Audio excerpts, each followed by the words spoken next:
Okay.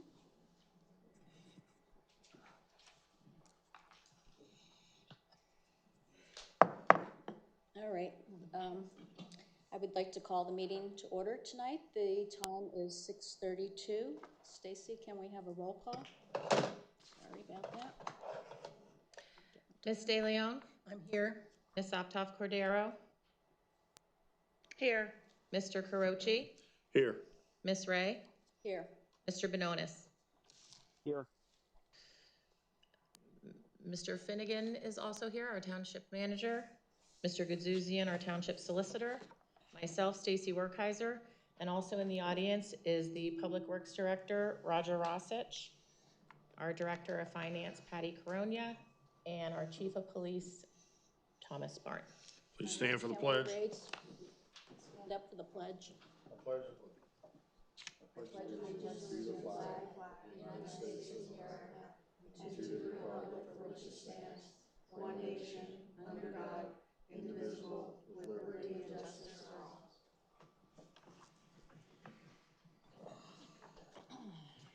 Okay, I would announce that we did not meet in executive session tonight, so we have nothing to report there. Public comment procedure. If anybody's totally unaware of what we do, there's a paper out at the door that has our public comment procedure, but in general, we have 2 periods of time when public is able to speak, 3-minute time limit for each. You would be asked to come up to the podium and state your name.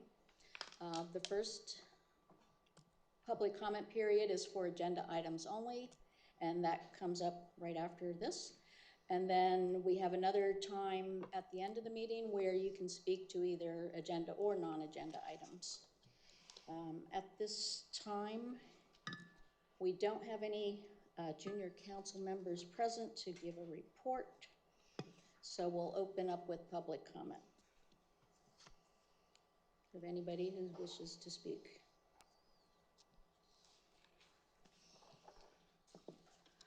Good evening. My name is Mary Ann Garber, and I represent the Bethlehem landfill. I wanted to comment on agenda item 5C, which is the preliminary budget. I think it's important for the citizens of Lower Saucon Township to look at this budget, understand it, and think about it in the context of the Bethlehem landfill, what it does for this township, and what would happen if it goes away. So I'm sure that this is going to be part of the presentation tonight, but it looks like, simply stated that expenses exceed revenue, and that there has to be a transfer here of almost $1 million to meet the budget, $890,000. That's coming from reserves or savings, and again, there'll be more of an explanation of that.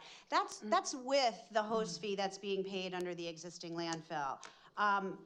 There was, a statement made by the acting township manager in response to a question at last night's meeting, and a lot of times this stuff gets sort of lost in the shuffle with back and forth, but, I'm going to read from the minutes here when Mr. Carochi, asked Mr. Finnegan, when you look at the finances and why this budget is important, is if the landfill closes in 2028, do you see any way in which the township could provide the same level of service without substantially increasing taxes or cutting services? And Mr. Finnegan, who has decades of experience managing Pennsylvania municipalities, said, in his opinion, that would be an accurate statement. I would urge everybody in the township to look at the report that was prepared by Susquehanna.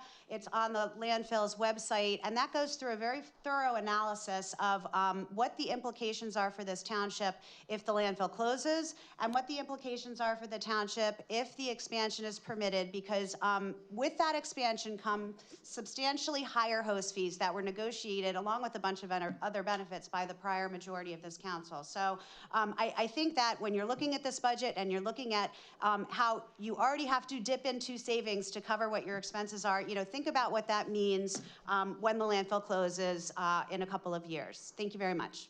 Oh, and a reminder that under the host agreement, you have a benefit that provides for 2 free cleanups a year for Lower Saucon Township residents, and the fall cleanup event is scheduled for this coming weekend. You can get your coupons here at the Township Building. Thank you. Thank you. Thank you. Do we have somebody else for public comment? All right. Dave. We got Dave. Billy started standing up too. David Boulan. Sorry, I'm running a little late here. Don't have all my thoughts together, but here's the bottom line. I'd like this budget, which is absolutely so crucial to everybody, to be available in a little bit more readable form. And it's not, Jay, please don't look at me like that. This thing is really spectacular, but what I'd ask you, whether it's a PDF or whatever not, that I can jump from one section to the other just by clicking on it, meaning it's all hard linked, all right? It's really difficult to go through 26 pages. I know, Priscilla, you would never know. Don't give me that grimace. At any rate, what I'd really like to say, probably can't say in a few minutes, but nonetheless, the thing that jumps out at me is this section under fire, and I guess we're going to talk about that. And the problem is the public can't talk about it. It's all going to be amongst the council. So here again, we've been shut out. And by the way, I'll just point out back in 2023, just before election, just like we are now, by the way, the budget here, in this case of 2025, is going to be passed a day in the council meeting, and perhaps a day after the election. So the people really can't get any input into this that's meaningful. Meaning if they don't like the things that this council, especially, and I'm going to say it, the 3 Democrats want to pass, they have no way of voting them out right then and there. It's actually been architected so this is going to go after the election. And that's really sad, considering I see on the 2023 flyer from the same 3 Democrats, including somebody by the name of Tara Kaczynski, who is running for controller and is now going for higher office. They all got together, Silicon Valley together, and what were their 3 agenda items? I'll just read the center one, because I only have 3 minutes, okay? That the pillars of our campaign are 1, 2, I'm just gonna read 2, or is it 3 here? It's 2. Work to reimburse the public, implement a welcoming public in restoring all of these things, and improve community relations. There is something I have missed, because it was something about the people will have the ability to speak after each and every item. And there's that rudeness of Priscilla. Folks, see how that works, people? She just holds up the card. That's disrespect. And that's another thing that bothers me. And it goes on, and I notice Laura Ray says nothing. No, they're very low IQ. They're 3 very low IQ individuals. So there's not much. Really, Tom? Thank you. Thank you. Thank you, sir. Okay, do we have other public comment? Here we go.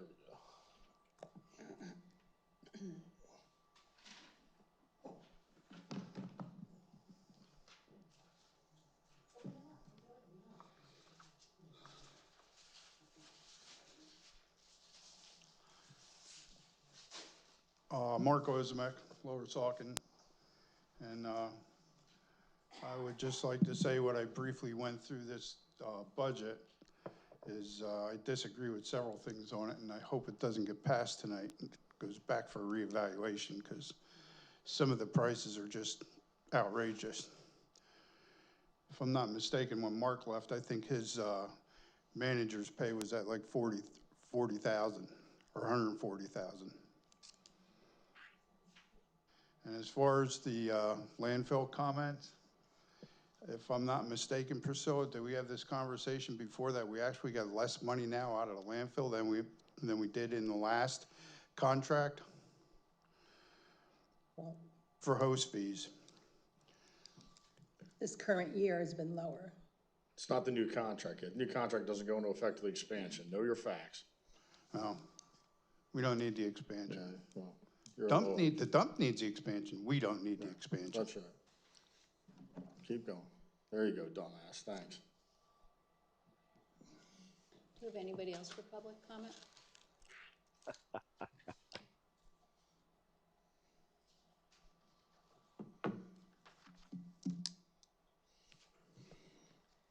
Anne Marie Slavic, Lower Saucon Township. My concern with the budget are several items, the groupings of the items, and the increase in what I saw from 2025 or budgeted for 2025 versus 2026. estimate, township manager was up 20.9%. I don't know. It seems like we have all new people and they're contracted type payments for employees and for managers and for zoning and for whatever else. And we have increases in the amount we're paying these people when, no offense, Jay, I think you're fantastic. But it's 20.9%, which is a lot. Special legal is up 47%. That's a lot. Whose budget in their homes go up 47% for anything? They would go, they wouldn't be able to pay their taxes anymore. Special engineering services, 36%, which is noted as funding general engineering, but then there's special engineering services, and then maintenance, compensation, and the fire tax is a concern. I don't understand why that's on there like that. Fire tax increase, I guess maybe you're just moving it from one place to another. It's coming in and it's going out, maybe. I don't know. I guess we'll find out eventually when you start talking about it. And my other concern is the transfer of money. It looks like it's going from some account to the general fund. And is that paying for something, or is that just moving from one place to another? I'm not sure. I'm concerned about that. Also, in reference to the landfill, and yes, we all know that the fees that the landfill is giving us, the fees that the landfill is giving us are less. We've heard that for the past few months. It's been spoken. It's been given. That information's been given out, which it shows it on the budget. I would say I'm going to speak for half the taxpayers out there who, when I talk to them at the doors for campaigning, they want to know what the plan is for when you close the landfill. So that's half the taxpayers in our township. Even though you think it's moral and ethical to close the landfill, I would argue, is it moral and ethical to close a landfill when they're the highest taxpayer in our township? Is that moral and ethical for the people that are going to have to get their taxes raised? So it's just a different perspective, and one that I think that the people who are on this council need to think about. Even though they might have an agenda, they might have an activism type agenda, that we need the tax money. Obviously, looking at this budget, we really need the tax money. So thanks so much. Yeah, the landfill fee's gone down because they're taking in less trash because they're going to, they're filling up. But if the expansion goes through, the new contract calls for $80 million over the next 20 years. It's a substantial increase, unlike Mr. Ozimic. It was a substantial increase, not a decrease from the previous host municipal inspection. And I would also say that if the landfill, they do have the option to cut everything to $1 a ton if they consider a council hostile to them. Okay. And then we'll see some transfers a lot higher than $890,000. All right, and before we go to our next agenda item. Run along. Don't talk about the hostility. I'll make Jay, a hold on, Jay, what is this with Jay Finnegan? Yeah, you don't want You can hardly hear Mr. Bananas on this phone. Where is it? The audio has always been much better than this. Shocking, we have a budget meeting now, the audio doesn't work, right? Hold on, Jay. Okay, well, this really isn't. No, he's participating in the middle. If he can't hear or we can't hear him, we shouldn't go on with the agenda until it's fixed. Here's something that says audio here. We can barely hear you, Jay. Which is no surprise if you have stuff to say about the budget. That's how these Democrats roll. No transparency. They don't want to hear from you. We had magic. No, they'd rather muzzle me. Yeah, they're trying to muzzle you. Exactly. Jason. Can you hear me now? Don't make it too loud. Go ahead, Jason. Can you hear me? Yes. Yes. Yeah, so what I'm saying is Laura's quickly rushing along the meeting because she doesn't want anybody to hear that the host fee is going to go to $1 a ton because of their antics and their antagonism towards the landfill. And I don't blame the landfill for doing that. And we're all going to suffer because of you people. Idiots and incompetents. All you do is harass the landfill, and we're all going to pay more money because of your landfill's derangement syndrome. Thank you. That's how you run a meeting. Step it up. Thank you, Tom. Great job. You're welcome. We can hear you now. They were trying to muzzle you. I think there's still somebody from the public who wants to talk. Just like when they You locked me need out of the to come meeting. up to the No podium different. and- Yeah. So we can get through this. Locked you out of the interview for the township manager. Yeah, get through it, Laura. Locked me out of Rush it executive along. session. Rush along so the public doesn't know you're incompetent and what you're Okay, doing to will the you public and be what tax quiet? dollars. Because Thank you. Donna Louder. I just have a question regarding the planning and zoning section of the budget. Where is the zoning officer's numbers? I didn't find, like, even for the outsourced zoning company, I can't find the numbers for that. Did I overlook it, or is it zero? It's in there at 66,000, I believe, if my memory's correct. Contracted services and zoning. Right. No plan to hire a permanent zoning officer, right? No, it's not under contract consulting services at all. I find 66,000 under office personnel compensation.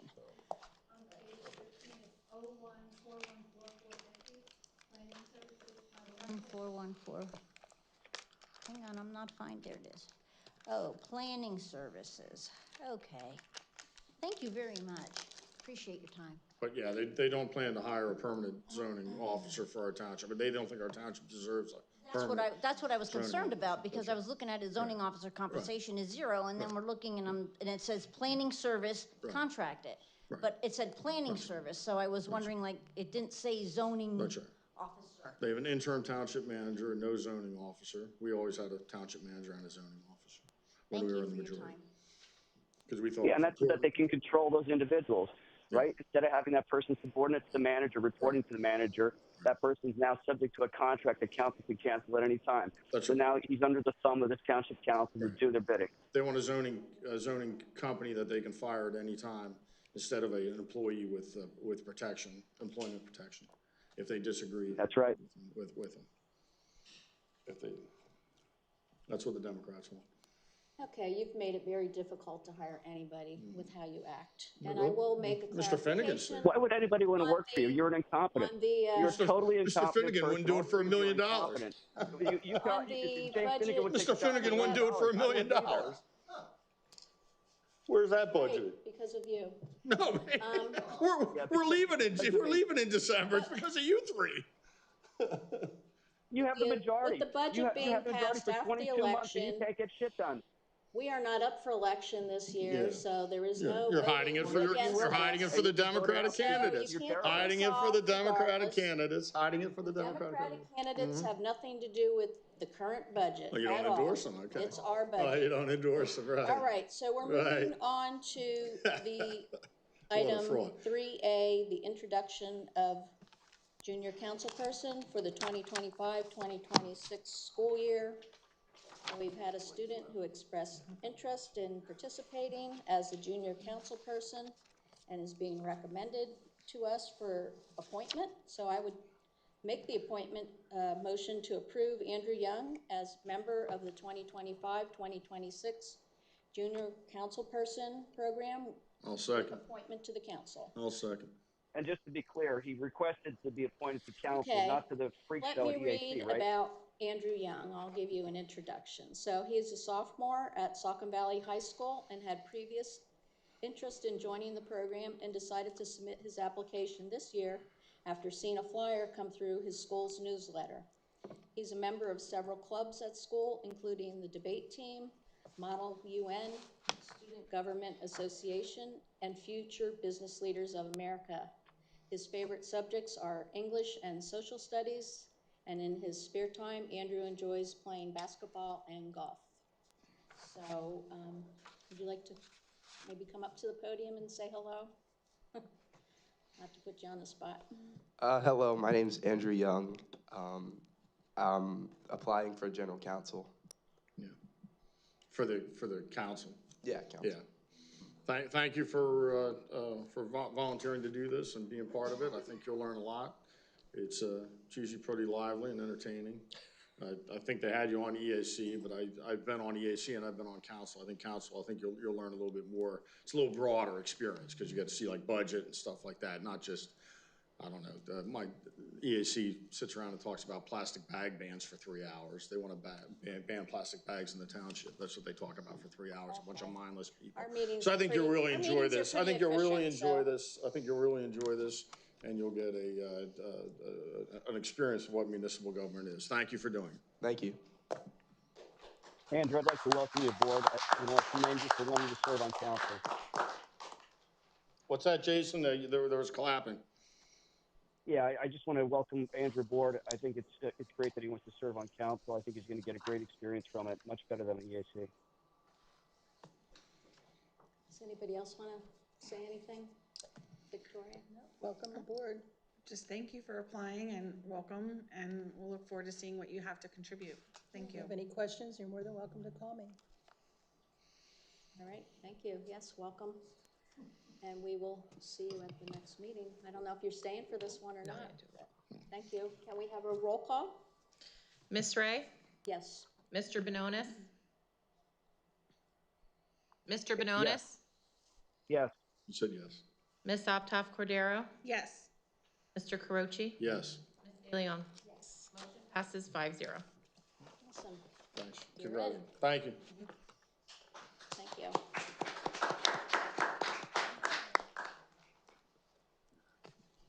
All right, item 4A is the sheet store for Saucon Valley Square.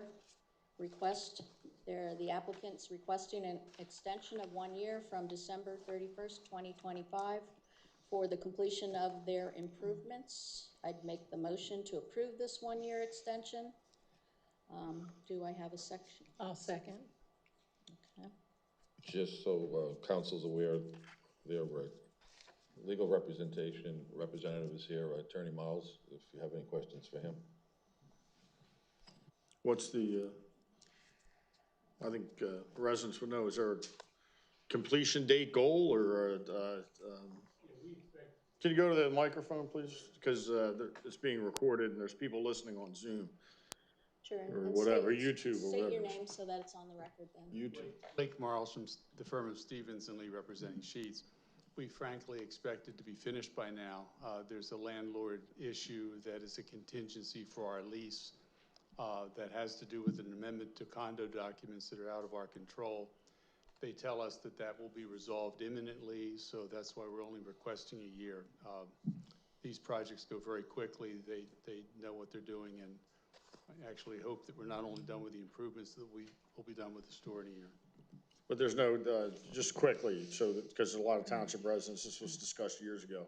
It's gonna be a sheets with how many pumps? I don't recall. Okay, frankly. a lot of pump stoves. I don't recall either. Drive-through, Yep. No, there's not a drive-through on it. okay, there was at one time. I don't know what they do. Honestly, Okay. I don't recall. All right, that's fine. The plans All right. for a year. All right, yeah, that's what I say. We haven't looked at the plans in that long as well, so, thanks. Sure. Any other questions? I don't have any. Anybody else? Thank you. All right, can we have a roll call, Stacy? Did we lose Stacy? Roll call, Jay. Ms. Ray? Yes. Mr. Benonis? Yes. Ms. Optoff Cordero? Yes. Mr. Carochi? Yes. Ms. De Leon? Out of curiosity, who was the motion by? I made the motion, Priscilla second. Thank you. Thank you. Right, so motion passes 5-0. Motion passes 5-0. Okay. All right, so next up is 5A. This is a variance request. Applicant is requesting relief to allow construction of an attached deck. Not sure if we have somebody that wants to, is representing this. I don't know if anybody will have questions, but. I believe the applicants are here.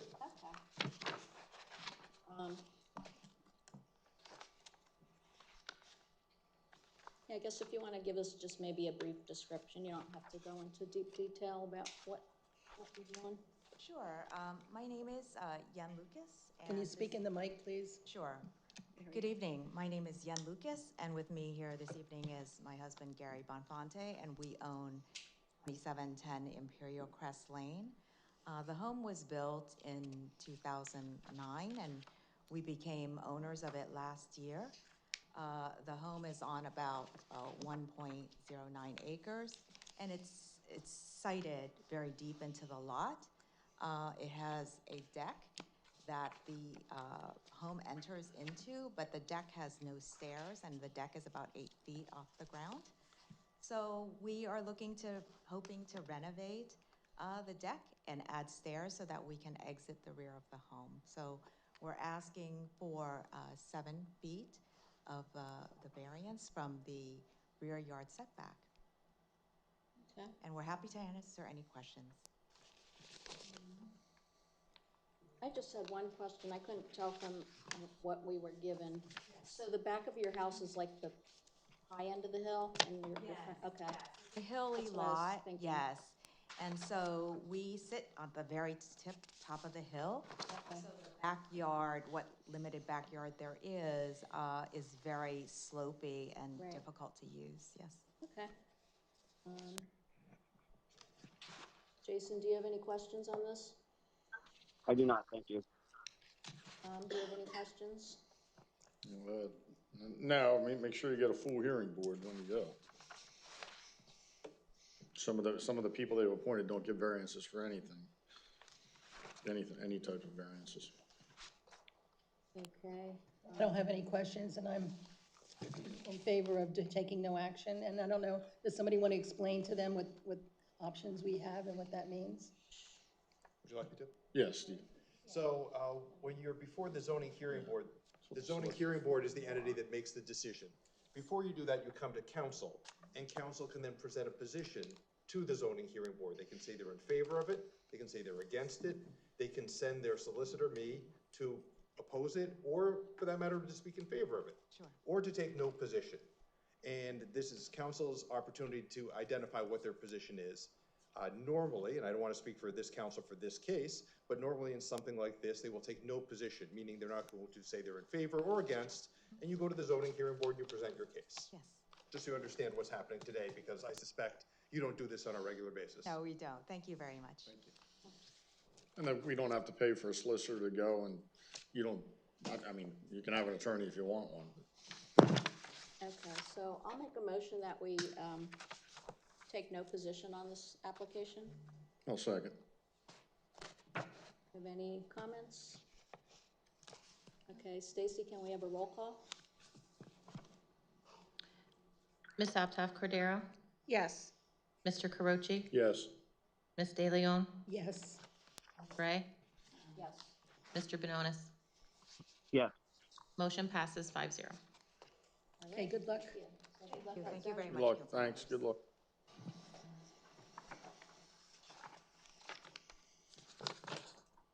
Okay, next we have 5B. This is review of an agreement between Lower Saucon Township and Swint Hauling and Disposal Service. Council will consider entering into this agreement with Swint Hauling and Disposal Service regarding a zoning hearing board matter. And I'll make a motion that we We have enter into. a new agreement in our packet. So if I could provide some background, what's before you is the property identified as the Swint property was in front of the zoning hearing board, and there was a decision on September 10, 2025, which upheld the zoning officer's determination in part and denied it in part. Swint was held in violation of various ordinances. They have proposed an agreement which is acceptable to council and staff, and now it's before township council. When I say council, I mean attorney and staff, and now it's before township council, where Swint won't appeal the decision. They'll comply with the zoning hearing board decision. We won't go forward with any enforcement as long as they comply.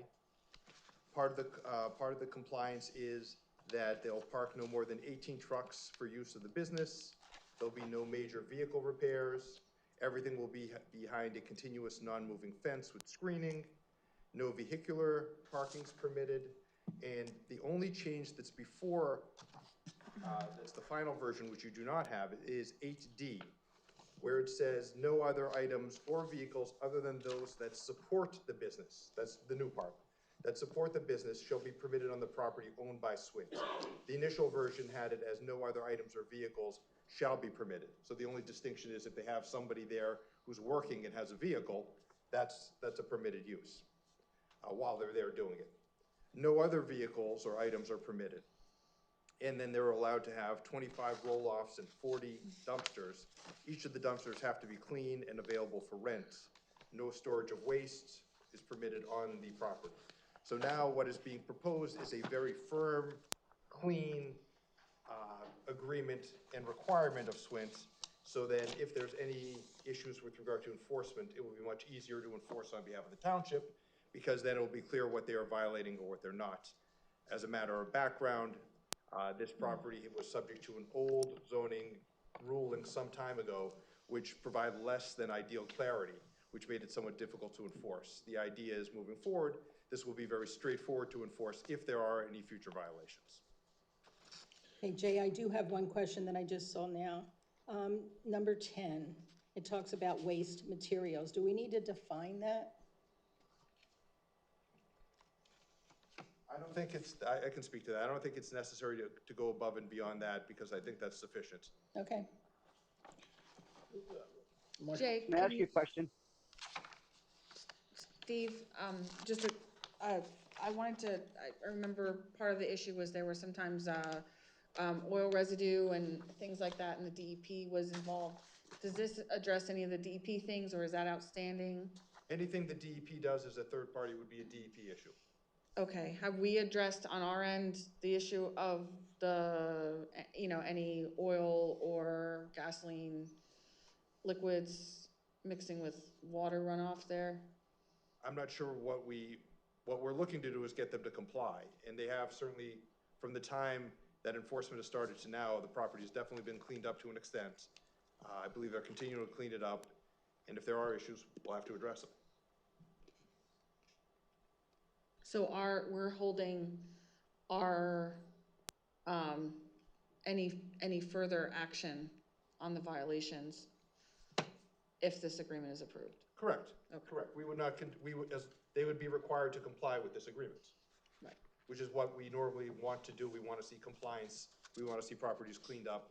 And it's happening. Not as fast as everybody would like necessarily, but it's happening.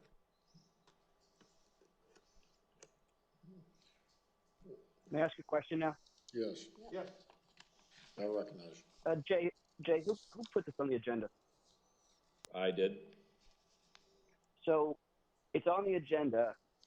Steve's talking about acknowledging that the final agreement that he's talking about in those terms are not in front of us. He describes it as a clean and clear agreement. I'm on the township website, and a copy of this agreement or draft agreement is not anywhere to be found. So now we're going to be taking action, potentially, on a document that is not disclosed to the public, hasn't been disclosed to me as township council member, because I'm not there at the meeting. Maybe it was handed out during the meeting, but I don't have it. So how can I be responsible for taking action on something that is admittedly not in front of me, is described to me as being clean and clear, but the terms are not in front of me to assess the clarity or the cleanliness of it? If I can answer that, it is in front of you. It's in the executive content on board docs. It wouldn't be in front of the public yet because it's a legal document that hasn't been signed. Okay, thank you. Now, my question is, you say 8D. The explanation, though, it's for him to, he's going to just decide what vehicles support the business, right? I mean, that's kind of, to me, I mean, I wouldn't have minded something a little tighter just on the, what you said when you verbalized it was like customers coming in and stuff like that, or people dropping stuff off, and I understand that, obviously. I just don't know with this guy's past history about him deciding what vehicles are on the property that support the business, only because That's what I remember from all the people that would come in and complain, was that there were vehicles everywhere. You know, and that's all I remember from it. I think I could address that. The vehicles the people were complaining about were vehicles parked in the right-of-way. And the fence is now secure, so there isn't room in the right-of-way, and any vehicles that are there to support the business have to be inside the fence that has now been cemented. Right. The fence that had been there previously, with a good stiff breeze, got blown in many directions, so it's been permanently affixed to the ground. And the only vehicles other than used in the hauling of trash would be the personnel who work there to leave their vehicles during the day when they pick up the trash trucks. Right.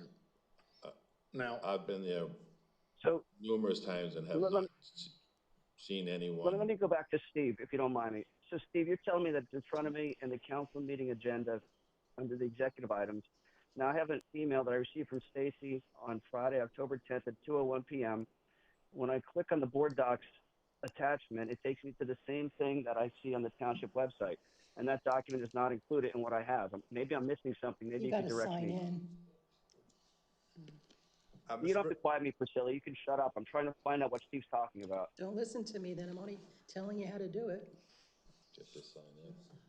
You have to sign into the board docs to see the executive content? Yes, you do.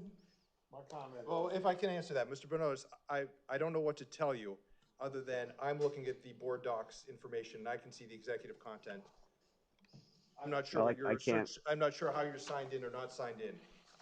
If you look at your browser, the upper right-hand side, you'll see a house, a search, and then a little person icon.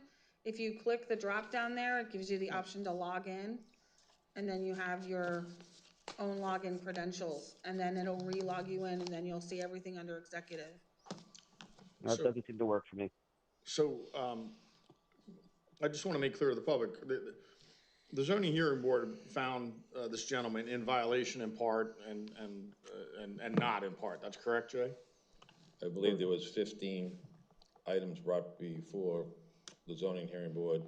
Zoning hearing board upheld 7 of the 15. Okay. Mr. Swint and his counsel could have appealed those 7, and instead of appealing, I met with them and discussed a settlement, gave them what the township was looking for from them in ways of solidifying or shoring up 2 previous zoning hearing board decisions that were not very succinct. Gave those to their attorney who was here before the zoning hearing board. He forwarded a settlement agreement that's in front of you this evening. Attorney Gadosian looked at it, modified it, sent it back. They modified a couple of things, presented it to council for signature, and they came, when it came back in the final form, I think it's 8D was the addition. 8D was the addition. All right, my only thought is, and, you know, it seems like Tyler did a pretty thorough job, put a lot of time and effort in this. I mean, I think we should be asking, I think we should ask them for reimbursement of our zoning, the firm contractor's time, for at least half of it, if there's 7 out of 15 violations. You know, we're going broke here. We're going broke here, and as we're gonna talk about next, in the next agenda item, and I don't understand why if there were violations, or that couldn't be part of the settlement discussion as some type of payment to reimburse township taxpayers. This guy's been a long time nuisance, and we spent a lot of money, and it would be nice to get some type of reimbursement for the time and expense of taxpayer dollars. Mr. Croce, I think your point is well taken, but we also run the risk of going to court, expending a lot more township resources and time You do. And having the courts find that the zoning hearing board was wrong and throw out the others, the 7 that we. Jay, you run that risk, but you don't run that risk by just asking. By making it part, do you? Just by making it part of the negotiations? Right. Of course, if they say no, or it's off the table, and we're gonna go to court, well, then you can, you can negotiate. But I think it should be part of negotiations.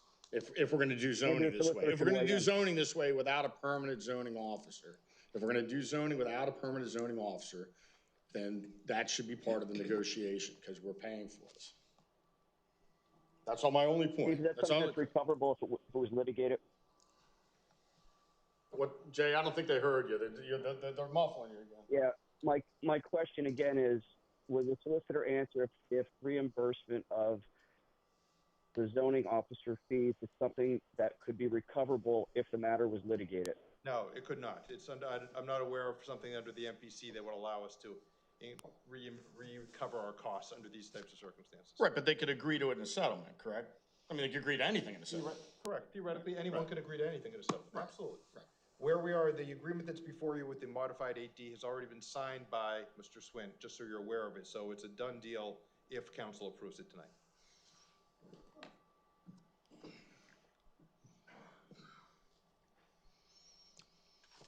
Do you have any other questions?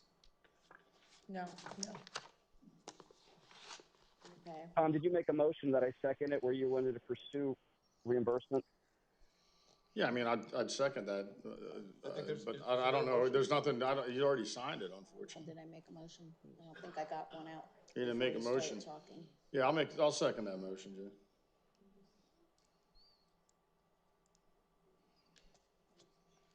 Okay, do we have any discussion on that? I don't believe there was a motion to approve the agreement. Yeah, I think you wanted to explain it. No, my first, so I motion didn't was get the to motion out. That wasn't his continue motion. the negotiations with Mr. Swint to see if we can recover fees and costs that were incurred as a result of the enforcement. Is there a second? Yes, I second it. Thank you. Okay, did we want any other discussion on this, or are we ready for a roll call? Hearing none, I'll say, can we have a roll call on that? Mr. Carochi? Yes. Ms. De Leon? No.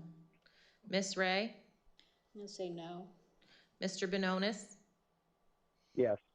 Ms. Optoff Cordero? No, I'm just concerned we would spend more time negotiating that than it would be. They'll just raise your taxes to pay for it. They'll just raise your taxes that's right. to We'll just pay keep for it. paying more. We're going broke. We're going broke, people. Financial cliff. All right, so I'll make a motion that we enter into the agreement as presented with Swint Hauling and Disposal Service regarding the zoning hearing board matter. And to be clear, that should be with the revised section 8D, correct? With the revised section 8D. Revise my second. Okay, can we have a roll call? Ms. De Leon? Yes. Ms. Ray? Yes. Mr. Benonis? I'm going to abstain because I haven't seen the agreement.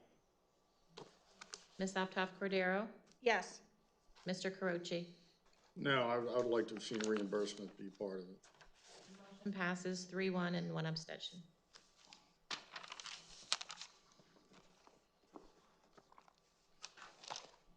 All right, we're at 5C, the presentation of our budget.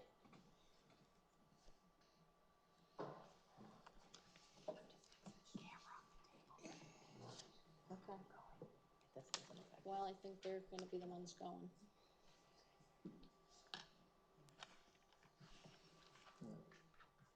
We need little lights up here. We need little Christmas lights up here.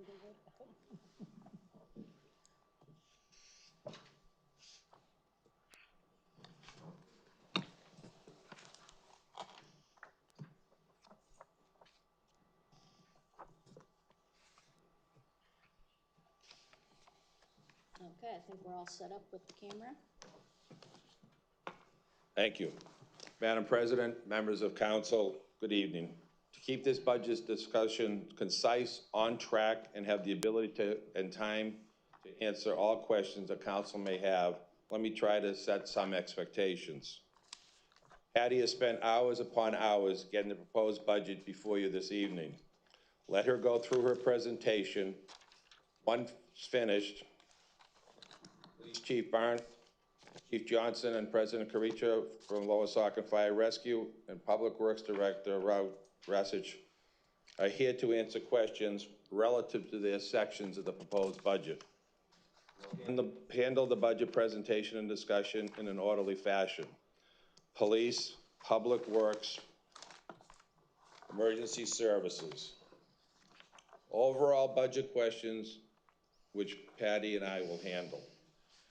In addition to the presentation Patty has prepared, I have attempted to anticipate general questions concerning taxation and emergency services. I'd like to publicly acknowledge the cooperation of Lower Saucon Fire Rescue in providing me with all the information, allowing me to perform an independent review of their data in comparison to the information received monthly from Northampton County. Attorney Gadougian and I are able to speak as to the limits of the taxing ability of council for both property and earned income tax. The legislature has established both. Property tax limits are set by Article 32 of the Second Class Township Code. EIT limits are set by the Local Tax Enabling Act, 53 PS, Section 6924.311. Both are very clear and very specific in terms of their limits and requirements. From a labor standpoint, we are in good shape. At your last council meeting, council approved a new 5-year agreement with the Non-Uniform Employees Association, and in 2026, we'll renegotiate the Police Association agreement.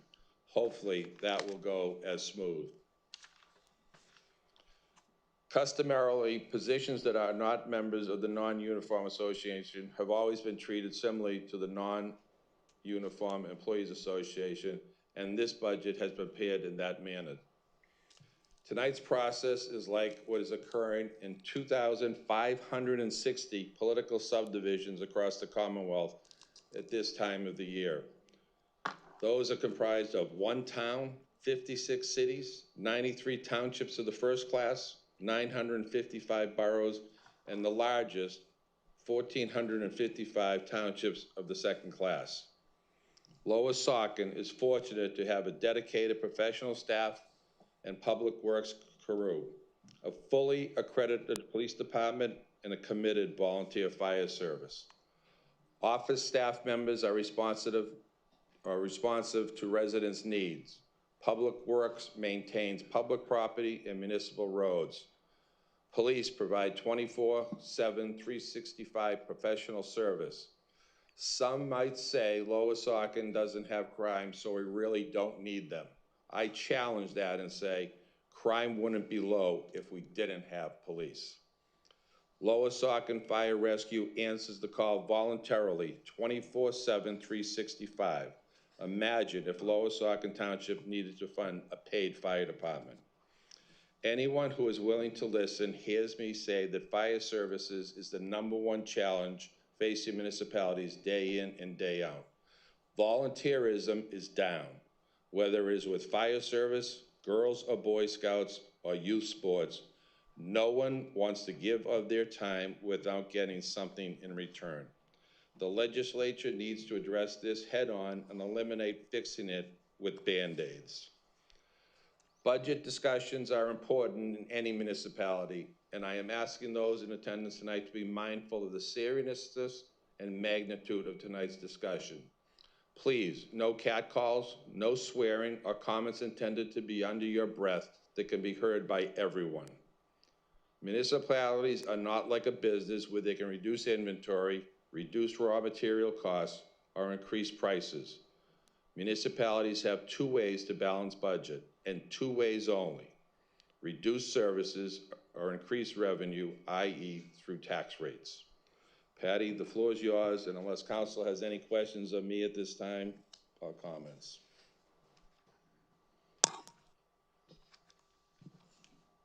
Thanks, Jay. And Jay and I had discussed, I'm gonna go through my slides. We're gonna go section by section. We're not gonna go line by line. We gladly take questions line by line, but we're not gonna go line by line. The first slide just gives an overall budget timeline that's in place as of now. We're obviously presenting tonight. The revised budget will be presented at the next meeting, and then it'll be available for public inspection, and then hopefully final approval. We're first going to discuss the general fund. This is all the general operations of the township. And for 2026, total budgeted revenue is $10,703,447.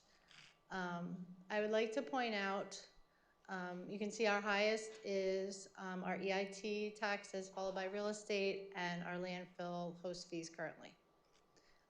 If you look at the bottom where it has transfer from reserves, that is the amount that we currently need with this budget to balance it. That means that we have expenses exceeding revenue of 1.7 million and change. And this just gives a little overview of, you know, our highest revenue sources. Mainly our real estate, our enabling taxes are your EIT, and then your landfill revenue for the past 10 years. Going on further to break down what the landfill money has been used for. Last year, 2024, almost 100% of it was used for capital improvements. In the past, it has been used to pay off debt and increase our reserves.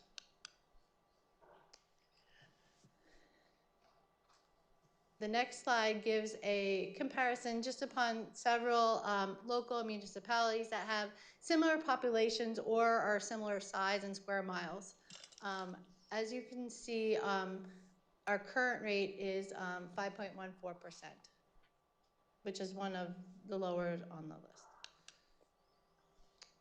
Now for 2026, our budgeted expenses, like I said, it's gonna match what we had in the revenue with the transfer. It's $10,703,447. Of that amount, $890,000 is what we were going to transfer to the capital reserve fund.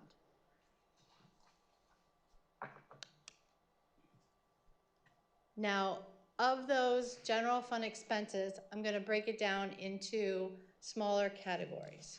Now, the first category is council. In the budget packet that council received, and it's online, that would be anything in the 400 expense account. So anything on page 8 of the budget. So that includes council compensation for any conferences they go to. It also includes donations to nonprofit groups, and that list, we're proposing it remain exactly the same as it has in the past. The only small increase in there, some council members had requested allocating funds for a volunteer picnic. So besides that, it's pretty similar to last year. I will say, after this budget was created, I was made aware that 2 new council members are going to take the increased compensation that they are allowed to by law. So this number will actually go up slightly.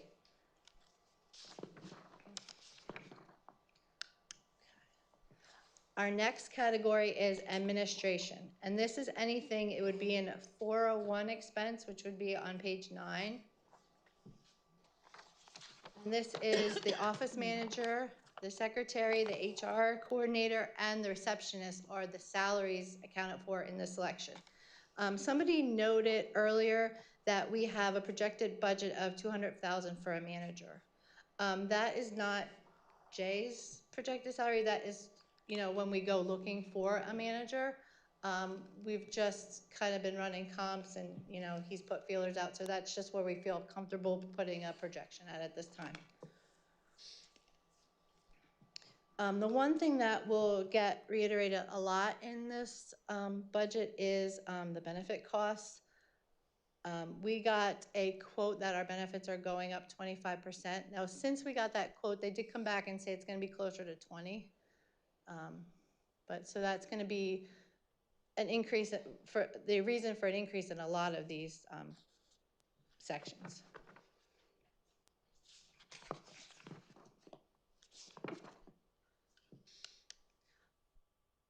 The next section is finance, and that includes myself and the assistant director of finance and the outside controller. There's a minimal increase, even though, like I said before, benefits are going to go up 20 to 25%.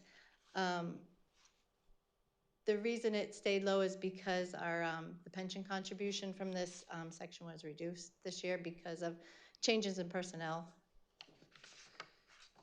Included in this finance budget, some council had requested funding for an outside financial and strategic planning service to be conducted. So that's also reflected in this section.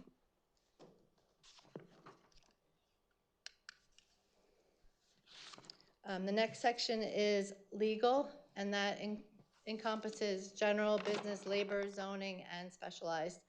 And this is pretty much the same as last year, just a small increase for any increases in the legal rates, but pretty close to what we had this past year. Same with the next, which is information technology.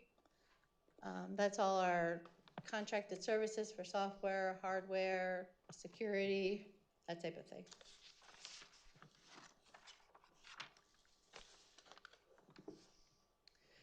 The next section is engineering, which also has a minimal increase. These are engineering services for general business, landfill inspection, special projects, sewer enforcement.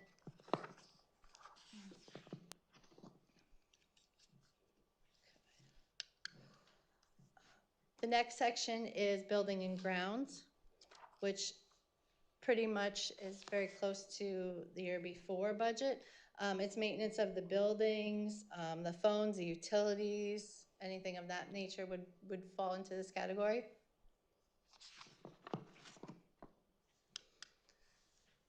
Our next section is the police department, and that would be under expense account 410. And that is on page 13.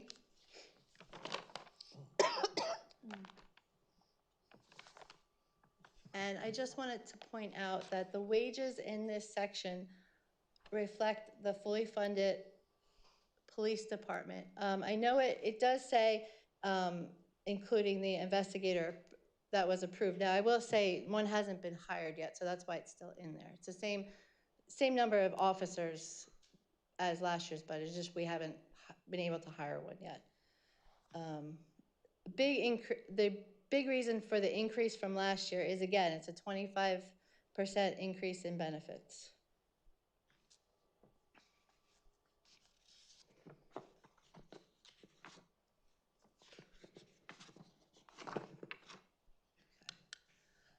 The next section on here is fire and emergency services. Now, as you can see, it's a decrease of $303,000. This is true because most of the expenses that were previously recorded here are now being paid out of the fire tax fund instead of in the general fund.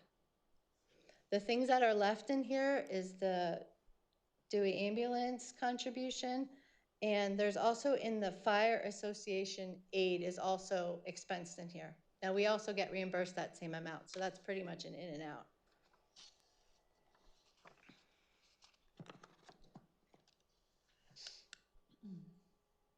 The next category is planning and zoning, and this basically includes our zoning department clerk, who is a township employee, and then contracted zoning services.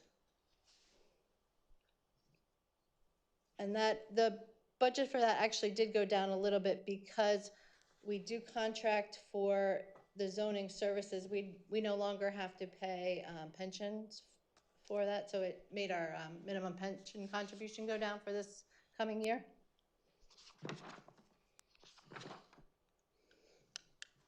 The next section is EMC and crossing guard expenses, and these have not changed in several years. We share the cost of the crossing guard at the school district with the borough. And the other section, the emergency management coordinator, we are required to have one in the event of an emergency that we, someone that we can contact. And funds are also allocated for the possibility of a hazmat cleanup. Next is recycling, and the main expense in there is the contract with the Saucon Valley Compost Center to provide composting of leaves on yard waste. And that went up based upon the increase in the contract.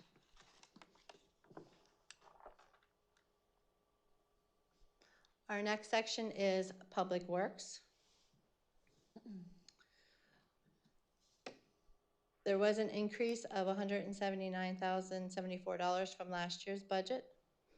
The increase of 25% of benefits brought that number up about $95,000. Of that 180 is strictly benefits. Also, additional funding was requested for battery backups for 4 traffic signals, which totaled $16,344. Also being requested is some equipment, including a road mower attachment, a power rake, and a snap-on heavy vehicle scan tool.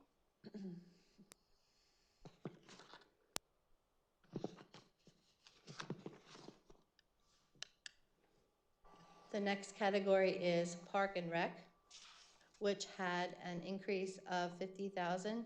We budgeted slightly, we increased the budget slightly for contracted services. We will be bidding out mowing again this year. So we just bumped it up a little bit. There was a slight increase in the library funding as well, and that's per the library contract. The other thing that Jay had added on here is $27,000 was added to equipment to replace 42 benches at 2 of our parks.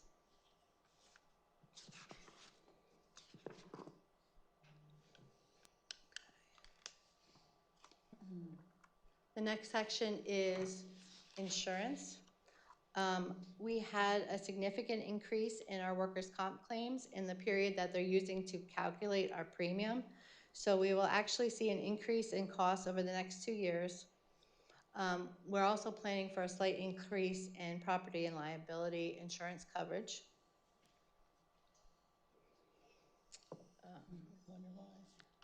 The conservation allocation is for EAC for supplies, seminars, and the recycling event.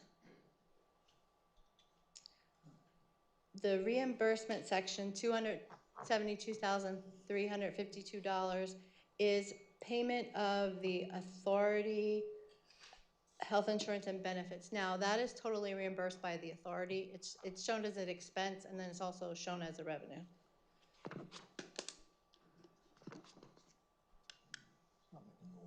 So this gives a total of all the general fund expenses and the general fund revenue. This includes transferring $890,000 to the capital fund. This just gives an overview, the comparison from the 25 to the 26 budget. Overall, the total is actually down 2.25% for the general fund. Because you moved the fire though. Right, yes. I mean, come on, that's a. Yes. Explain that number, to say that's misleading. I think if you took that out, I think it's maybe up 3 or 4. Okay. And it's not up more than 5, I don't believe. Moving on to the special funds. The first special fund that we'll discuss is the fire tax. There has been a proposed fire tax increase from 0.9 to 1.5 mil.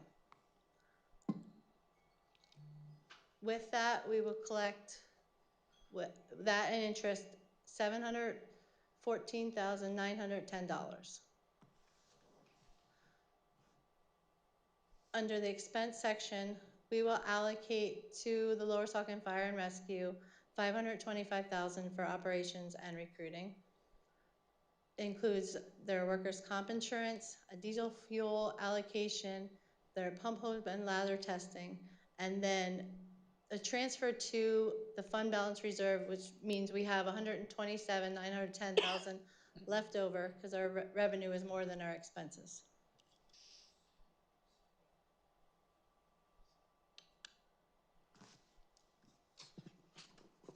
Our next fund is the State Liquid Fuel Fund. The revenue from this fund is basically comes from the state. And then we budget for paving, our equipment, the road materials, winter maintenance, street lighting. And we are actually using $276,296 from the reserve to balance the state liquid fuel budget for 2026.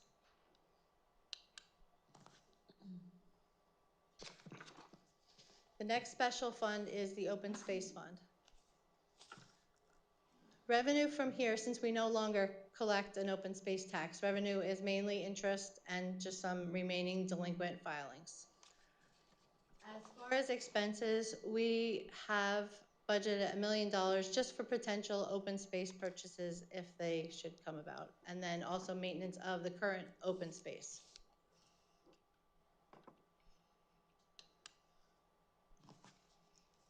The next fund is the capital fund.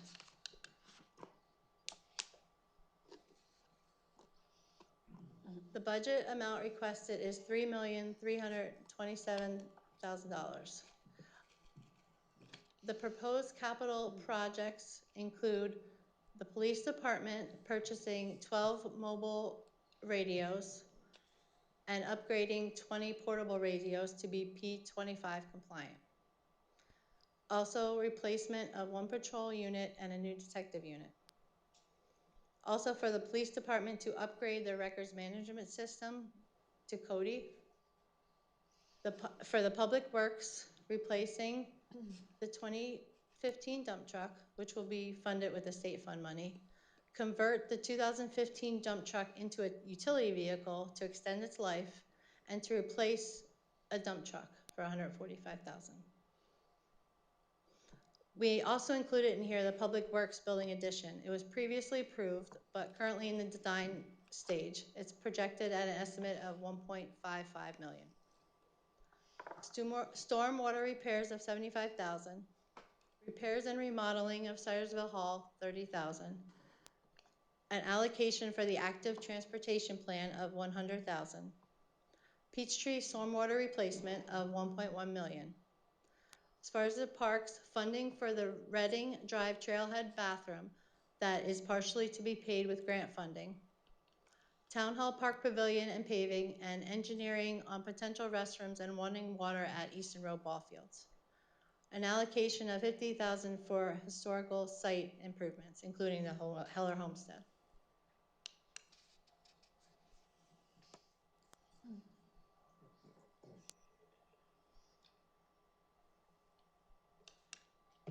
And that concludes all the funds that we have in the township. So opening up for questions.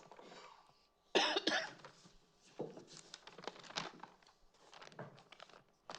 asked to turn the lights back on. I want to go back to the slides. I'd like the lights off. I want to reference the slides.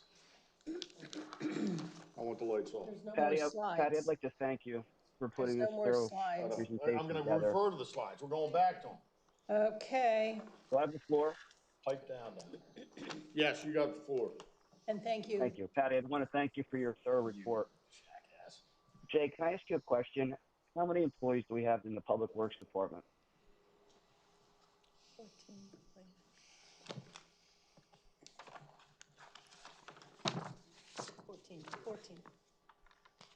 14, I'm sorry, did you say 14? 14 total. All right. So you said earlier when you gave your preamble to this presentation that labor is in good shape, but you shared with council less than 3 weeks ago that Public Works was 4 men short. So we're down 30% in Public Works. From a labor Manpower, is that right? From a labor standpoint, the contract is in place. Currently, we are sourcing for an employee, and we have 2 that are out on medical leave. One. All right, so we're shorthand in Public Works, so we're not in good shape in terms of labor. So the public needs to know about that in terms of this budget, that we're going to have additional hires and additional needs because we're short-staffed in Public Works. That would be incorrect. Go ahead. Okay, well, am I not right that we're short 4 people that aren't working on Public Works at the time? Correct, but budgeted is the amount that is in, there's no increase above what is presented in the budget. I understand, but what's being paid for is not actually being serviced. We're paying for 100%, and we're getting 70% of the labor out of the Public Works Department because we're short-staffed through injuries or other reasons. So I think the public needs to know that in the context of this budget, that the Public Works is not fully staffed at the time. But we're not paying, the individuals that are out long-term are being compensated through short-term disability, so it's not going against the township budget. And the person who's not employed and hasn't been hired, there's no charges against the budget. What is budgeted is for assuming a full staff. Which we don't have. Correct. Okay. All right. So we also have that legal costs in this proposed budget are up.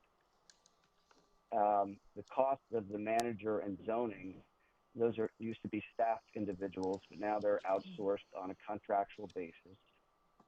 The only,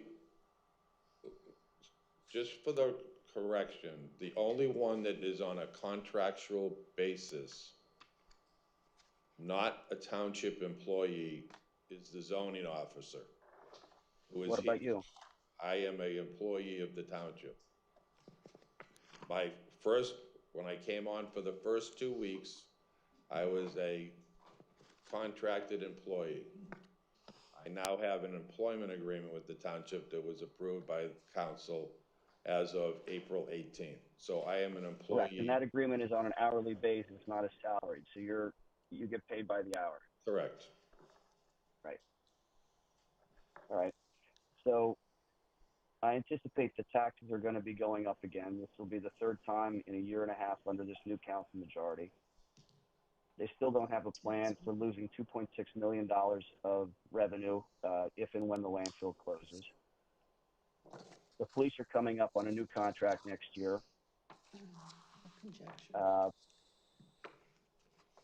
These folks have been in the majority now for 22 months, and they haven't done anything to address any of these looming problems, and the clock continues to tick towards this financial fiscal cliff.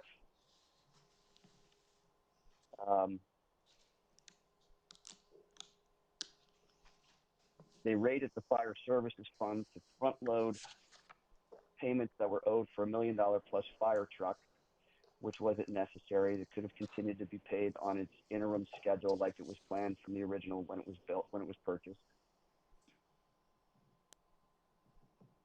We've got public safety revenue, according to this proposed budget, is down 15%.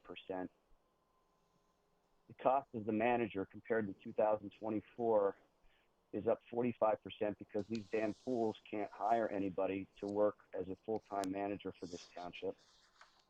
The proposed budget is showing an increase for council compensation of 33% because these damn fools voted to reward themselves going forward. Not us. Legal services are up. It shows 0 for the zoning officer, but that's not a reality because it's contracted service. Public Works is up 27%. Total budget expenditures are up almost $1 million, or 9%. And if I understand what Patty said earlier, is that she had to transfer $890,000. So it sounds like we're living off of our savings currently. So we're depleting our savings rapidly, and they have no plan whatsoever in place as all of these things continue to go up. And they have the audacity to not have a vote on this before the election where they can be held accountable, or that their party can be held accountable for such gross fiscal mismanagement. They shouldn't be holding the taxpayers' money like I've been saying all along. They should stop harassing the landfill with their landfill derangement syndrome, and they should get their act together. They've had the majority for 22 months, and they cannot do anything competently. All right. And they have no explanation for how they're going to cut costs to make up for this $2.6 million loss of revenue. It's just stunning to me. And unfortunately, they hide this at the end of the meeting tonight instead of it making the first thing on the agenda. And they're going to hide their votes until after the election because they don't want to be held accountable for their gross mismanagement. Thank you. All right, can we go to the council slide?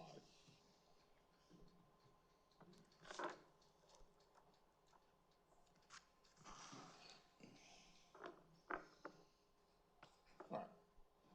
Now, you're saying that you don't have the increase in salary that was voted on earlier this year. Did we, Jay, we voted to increase a council member's salary? I didn't vote for that. Council approved an increase for the 2 new council individuals who will be elected in January. Right.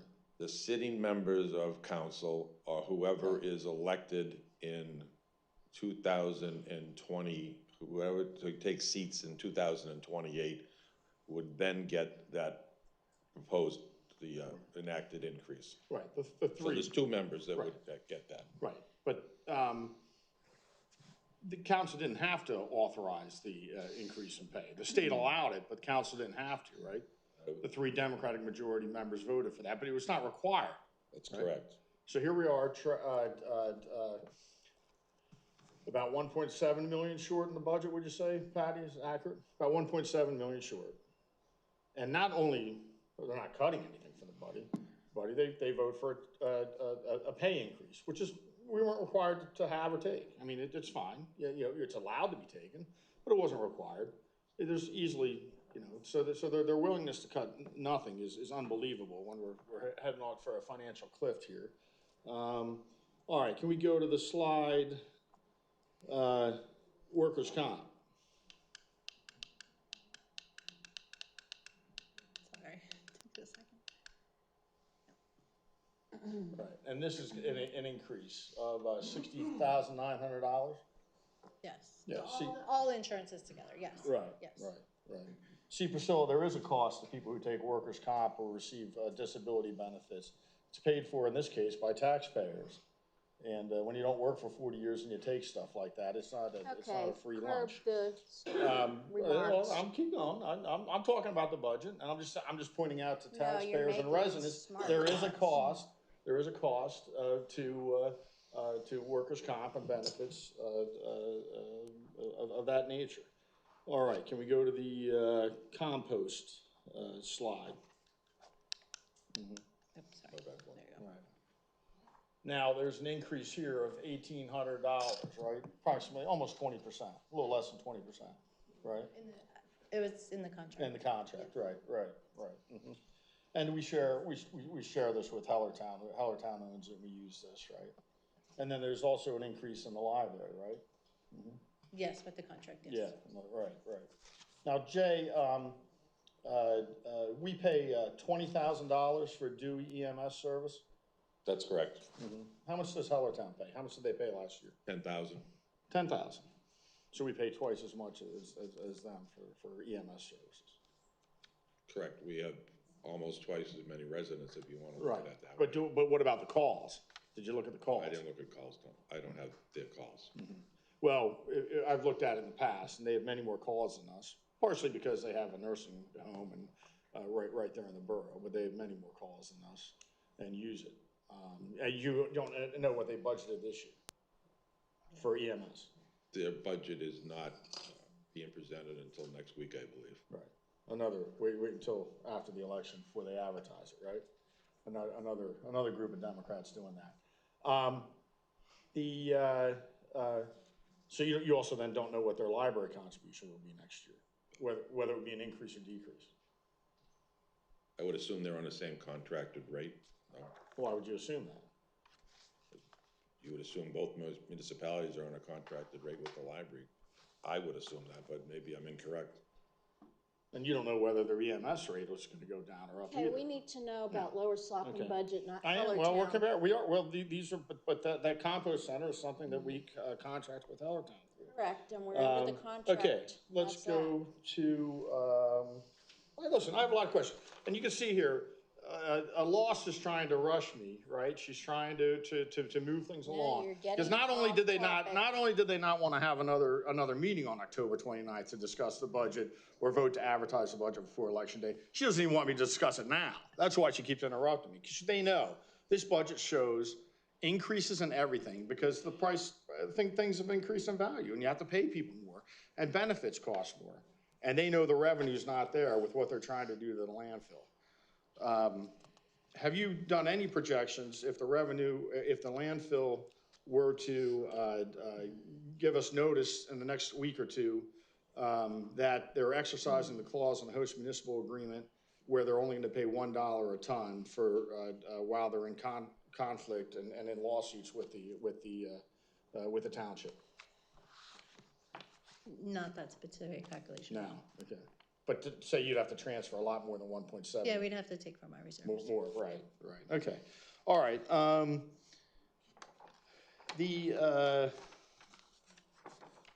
some specific things, is this the time to also do some line item things, Jay? or Well, no? I would like, if you have questions for the police, that the chief come up, and then Public Works, and then Fire Services, we could do it that way. Just No, well, but what about? general ones, then What about other stuff? that Patty and I can handle that. For example, we have on, it's Finance and Administration, 0142-110.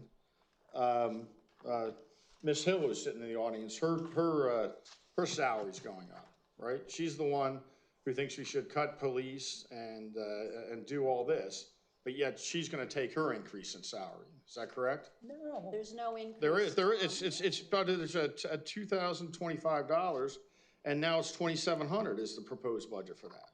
That's what it was. No, it says 2025 says 2025, year to date, I guess, but the budget for 2,700. Right, it's the same budget Year to now. date is what she's been paid so far, but at the end of the year, it'll be the When does her 27. pay increase kick in? There is no increase. No, not for controllers? It was just for council, the pay increase? Correct. Okay. Yes. All right, but nonetheless, she's still taking it, right? She wants to cut fire services, but she's still gonna take her money. All right, now, what are we talking about? Hold on.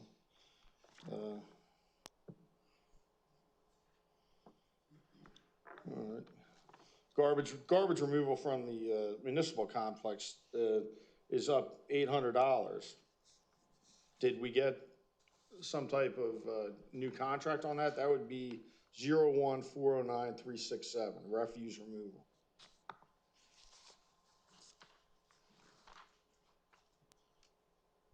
We budgeted 3,300 in 25 and 3,500 in 26, so it's up $200.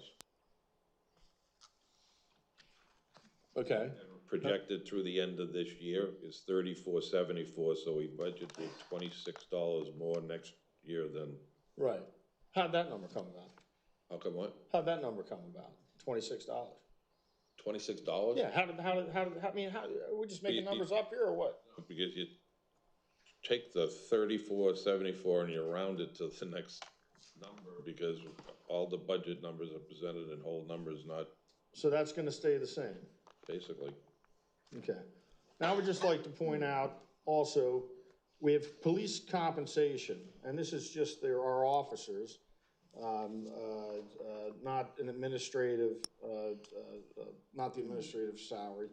You have that budgeted, it's 0, 4, 110, 130, $2,038,000, right? Correct. And then their benefits, let's take the other big number, their benefits of 990,000, right? Correct.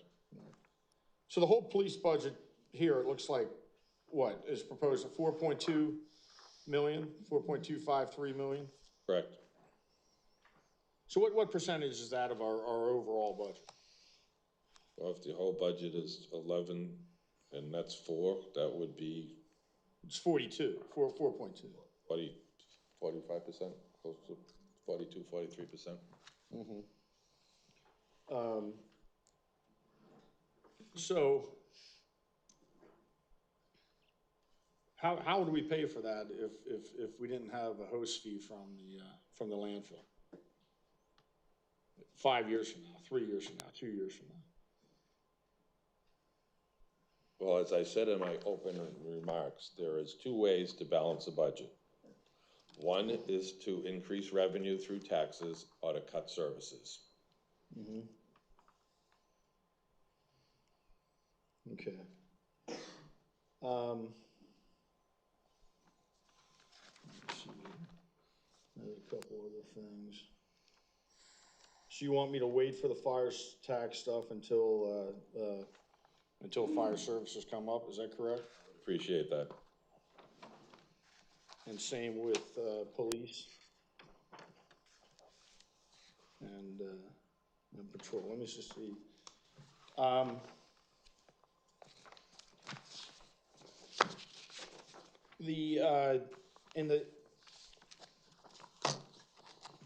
What I would ask, these 3 Democrats, and I'd also put up the millage. Where was the millage sheet that I received from Northampton County? The second page of the budget. Yeah, I guess let me see the one I had in this presentation here. And then maybe I'll use the one in the second page of the budget. Back up.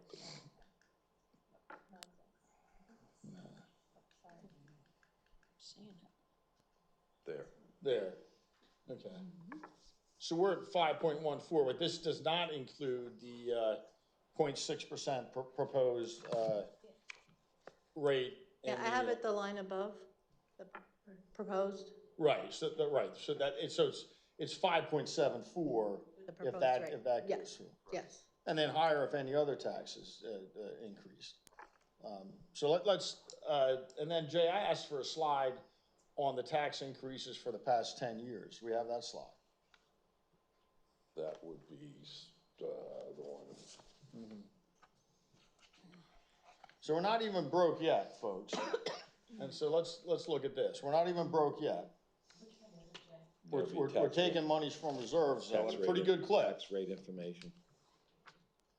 We're taking money from reserves at a pretty good clip here, right? So we were 4.4 in 2013, right? And then in 2019, it was 5.39. And Jason and I came on the board, we cut it by $1 million to 4.39, and we cut the fire tax from 1.0 to 0.75. Then, and that's what it was. In January 1st of 2023, it was 4.39, the general tax, 0.75 fire for 5.1, for 4.39, for 4.39. Then we actually cut it, and I don't know why that's not, I'm sorry, it is. Then we cut it to 3.64 after we signed a new host municipal inspection agreement that was going to go into effect with landfill essential. We cut taxes, and And of course, they came in, and this is the thing, they came in 2024. We did that in November of 2024. They came in January, and this is the thing, another thing they're hiding from you. There'll be a new council in January, February, and they can increase the taxes then as well, just like they did here, as you can see. They increased it from 3.64 to 4.294, and they increased the fire tax from 0.75 to 0.9. So they raised the overall taxes from 4.39 mils to 5.14 mils. And now they're proposing to raise it to 5.74 mils. And remind you, we're still not, we're in deficit spending. We're still taking money from reserves right now to pay for this budget. But nothing like we're gonna have to if they close this landfill like they want to. And I'll remind you that the township is participating in actively spending tax dollars and legal fees to try and close this landfill. That's provided us since 1999, I believe, over $45 million in revenue for the township. So I want everybody just to be aware of these taxes, the tax increases they've already done, the tax increases they're proposing. And if you think it stops here, you're completely wrong. In January, February, they can come back and increase it again. Hell, they can come after Election Day on November 5th and propose a tax increase then, even if they want to. Additional tax increases besides the ones they're doing now. And not one spending cut from any of these three. Not one in this budget. Nothing decreases. They have a fire services gimmick, which I can't wait to get into with the fire services. And they have a gimmick there that makes it look like. Can we go back to that slide again real quick? The one that shows the rates, the rates. They have this giving you slide. Not one. So, you know, I hope the public, and ask them, and I'll ask them. No, the slide with the, had the overall deductions like per departments.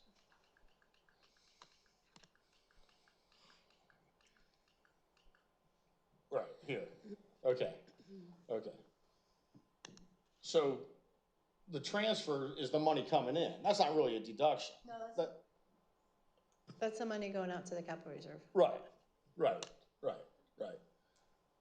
So you have planning and zoning projected as 2.3% down, correct? You have the fire at 6.7, but you're not saving 67.2% for taxpayers, right? It's just coming from another source. You mean as far as the fire? Well, more. Yeah. Well, it's coming from the fire tax fund instead of the general budget. So it's not a 67.2% cut in the budget for fire services. Correct. Because taxpayers are still paying for fire services. Correct. It's just not coming out of the general budget. See, I think this was done I don't like the way it was done. We can disagree about the way it looks, but to me, it looks sneaky and shady. And I'm not blaming you, Patty. I'm not blaming you. I was just doing, I know, I know, yeah. I understand, but the way it looks to the public is not how it is. So I would ask, what are we looking at here, right? Not one cut, not one proposed cut by any of these Democrats who want to close down the landfill and raise your taxes. In fact, they are raising your taxes, and they have in the past. So I'd ask, we have 2 people in the finance department. What, do we cut one of them? We have 19 in the police department. I mean, if you guys are serious about any type of fiscal sanity and not going off to fiscal clip, be bold. Propose a 10% reduction in the police department. They won't. One, because there's an election coming up. They may try and do it after the election day, but 2, they won't, because they don't know what they're doing. Public Works, what do we have? Budgeted for 14, I believe. How about a cut there? Nothing. So nothing is being cut in this budget. Is that correct, Jay? That'd be correct. Not staff-wise? Staff-wise. What's being cut monetarily wise? What's being cut monetarily wise? Now, we already dealt with the fire thing. I'm asking him and I'm asking you. Shut up, Lost. I'm an elected official. I'm allowed to talk. Stop yelling at me like that. I'm an elected official as well, and you do not need to be so rude. You're lost. Okay. I'm asking Jay. You've blabbered on and said nothing. Jay, You don't like what he thinks. He's Yeah, pointing out exactly. your She doesn't like what I'm front about to say and what I've said so far, so she's trying to shut me up. What has been cut from this budget? What is less expensive than last year? Just point out to me some areas that, if not all the areas, that are less expensive than last year. I'm sure there's a few, right? But I'd like to see, how many are less expensive than last year? I would say slim to none that there is less than there were less last year So there's no cuts in this budget? at present. What do you mean at present? This is a proposed budget, right? What, you're expecting big changes after Election Day? Were you told there were going to be big changes after Election Day? No. Were you told there were going to be? This is a proposed budget. Right. So by the end of the night, there could be suggestions to Right. reduce anywhere on any one of these departments or slides. But hold on. Now these ladies have proposed stuff in the budget already to you, correct?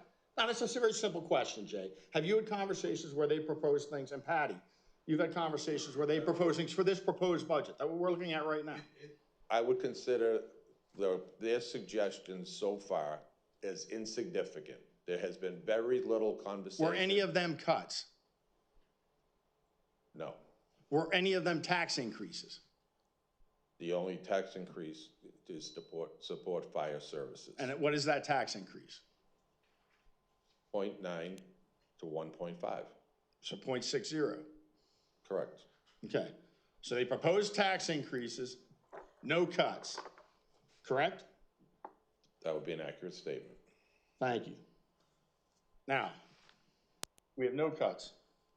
So I would like to know, these three, we have to take 1.7 million out of reserves, that's correct? Propose a cut. I don't need to propose a cut. You know why? I want the landfill host agreement that we signed to be I want to stop fighting the landfill. That's why I don't need to propose a cut. You three have some courage, have some intelligence, which I know you three are low IQ individuals, but have some intelligence, propose a cut, and be honest with the taxpayers and the residents before the election. Propose some cuts if you want to close the landfill and stop taking that host fee. Thank you. And I want to come back when, are you going to be here when the police and the fire come up? Can I leave? Yes. No, you Can you? can't leave. I leave? Yeah. Yeah. Do we want to do the police section of the budget now? Can I ask my questions? Sure. I don't know, if we have other questions or things we want to discuss on the general. What? First of all, I'd like to say that regarding the council compensation, that it's based on the census. So every 10 years when they do the census, the state legislature looks at the different salaries for all the different elected officials in the state. And they determine what the salary range or their salary is. So last year, I think it was last year, they redid it and came up with an increase. I don't have that number in front of me. All I know is that the old number was $3,250, and it's been like that for at least 10 or maybe even longer 30 years. years, it was not changed. How many? 30 years, it was 30 the years, same so rate. all the elected officials that sat up here got $3,250. So this was a chance to set the rate for an increase to oncoming council. Laura, Victoria, and I next year will not get the increase. We will get the same amount that we got when we were elected. And the new elected, there's talking in the back of the room. Can we have some quiet, please? So the new people coming on will get the higher amount. And that'll go on for their 4-year term, and then, so on. So, so just so everybody's aware of that this was not something we made up or whatever, it's the state. The state sets that. No, you voted for it. Be honest. Tell the public you voted for it. You weren't required. Yes, I did vote for it. I asked to put it on the agenda, and stop interrupting, Jason, or I'm gonna start interrupting you. So, oh, but when Laura interrupts you, it's okay. So, anyway, so we've had it, I asked to put it on the agenda and it passed. So whoever's elected on November 4th. Starting in January, we'll get that for 4 years, and whoever. And you would not agree to forego it. So, and You said you also, would take there the was money. some discussion on legal expenses throughout last year and projected, or this year, I should say. Don't forget, we've had a lot of lawsuits that were brought about by prior majority, so there's a lot of hours spent. You brought it upon yourselves with your Stop damn, interrupting. And I hope you can hear me over a disrespectful your Sunshine Act person. violations. That's why we're paying And, bills because of that nonsense. Jason, it's not your turn. There's no charge in the budget for being disrespectful. Please continue, Jay. Jay, I'm going to ask you a question, and I'm not throwing you guys under the bus because I really appreciate everything you've done for this budget. But I'm taking myself, have I, what's the word I want, asked you to do anything special for this budget while you were preparing it before I received it last week? The only thing that has been added on the budget based on a conversation I had with you is the volunteer Picnic. Okay, so I would So hope no spending people cuts, just would spending. think that would be a nice Spend thing money to on a- do Spend money to on a our picnic. No, just an increase, not a volunteer committee decrease. members. I saw the budget for the very first time last week when I came in personally to pick up my hard copy, and that's the first time I saw it. She's a hard copy. Council never puts together the budget. They never put together I shouldn't say never, but the agenda. Staff is here to do that stuff. That's why we have an administration. Right. Who proposed a tax increase on fire tax? So. Now, they'll say fire services, but it's 2 members of council. That's all I have to say at this time. So Thank you. again, Thank you. I thank you. I'm Thank not you. being, Thank you, Priscilla. throwing Thank you. anybody under the bus. Thank you, Priscilla. Laura, do you want me to go next, or you want to go with your questions? You can go. Okay, I just want to turn to the zoning and planning. I know there's been a lot of discussion and criticism of council when our zoning officer resigned. I think that was in 2024. When he resigned, he received a salary and also had various benefits with the township. That wasn't something that we had control over. However, when he did resign, it left us with options. Our manager at the time searched for a zoning officer and did not receive any applications for somebody to become a full-time officer. However, with the contracted services that we have now, it's allowed us to, in light of all of these other expenses that we don't have control over, increases in benefits, increases in everything, this was one area that we were able to save money on. And I think that it's very nice to see that in this situation for zoning, we have the ability to customize how much we're paying depending on how much needs we have. So Patty, how much was the reduction? How much was it? $5,000? How much was the reduction? How much was the reduction she's talking about? How much was $5,000? I would appreciate that. She's talking about $5,000. I have my turn She's without talking about interruptions.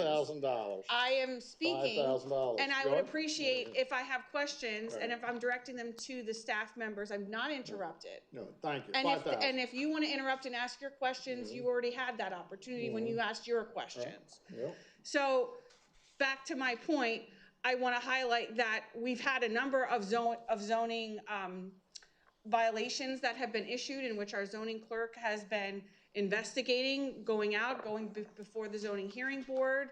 As you heard earlier tonight with the Swint case, those are things that I've seen, at least while I've been on council, have been an increase in zoning activity and code enforcement that we've not had in the past, but yet with all of that increased activity, we've had a decrease in cost. And with the pension especially, it's also realized in that department. Can you just explain that, Patty?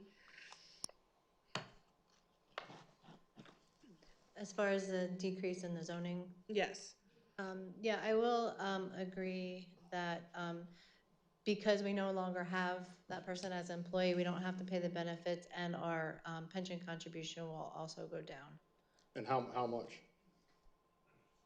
Well, also in the budget for the outside contracted services, we did put 68,000 now. We're not projected to get close to that, but we just brought it down from the 2025 budget because again, we really haven't had a total full year of the outside service from them. So I was kind of being conservative. So it probably will end up coming in less than the 68. So maybe overall, maybe 10,000. I know the residents to understand, this is a proposed, I would Patty, this is a appreciate proposed if I budget. continue my So questions. it could be higher. We have not If there were interrupted zoning, you if there during were your zoning issues, questions, if there were zoning during your issues that we really comments. needed You have these not been engineers, interrupted. we could This exceed is our opportunity to ask our budgeted questions, amount. and Yeah, you should be right. giving So the the budgeted same. amount could be You exceeded. should be giving the same Exactly. respect that Exactly. people give you. Okay, Now, Tom, It's out of order for Let's you talk to about be it. your turn interrupting. already, and we're not going back to you right We're now. not doing I that. had the floor.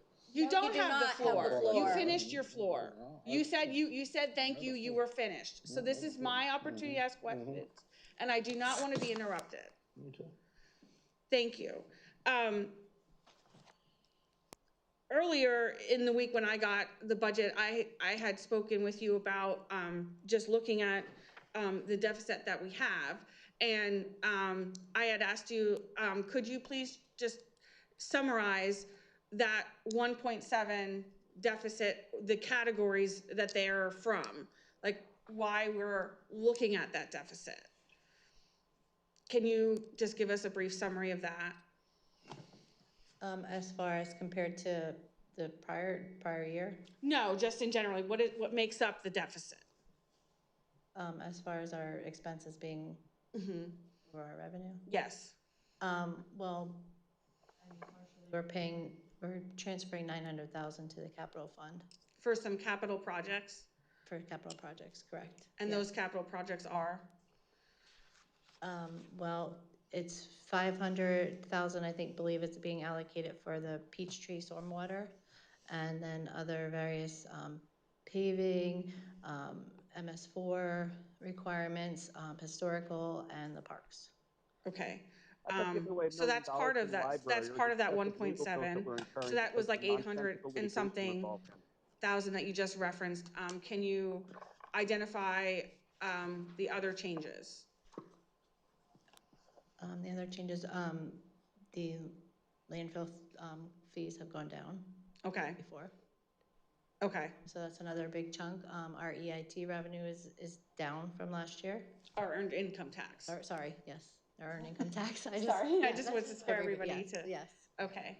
And then, I'd say those are the two big factors, yes. okay. And then, costs going up as well. Our healthcare went up 20 to 25%. Right. So I wanted to. A new contract with, non-union contract. So we have 5%, we have increases there as well. Right. So I want to highlight there's been a chorus by two people reiterating that somehow we had control over some of these expenses, or the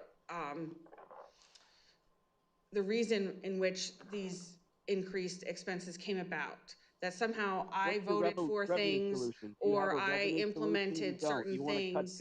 I voted for things that caused our budget to increase. And You're not I think, proposing any I cuts. think that when we're looking at increases in some cases, 40% for benefits and for salary and all of those things across the board in different departments. And These those aren't going to these increase are when the things- landfill closes. these Those are aren't going to increase when the things- landfill closes. Don't worry about I it. do not want to Don't be worry about it. interrupted. Don't worry about it. It's They're not my going to increase when the landfill opportunity to ask my closes. questions and comments. If you want to talk over me, it's because you don't want people to hear the truth. Yeah, right. You want to spread propaganda, you want to spread hate, and instead you don't want to have an orderly meeting. That is your objective. People were respectful to you, and you're not being respectful to anybody else. So I want to go back to that one slide where you went and showed the taxes. It wasn't actually. So yeah, go ahead. Show your slide here first. The one that talked about the different taxes of the different townships. You mean the comparison with the different municipalities? Yes, comparisons.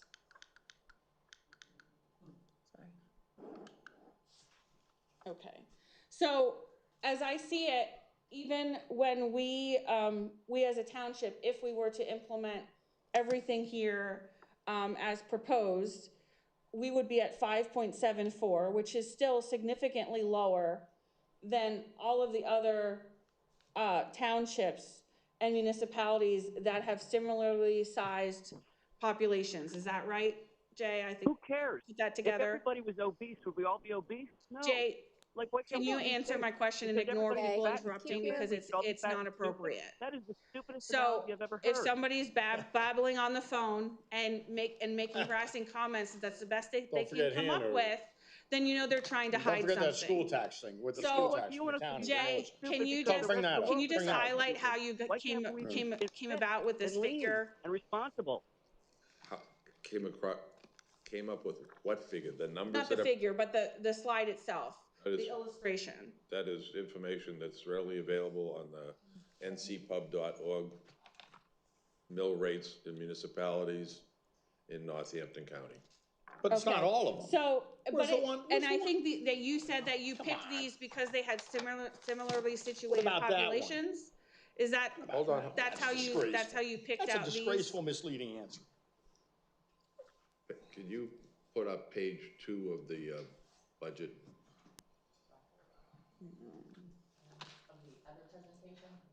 No, of the proposed budget, of the budget. Go to ncpub.org, please. Having fun yet?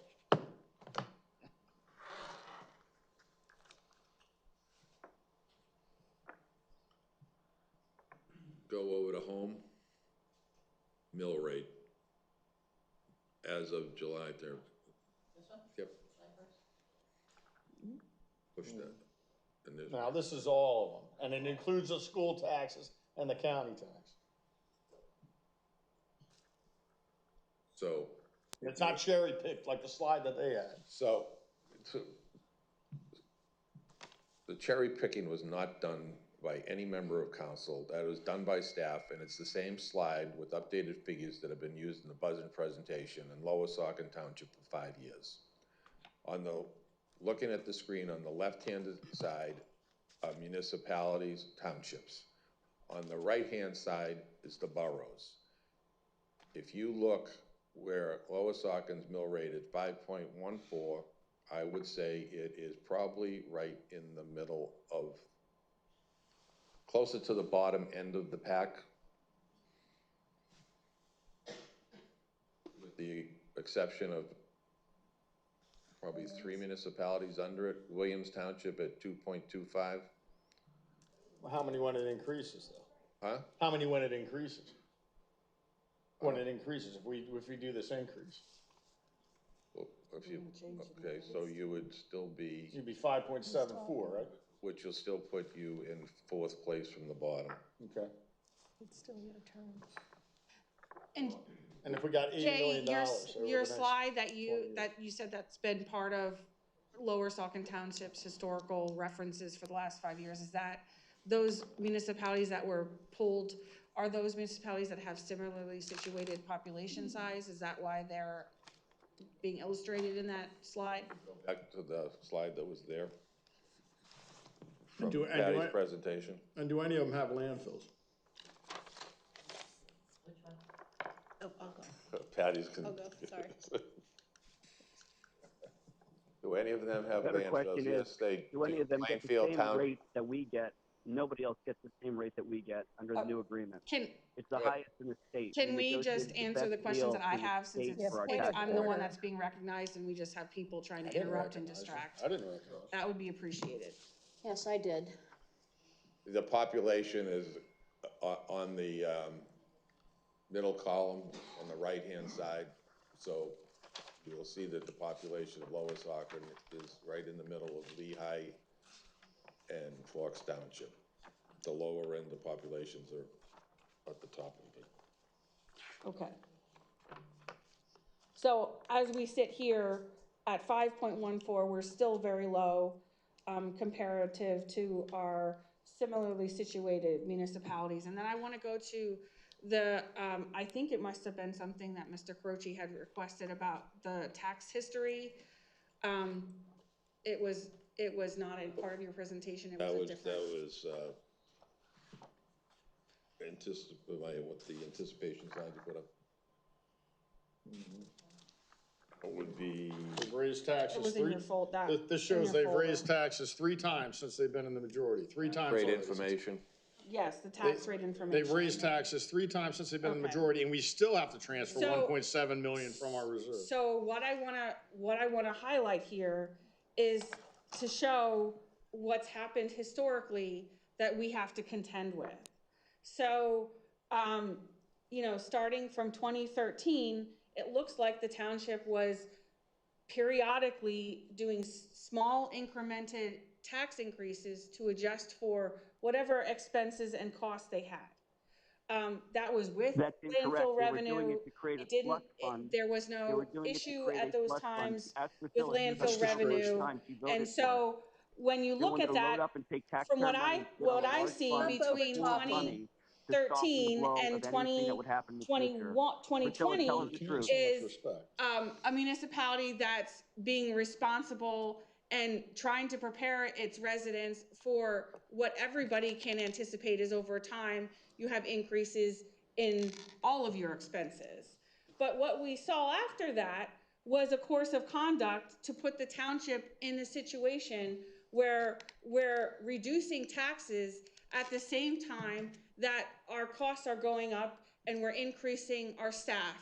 So during that time, we added 4 new police officers, a 5th detective, or a 5th position last year.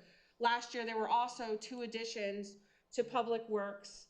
And so during all of that time, we were reducing taxes, reducing our fire tax with knowledge that we had to replace apparatus, that you have a volunteer force that's highly strained, given the size of our municipality and the increased calls that they've experienced year over year. It's nothing new. It's not like their calls have gone down in any of the last 10 years. So I think that this is highly illustrative of the situation that we have now been put in, with 2 council members going off from a majority that they had, in which they decreased our tax revenue at a time where they clearly knew and voted for significant increases to our overall budget. And when you look at the situation with our fire tax, I think there's a lot of argument here that we're sitting here and we're hiding something because there's an election. I'm not up for election, so it doesn't matter who wins. But when you look at the year 2021, there was a stunt put in place where council decided to reduce our fire tax to tell their residents they gave you a tax break. We did. All the while, they're basically cutting the township and our services in the future off at the knees. They're cutting them down. We don't when they lowered the fire tax, it didn't mean that we reduced our apparatus costs. We certainly didn't have any decrease in the cost for the equipment that they need and the upgrades that they need and the maintenance that they need. But yet, for a political stunt to garnish votes, they decided to cut the fire tax by $250,000, leaving us even further in a situation where we have to make up for that in the future. So I hope that all of the residents look at this as illustrative to see that what's happened here is we've had a course of conduct over maybe the last 5 years where the township has not been preparing for anything. I don't care if you have landfill revenue or not.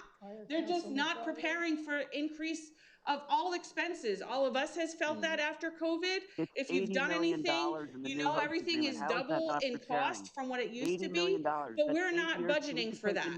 And I think that that's illustrative for the future and for what we need to look at moving forward. One of the things I did see, which is very minor, but overall, you try to see what you can and find what you can. With the capital expenditures for the ball field, there is an expenditure to add running water for bathrooms, over there, and I'm not sure how that made it into that grouping, but me personally, I would not think that that's something at this time that we should consider doing. I also know that we do have a rather aggressive pest control and pest treatment protocol that was implemented again in the last 3 years in 2022 that provides for thousands of dollars that we spend to put all kinds of things and aerate our fields all the time. I don't know whether that's necessarily something that we need long-term, and I don't know how that's budgeted or where it's budgeted, but I would like to take a look at that. I think that it is appropriate to do the peach tree and that section, because that's been a problem for quite a while. And I also think that that doing the public works building is necessary. That's one of the first places I saw when I came on council, and I was dismayed to see that this part of our township with guys that are out there working every day doing hard work was not addressed sooner. While we sought grants and used significant grant money and reserve money to put a very, very fancy baseball field upgrade on Easton Road to the tune of $3.6 million. So I'm concerned that we keep drawing down on our budget. I don't feel that it's appropriate that we have a $1.7 million deficit, but I also feel that some of these expenditures are things that are one-time expenses that we would have that would set us up pretty well for the future. And for anybody on outgoing members, lame duck members that are going out on council that just want to cause havoc and chaos and put all of this scare tactics in front of you, to say that this council isn't aware of and doesn't want to plan for a situation where we have reduced landfill tipping fees or no landfill tipping fees and have to contend with our services, that's irresponsible, and we wouldn't do that. So I am saying that to the public because I think it's irresponsible for anybody to question that over the next 10 years we're going to sit and allow our revenue, our reserves to be depleted with no plan moving forward. And as you see in the budget, as Jay had highlighted, there is a budgeted amount exactly for that planning. So to argue that we haven't planned or we're not going to plan and we're just going to sit on our hands for the next years is not accurate. Okay. Can I, Patty, can I ask you, what was the, what was the bathroom? I think what What we was the, really should do. Well, I'm not, listen, I'm gonna talk, you can call a meeting, you can call a recess. I'm asking a question, you call a recess if you want, I don't care. Patty, what the running water, what is the running water to the landfill? What is the running water to the landfill? What does that cost on the slide? He is out of order. What is the running water to the landfill? What does that cost? I'm not gonna stop asking the question. What is the running water to the landfill? Answer the question. The running water to the landfill, how much is it? For the baseball field, how much is it? 8,000. How much? 20,000 is for engineering. $20,000 for engineering for water to the ball field. Can you tell me? Right. Can you tell me what is budget line 01-401-420? 01-401-420. What is that? He always gets his way with his. 01-401-420. This is why we don't want to have an extra meeting with you. What is that? $12,500. General expenses related to PSAT expenses. PSAT, so that's a PSAT. Jay, what is a PSATs conference? What is a PSATs conference? Asking that question? Yes. How many years have you been on council? Exactly. I want Jay to explain to our residents what the PSAT conference is. PSATs conference is where the 1,455 townships of the second class get together for education and training. Hershey, Pennsylvania, usually in April. Are they required to go? No one's required to go. So it's not required to be budgeted for? That would be correct. So instead of having running water at the ball field, baseball parents hear this, instead of having running water at a ball field engineered for it, they're going to send themselves, where is this held? The Hershey Hotel, Jay? Hershey Lodge. And where do people stay? At the Hershey Hotel? multiple locations. Have you been there? It's a very nice place, isn't it? Never stayed Yes, in yes. person. So when I asked them to cut something, stay when I ask them to cut something, they got no cuts. They're gonna go spend a couple days at the Hershey Hotel, and we're not gonna have running water at the baseball field, because she wants to cut that. But she's not gonna cut the PSATs, her conference at Hershey next year. And on the back page, we have a $2,500 contribution. We have a $2,500 contribution. We have a $2,500 contribution. It's not appropriate. We have a You had $2,500 lots of time to contribution ask and to the make comments, Miracle League of Northampton County. Is that Make your correct? opinion heard, and it is not a all right, situation where you can sit here and dictate how long we She spend on really your doesn't want you to hear question. this one. I The don't Miracle think so. League of Northampton County is where her kids go to, and it's the highest contribution for an outside group of $2,500. So she won't cut the $2,500 for her kids for the Miracle League of Northampton County. She won't cut the $12,500 for her to go to a conference in Hershey and stay at the Hershey Hotel. None of the three will. They love that. So that's $15,000. Actually, we But never what they will stayed there. cut, That's where what you they and will Jason cut, stay. what they How's will that? cut, what they will cut is running water to the baseball field. Baseball parents, please remember that in November. Thank you. Yeah. There we go. For reelection. What I wanted to say is, so we've been asking the questions to Jay and Patty, who are sitting here, but we have all these other people from the different department heads that are here that would like to speak, and we should do those questions first instead of going on and on and on endlessly with our general questions. So we were gonna start with the police, I think you said, so why don't we go to the police? We can circle back to any outstanding general questions. You ever stay at the Hershey Hotel, Chief? It's nice. Yeah, I never stayed there, Tom. It's Have nice. you? I bet you have. I do. I know you have. But I'm not for cutting anything because of the landfill. Plus, you never went to any of the I did. sessions, You're wrong. the workshops. Never saw you at a single one. I didn't want to go to the ones you go. Why would I go to the ones you go to? Yeah, Why would I want to see you? you're at the golf course.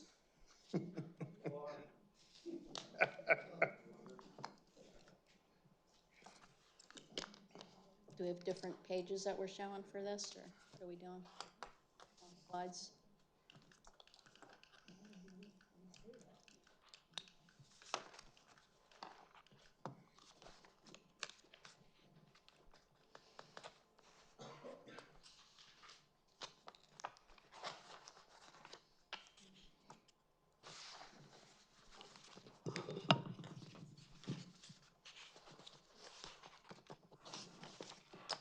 Do you want to say anything in general, or do you just want us to go through questions? Go through the questions, that would probably be better and save some time. Okay. I probably just had a few here. I will start since I never get to have a turn. So I saw some information about the overtime and a breakdown of that. So I was hoping that overtime would go down, but then what I was shown doesn't really, I thought a bulk of this would be from meetings. So where does that expense end up? Some overtime comes from minimum staffing. We require a minimum of 2 officers out on patrol at all times. So if officers have paid time off, if they take vacation or a personal day, and if for some reason someone's out sick. All right, I understand that part. I just mean like, so the guys that work all our meetings, where does their overtime show up in the budget? That would be under the police overtime compensation. Well, what we were shown only had like 800 and some dollars, and it seemed not right. And they can also take comp time for that as well. But they're not getting overtime. So they're not getting overtime. Oh, okay, well, that wasn't explained. Good to know. $800. Well, if they were not taking comp. $12,500 at the Hershey Hotel, $800 in police overtime. Yeah, well, the comp time costs money too, so it's not free. I had a question on the line item for the contracted services. So I know last year you added the TASER lease agreement, so that was the 5-year agreement, so I guess we're in the year 2. Correct. All the other subscriptions then, are those new things or things we've always had? The only thing that, actually, we had at FRCC, that's the chaplain group from last year that was approved. TASER contract is new. The traffic maintenance agreement is not new. Fuel maintenance system is not new. Verizon Fleet Management is not new. McLaughlin is not, and the body cameras would be new, but we had it in prior years as well. Okay, so I was just wondering on the budgeted amount, because it looks like we're projecting to be at 29,000 for this year, but then it's budgeted for 43,500 next year. So I just wondered, is it because we're adding new things, or are all these, you said there's 2. Does that account for the difference? That's what I'm asking.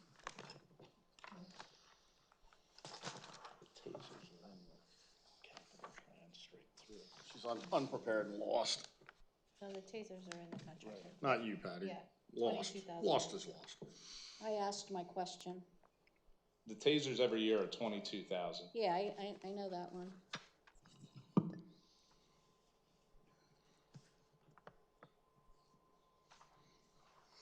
What else are you looking for? Well, I'm just figuring, because if we landed at 2020, the budget for this year is gonna be a hair under 30,000. But looking for an increase of 43,500 for next year. So I was wondering, what was the additional things that made that go up? It would be for the Cody Pathfinder, I believe. Yeah, and actually the budget last year was 43,000 as well. Right, but we didn't use it. Yeah. So I don't like when we just have numbers that are inflated that aren't maybe realistic. That's why I'm wondering, is 43,000 really a real number, or what are we adding that we didn't have this year? You're being rude to Patty with your comment. I'm not being rude to anybody. I'm asking questions. Please It's treat. not obvious from Please treat our what I township. can read here. Please treat our township employees with respect. Lost. 29,661. Yeah, I mean, that's what adds up to. Correct. 53. And that comes out to the 43. Yeah, I don't know if maybe there's something that we didn't before I was here, like I can really just speak for the coming budget. I mean, we can go, like, the TASER lease is 21,200, FRCC membership 6,000, traffic maintenance 6,000, fuel monitoring 1,000, Verizon Fleet Management 1,900, body camera 6,500. McLaughlin, 440, and that's where we come up with the 4,350. As to, I don't know, maybe some things were prepaid for in the year before that. I mean, I haven't been here long enough to know that. I just know what I'm budgeting for next year, and makes up those things. Okay, well, I'm just saying, from what we get in front of us, it's not apparent either what the costs were, or, we budgeted for that much last year, and then we didn't spend anywhere near that amount, so I'm trying to sort that out, because it shows up in different places. It's not just the police department that I see things like this. And then, like, for the gasoline, that is a way higher number, so how do you guess on that one? I believe I did what I thought might be an average for next year. I mean, we're guessing the price of gas. I did $3.40 and 18,000 gallons based upon prior usage, and that's how I got that amount. Patricia, if you knew the future price of gasoline, you could buy an investment product called futures, and you would make millions of dollars, and you wouldn't have to work for the township. Nobody knows the price of gasoline lost in the future. I'm asking questions as to whether we have more vehicles on the road, or we're just approximating the cost. No, And nobody you can knows. stop interrupting me.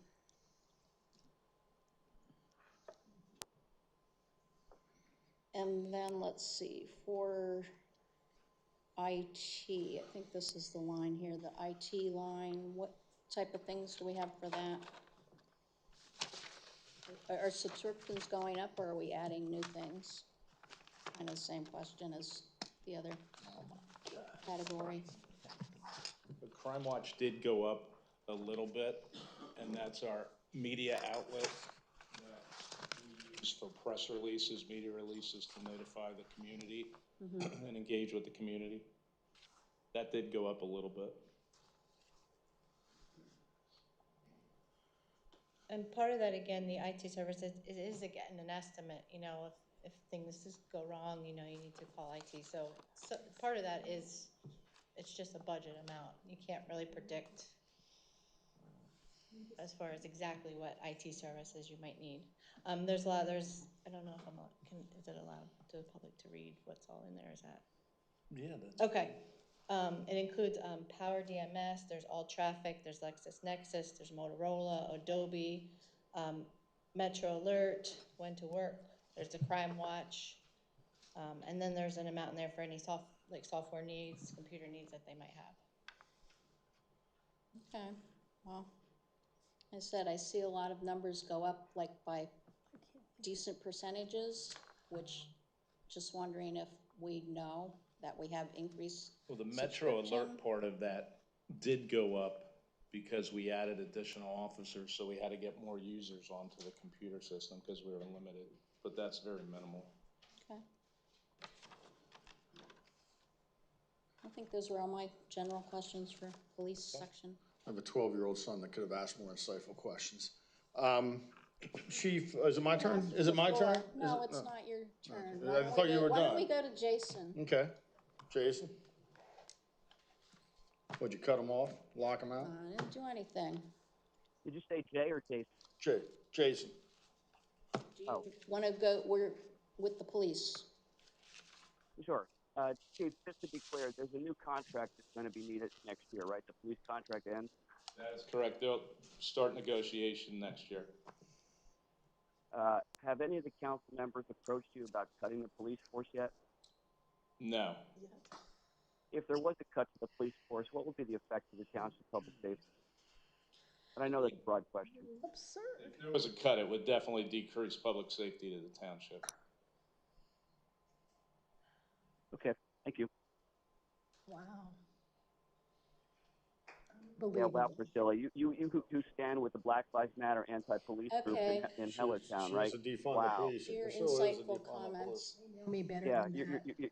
you're so anti-police, and you always have been, and now you're going to be a fraud about it. Give me a break. Isn't that awful? All right, Tom, do you have questions? Yes. All right. So budget amount requested, $4,253,872. Increase of about $284,000. Well, some of that's one-time fees, but there'll be other things next year. Anything big on the horizon for next year? I mean, how many what is our fleet of cars? For next year, in the capital plan, I have to replace 11 in-car camera systems. Okay. Because they're getting outdated, and to go and buy single ones without, it's just astronomical. So, I mean, would you classify in all your years here this being like a fairly standard increase? It's an increase of $285,000 on a budget of about $4 million, right? Yeah, I would. And the exception would be the upgrades to the radios for the P25 system, which, I mean, that's inevitable. We have to do that if we want to communicate and have officer safety for the department. Right. So you're talking about, what's this, about you know, it's an increase of, what, 10, 20%, 10, 15% overall for the, what's the actual number? Police. Increase of 7.7%, 7.17%, right? Pretty standard over your years here. What, probably between 5 and 10%? Yes. And how long have you been here? 38 years? Finishing up 35 and been chief 8. 35 and chief 8. Certainly during your 8 years as chief, 5 to 10%. Correct. everything goes up. Now, next year, as Jason said, is a contract year. It's a negotiated contract that would then, for our officers, that would then kick in 2027, I believe, correct? Do you see an increase in those, the first year of those contracts go into effect? Do you see an increase higher than 5 to 7%? Or?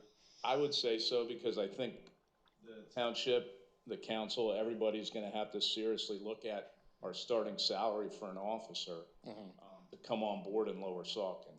Right. Because it's hurting us to hire now when you can go 20 miles to the south of here and start at $25,000 to $30,000 more. More, right. Correct. Right, so 5 to 7%, 8%, 5 to 10 maybe on a year that's not the first year of a police contract. And then probably a little higher on the year that's first year of a police contract, because you're gonna have those increases in salary. The previous police contract was negotiated 5 years ago, and with, I believe it was 3% increases, if I'm correct. All right, so we're looking at higher things there. I think, I mean, we're definitely gonna have to do that, because I wanna keep the guys that are on the department, because they're professional, they're good workers, they're great employees. Right. And if we don't, we're gonna start losing them. Right. Especially with the Act 49 at other departments, they can buy their time back and go somewhere else and start making $20,000, $30,000 more. Right. So if we had $80 million over the next 20 years from the landfill, it would be very helpful. Yes, for sure. For sure, right. Now, I want to win the lottery. I wanna would know you, what I get. Of course, more money helps. would It's you, helpful. see, now she's interrupting. Don't like it, do you? With, You didn't like it, Tom. oh, I have no problem with it. I'm gonna keep going. I keep going. Okay, so, just for the status quo, we're looking at 5 to 10% increases, and then the first year of a contract higher than that. If you couldn't get those 5 to 10% increases, what would you cut first? I'd have to look at vehicles, the amount of miles and idle hours on a car. No, we're trying to No, talk if I about were gonna the budget propose, for 2026. okay, for 2026, if I was to propose, because we can make proposals, this is a proposed budget, council members can make proposal. If I was gonna propose a 10% reduction in this police budget, what would you knock off? Off the top of my head, I'd probably knock a patrol car off. A patrol car off. All right, what if I wanted to knock 20% off of the police budget, what would you knock off? I don't want to say it, but probably an employee. An employee. So that's kind of the margin here. I don't want to do that. Right. And I don't think as a township we want to do that. No, because we have a majority that likes to go to the Hershey Hotel and give themselves pay raises. That's what we like. Jay, so. can you please identify which council members stayed at the Hershey Hotel last PSATs? Which council members? I would have no idea. I did. I'd like you to know. Okay, so you'd like to identify yourself, because I can say for myself, I've never stayed there. Can you identify the yourself if you want Can to you identify the only council member up here that's for landfill expansion? Can you identify him, Jay? I am, Tom. Oh, yeah, but you're not up here. Can you identify him, Mr. Finnegan? Okay. I think it's fairly obvious, Mr. Carochi. Right. Well, we got lost in the blonde donkey. I don't know if it's obvious. All right, Chief, thank you and your officers for the wonderful job you did. I look forward to voting for an increase in the police budget. I don't know if I'll vote for the overall budget, but I certainly support an increase in the police budget. I hope the force can continue. I hope they have good negotiations next year. I'm not hopeful on that. I think they're going to have to do something. If they're going to keep fighting the landfill, or if the landfill reduces their fee to $1, they're going to have to cut officers and certainly cut resources for you. And I'll be sorry to see that. But thank you all for your officer hands. Thank you very much. And just so there's no misunderstanding, I don't want to get rid of any officers. Right. We'd have to get rid of a lot, and I would fight to keep every one of these officers. But if somebody told you again, you had to cut your budget by 15 or 20%. Correct. That would have to happen. Yes. Thank you. No, he said a car. No, he didn't. He said officers. He said first he would go for a car, 15%. not a person. Right. So they could walk, I guess. Okay. Well, nobody's walking. I'm sure they have plenty of Years cars. when we've cut vehicles. I think it's pretty evident that Mr. Carochi's gonna ask everybody what would happen if they had to cut their budget by 15, 20, 30. Maybe we just cut it 100% and say what the answer is. I think you can all figure it out where he's going with that one. But I think that you can also trust that the staff and council is looking at everything responsibly. Not Clearly you're making not, because you're not the irresponsible one asking that statements question. and assuming You're that asking that people are question, going to do you things. anticipate the needs, and you're not. You just ignore them. Did he get disconnected yet? I would thank you, Tom, for asking the difficult questions. All right, so who wants to go down there? Priscilla, do you want to go? Do you have I just want to specific- say thank you for the way you run your department. And my only question was what that additional officer was, but I didn't know that there wasn't one hired last year. So that was my question. Okay, and just so everybody knows that we did go through the promotional process for the detective, and since April, we have gone through 6 potential candidates that I would not hire. And the officers of the department know that I'm not gonna hire somebody to just fill a seat in a car. Keep your We're gonna get standards. professional and quality. Right, keep your standards. So, and I just want to say that, well, what they say about me is not true, so, you know, what can I say? What, you marched and defund the police rally? You certainly Did did. There's not do pictures of that. that. Chief, just a couple questions. First, I do want to say thank you for coming tonight. Thank you for answering the questions. I thought all of the line items were very specific and meticulous, so I appreciate the clarifications on all that from Patty as you guys work together on that. I know there's a couple line items that are state mandated upgrades that we have to do. Can you just describe those? The big ones are the upgrades to the radios, for our portable radios and our mobile radios. Okay. So P25 compliant for interoperability and everything like that, and that's the expenditure on the capital plan. Okay. I just wanted to clarify that is in the capital fund. Correct. Okay, that's in the capital fund. Yep. Okay. And then the other one is the RMS, or Records Management System, to go to Cody. 2 big things that are happening. In order to be NIBRS compliant, which is the basically the state law enforcement crime data reporting, our records management system right now does not do that automatically. We have to do everything manually, which is cumbersome and takes a lot of time. The other part is Act 18, which was signed into effect on June 5th.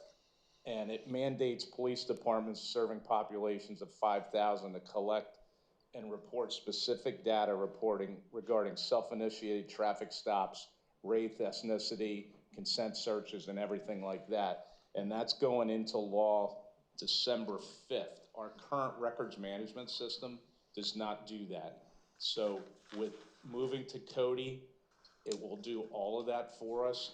We will be compliant for the first month because we'll do it manually, which is not going to be, it's going to be a challenge, but that is why we're looking to do the records management system as well. Okay, I appreciate that. I like to highlight that because it's a lot of these things we don't necessarily have control over, but we like to keep our police force at a very high level and make sure that we're complying with all the state and local upgrades. It's just unfortunate that we don't get funding from the state to account for those necessary upgrades as they come forward. And I think we all appreciate having an accredited police force. And part of that means that we have to maintain those things with or without state and federal funding. So I just wanted to highlight that. You do get funding from the landfill. Yep. Don't forget about that. I would have $2.6 million. appreciated using, I mean, it would have been nice. I looked at, we had a grant, I obtained, Patty shared with me all the grants that we have received in years past.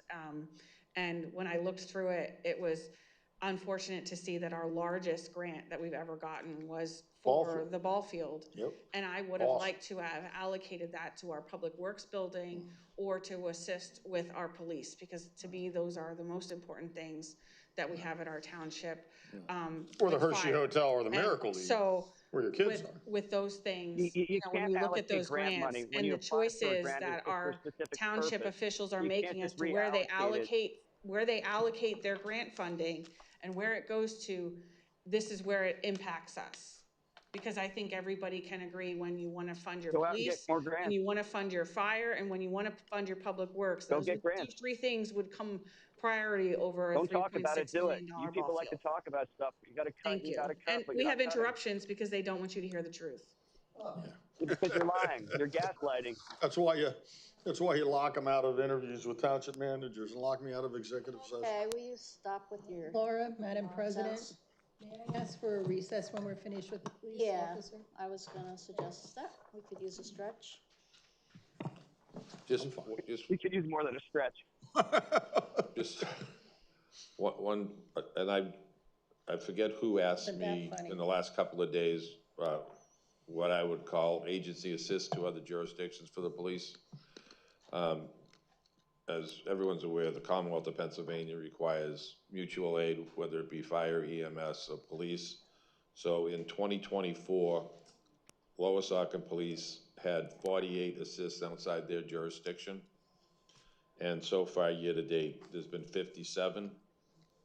And this year, it's been Hellertown 41, the City of Bethlehem 8, PSP 3, Springfield Township 2, Freemansburg 1, Lehigh University 1, and the Borough of Fountain Hill 1. So out of the How 57 about the other way around, assists, Jay? Excuse me? How about other departments coming into Lower Saucon to help us? Is that 48 or is it less than 48? I would have to say, Jason, I would say, it's the chief, I would say that is less, because of the size of our department. now, out of the 58, you said 41 were from Hellertown? That's correct. Okay. Yet they're increasing our compost and our library costs. How many, 70%. one more question, Chief Barn. How many times in the past 2 years has Hellertown not had coverage at all, and we've been notified that this would be state police coverage? In the last 2 years? 2 years, yeah. I'd have to go back because I do remember in 2023, there was that same question posed to me, but I don't have that paperwork in front of me. You don't have the current. But I can tell you, since their new chief took over, he's doing a wonderful job down there trying to get staffing up. Right. And he's So doing good less, things. less recently, that was mostly a 2023 problem. Correct. Okay. And thank you. Thank you. All right, did anybody else have questions for Chief? No? All right. Thank you, and just so everybody knows before I leave, we are having our reassessment for accreditation on Monday, October 27th. They're going through our proofs now through the Power DMS. We shouldn't have any problem, but they will be here doing an on-site assessment, so. Good luck. Yeah, That's the good 20, luck. you said that October 27th? Monday, October 27th, correct. Good luck. Awesome. Good luck, Chief. Thank you. Thank you. So we will take a 5-minute recess, is that good? Yep, that's good. We're gonna recess Be sure for you 5 stretch. minutes.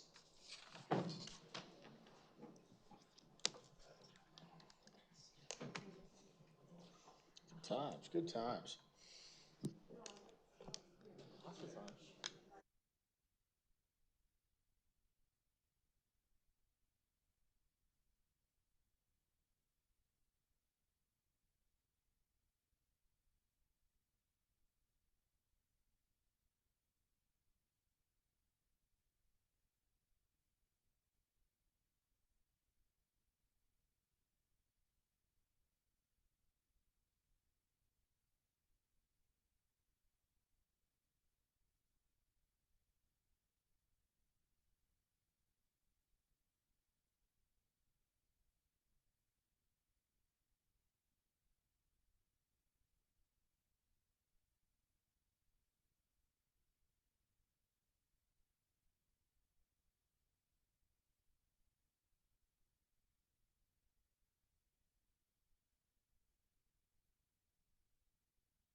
trying to, but it didn't work.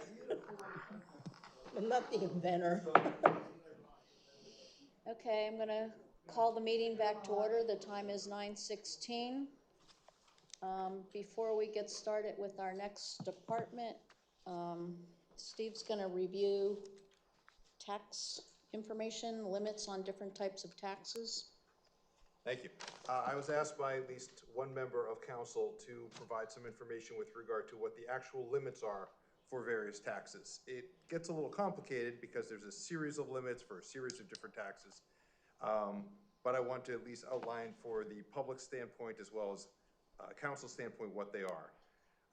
And I'll sort of go through them quickly, and then they may not apply in a lot of the cases that we're talking about for today's budget, but at least they're out there and everybody understands what they are. So there's an annual tax to not exceed 14 mills for general township purposes. And then there's certain, as you might imagine, there's an exception to that, but that's the general rule. There's a separate annual tax not exceeding 5 mills for highways and roads and public places. There's an annual tax not to exceed 50% of the rate of assessment to procure land, to essentially obtain land and erect public buildings and so on, as well as payment of debts. There's a separate tax not to exceed 3 mills to purchase fire apparatus and related items related to fire. Township can appropriate up to 1/2, but no more than 1 mill for paying salaries and so on for fire suppression employees of the township or a fire company. If there's an annual tax to be proposed higher than 3 mills, then it has to go to the voters. If a tax can't be exceeding 2 mills to maintain fire hydrants. There's a separate tax to acquire and operate parks, playgrounds, playfields, gyms, and so on. And then there's additional taxes with regard to indebtedness, meaning debt. There's an annual tax not exceeding 1/2 mil to support ambulance, rescue, and emergency services. And there's certain exceptions to that also. And then there's an annual tax for a revolving fund for street improvements, sidewalk improvements, water supply, sewers, and so on. And then there's a special tax not to exceed 2 mills to accumulate money for road equipment. So those are they're not necessarily all, but just about all of the various taxes and the various limits that exist. So I was asked to provide that information, so it's out there for the public and for the council. I did. I asked Jay and Steve to get that information because I just wanted the public to know. But there are limits, there are limits in certain areas. And once you reach those limits, you really have to cut services.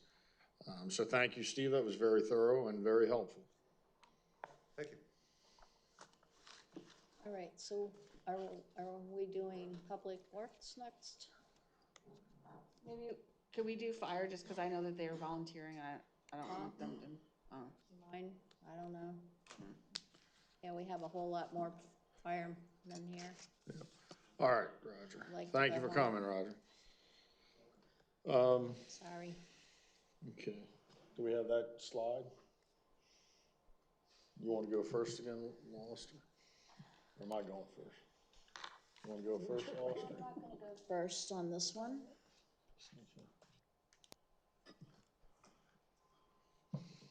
My name's Laura. I know you don't know that. So who has the floor? Would you like to go first, Tom? Sure. Okay. Roger, thanks for being here. Thank you, you and all your guys for all your hard work this past year. All right, so the budget requested amount, $2,336,000, increase of $179,000. What's that percentage again, Patty? 8.32.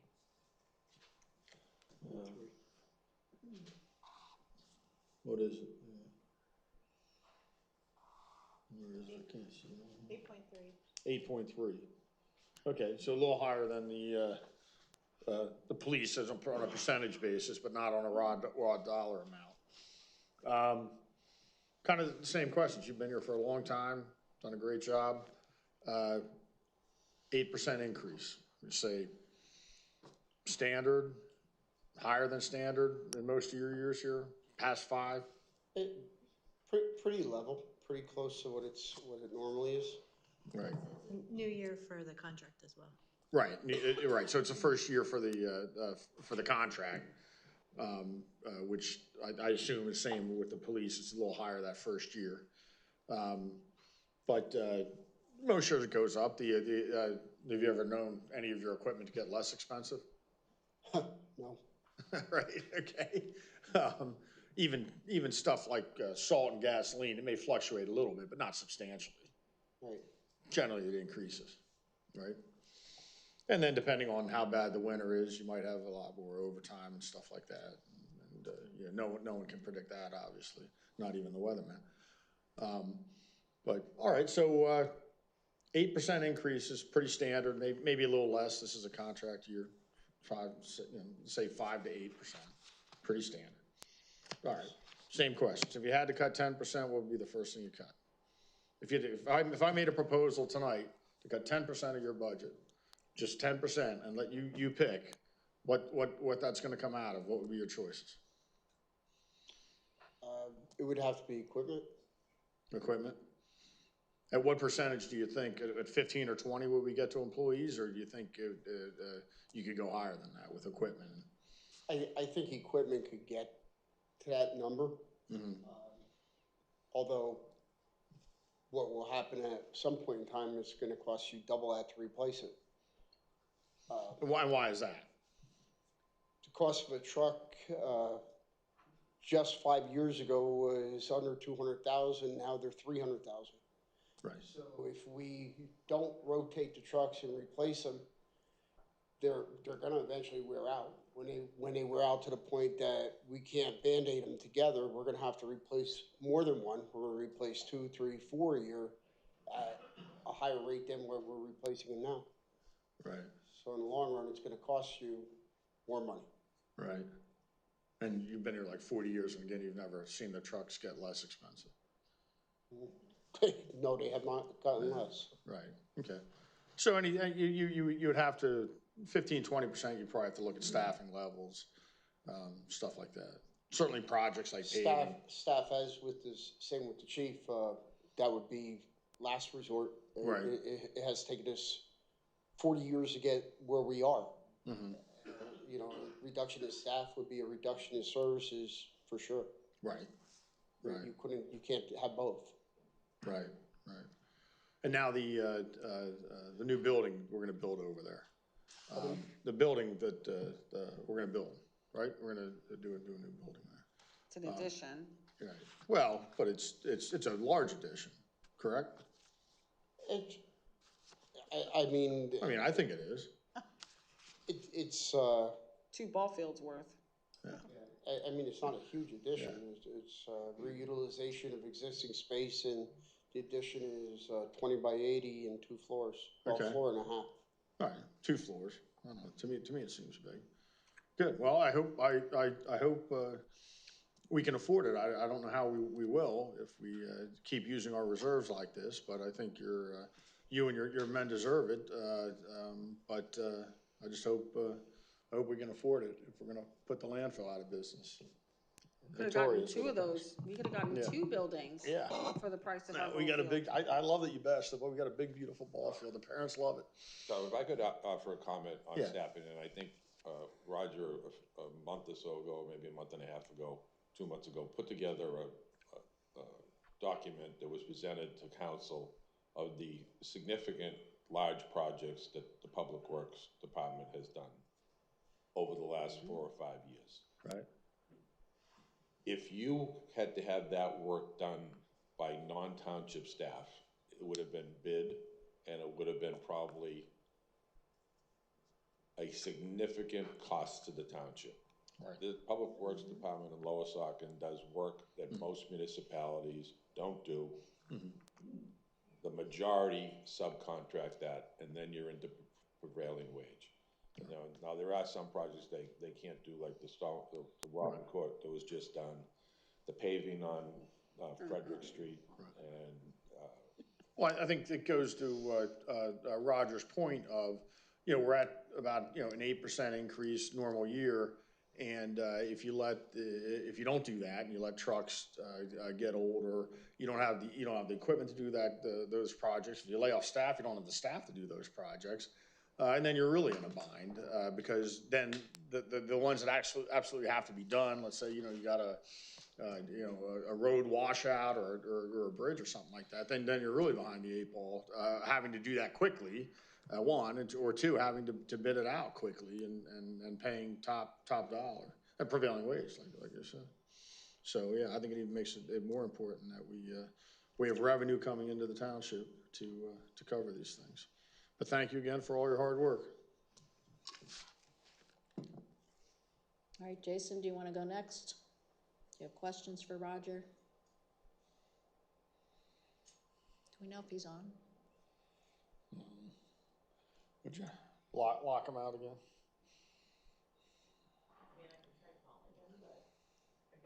Okay. We'll skip. We'll go on. Oh, go on. Priscilla, do you have questions? Go on. If you get hold of him, get home. If you don't, you don't. Just want to say thank you, and thank you to the employees who are working under the conditions with limited staff. And I know you rotate the trucks and you have them scheduled, and however you do that with putting them in the budget for certain years. So I don't have any questions, so thank you. Okay, Victoria? No, I don't have any questions about this. Just thank you for putting it together and asking for the things that you need. I appreciate all the work that you guys do. And I know we budgeted last year to add 2 guys specifically because overall this is going to help the township, and I'm hopeful with the addition to your facility that we're able to do everything that we can to support you in helping the township and the community. Thank you. Okay. What's it, $2 million, no questions? Can mention that we are hoping that we do get grant money for the Public Works building. We're put it for a $500,000 grant, so. We put in for Is that $2 the- $500,000 grants, one on the $2 local million. and Is that the on one that we find out about in March, that we're getting emails on? Correct. Okay, so hopefully we do have some grant funding coming. I just had one question on the contracted services, just to check on this one. So it's budgeted for 45,000, and part of the things that go under this category are tree cutting. Are we planning on doing more? I know one year we did a lot of the dead trees that were along the roads, but a lot are still left. Are we planning on going after that more with this, or is that something else?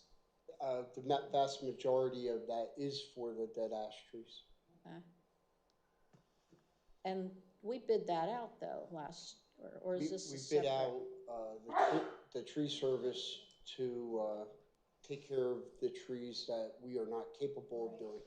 Because they're too high. It's also for ongoing emergency service. If it's a storm and a tree falls that's hung up in, say, wires or something that we cannot safely do with our equipment. Okay, I just wanted to point that out too, because a lot of people ask about the dead trees, and it's a big concern because it's, dangerous and people are worried about it, so. That was my only question I think I had on Public Works. Confusing for lost people. I think unless Jason is on What's that? with questions, did you get him, Stacy? No? Okay. Thank you. I think we're out of here. Thank All you, right, Roger. thank you.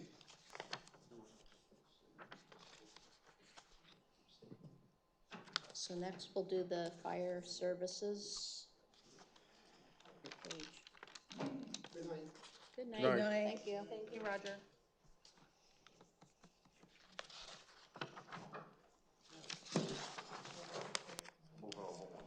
Huh? All right. Even better.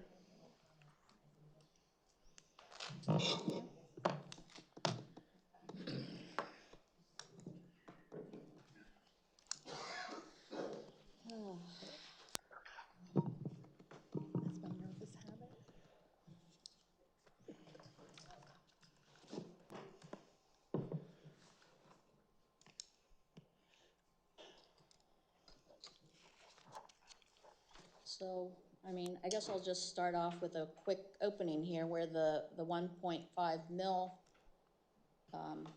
came from, and it's with the executive committee for the fire services. We've been meeting, before we were officially the fire services executive committee, we've always been meeting with the fire rescue group anyway, discussing, you know, what their needs are, and the services and how much they cost. So Jay did a lot of number crunching for us and threw together a lot of spreadsheets. I don't know if we're planning on showing any of them at all or not, but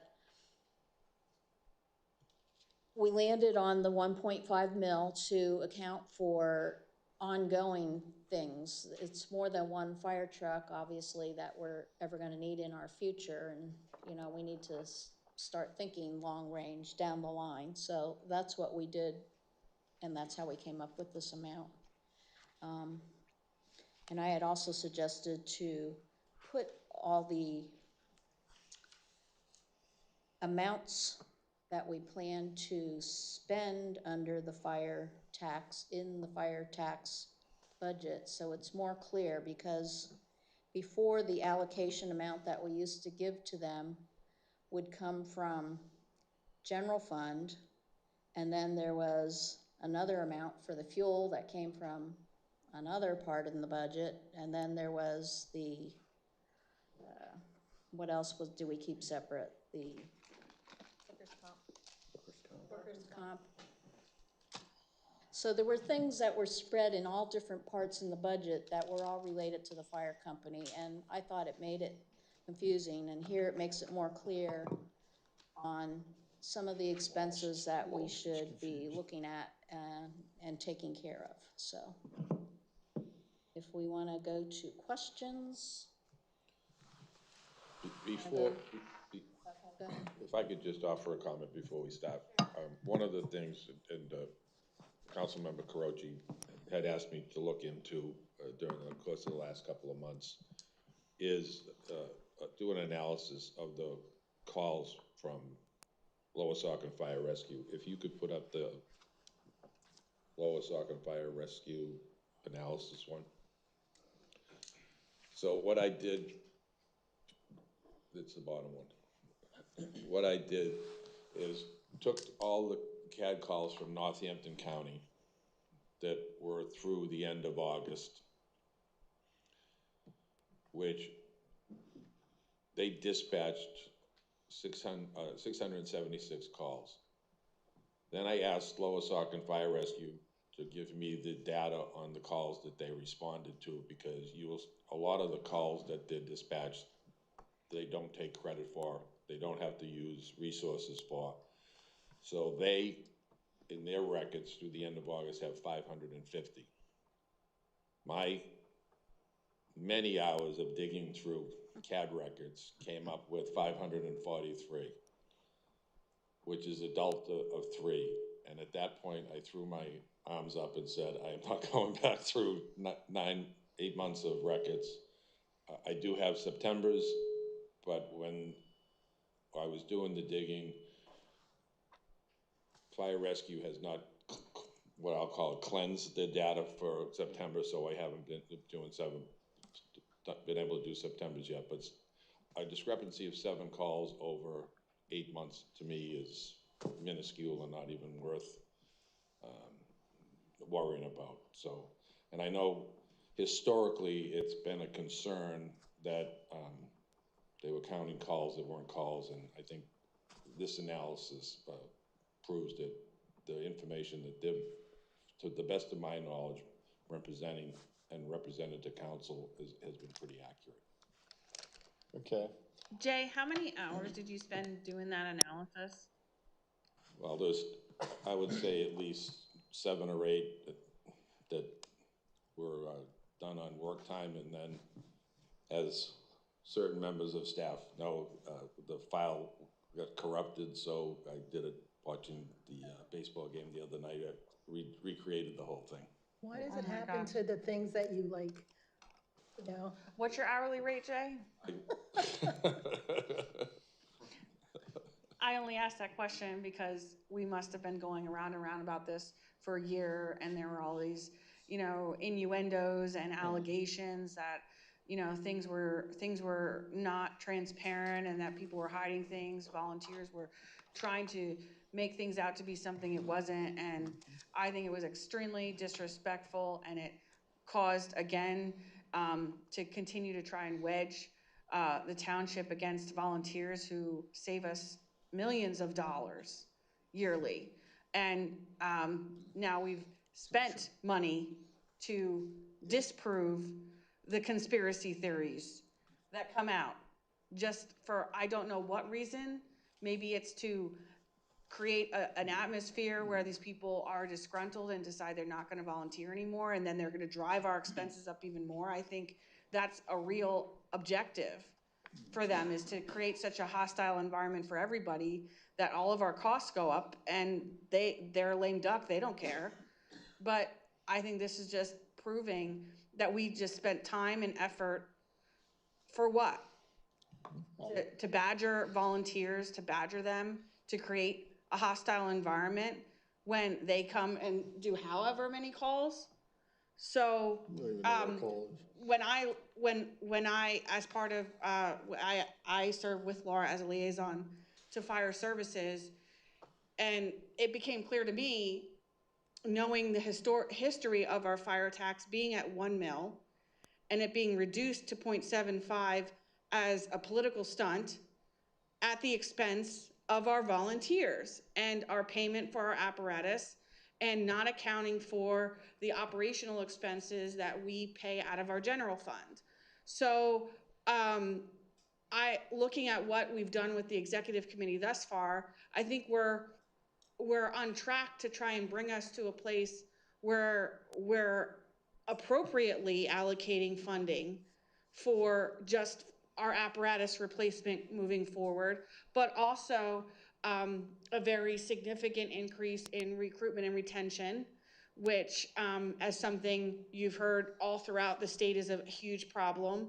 And we have guys doing such a professional job here, serving our residents and dealing with all of the calls they have to deal with. We want to incentivize that. So that's also a big component of the fire tax, aside from just making it clear for residents. I don't think, as me as a taxpayer, I don't like, when I look at my fire tax on my tax bill, I think it pays for all of my fire stuff, and it really doesn't. It was initially, I think, historically put in place to pay for the ladder truck. And, I think there was a comment earlier that talked about how we front-loaded payments on the fire truck. I mean, that was the most ridiculous comment I've heard, because we were paying interest on the truck. I don't know why we would ever pay interest on a fire truck that we could pay for outright. That saves us money.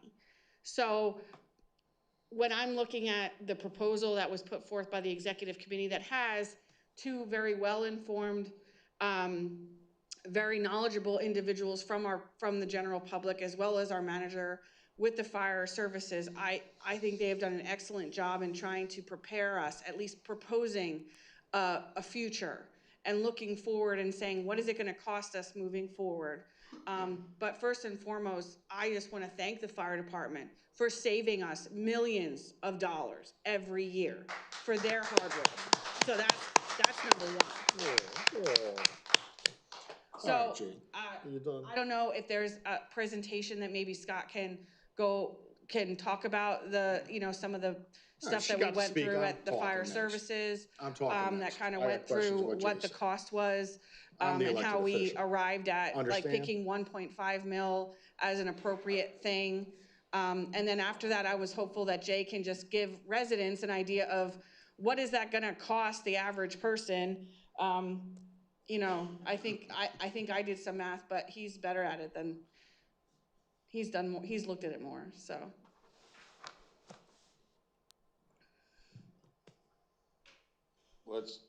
If you want to use simple math, if there's a property assessed in the township for 100,000 and the mill rate is 0.9,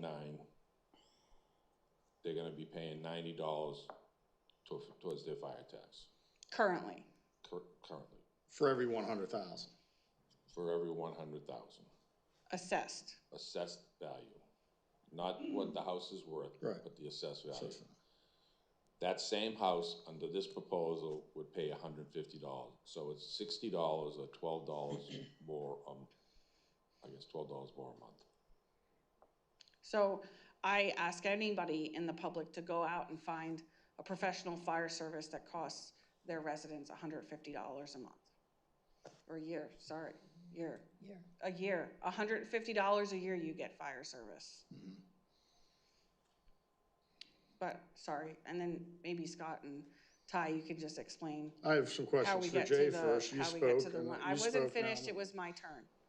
So I'd like you to just kind of explain what you've presented, and what we've gone through to It's get. gonna get ugly if I can't From speak. 0.9 I'll tell to you that much. 1.5. It's gonna get ugly if I Okay, can't speak. if Patty could just put up the slide that goes with fire services.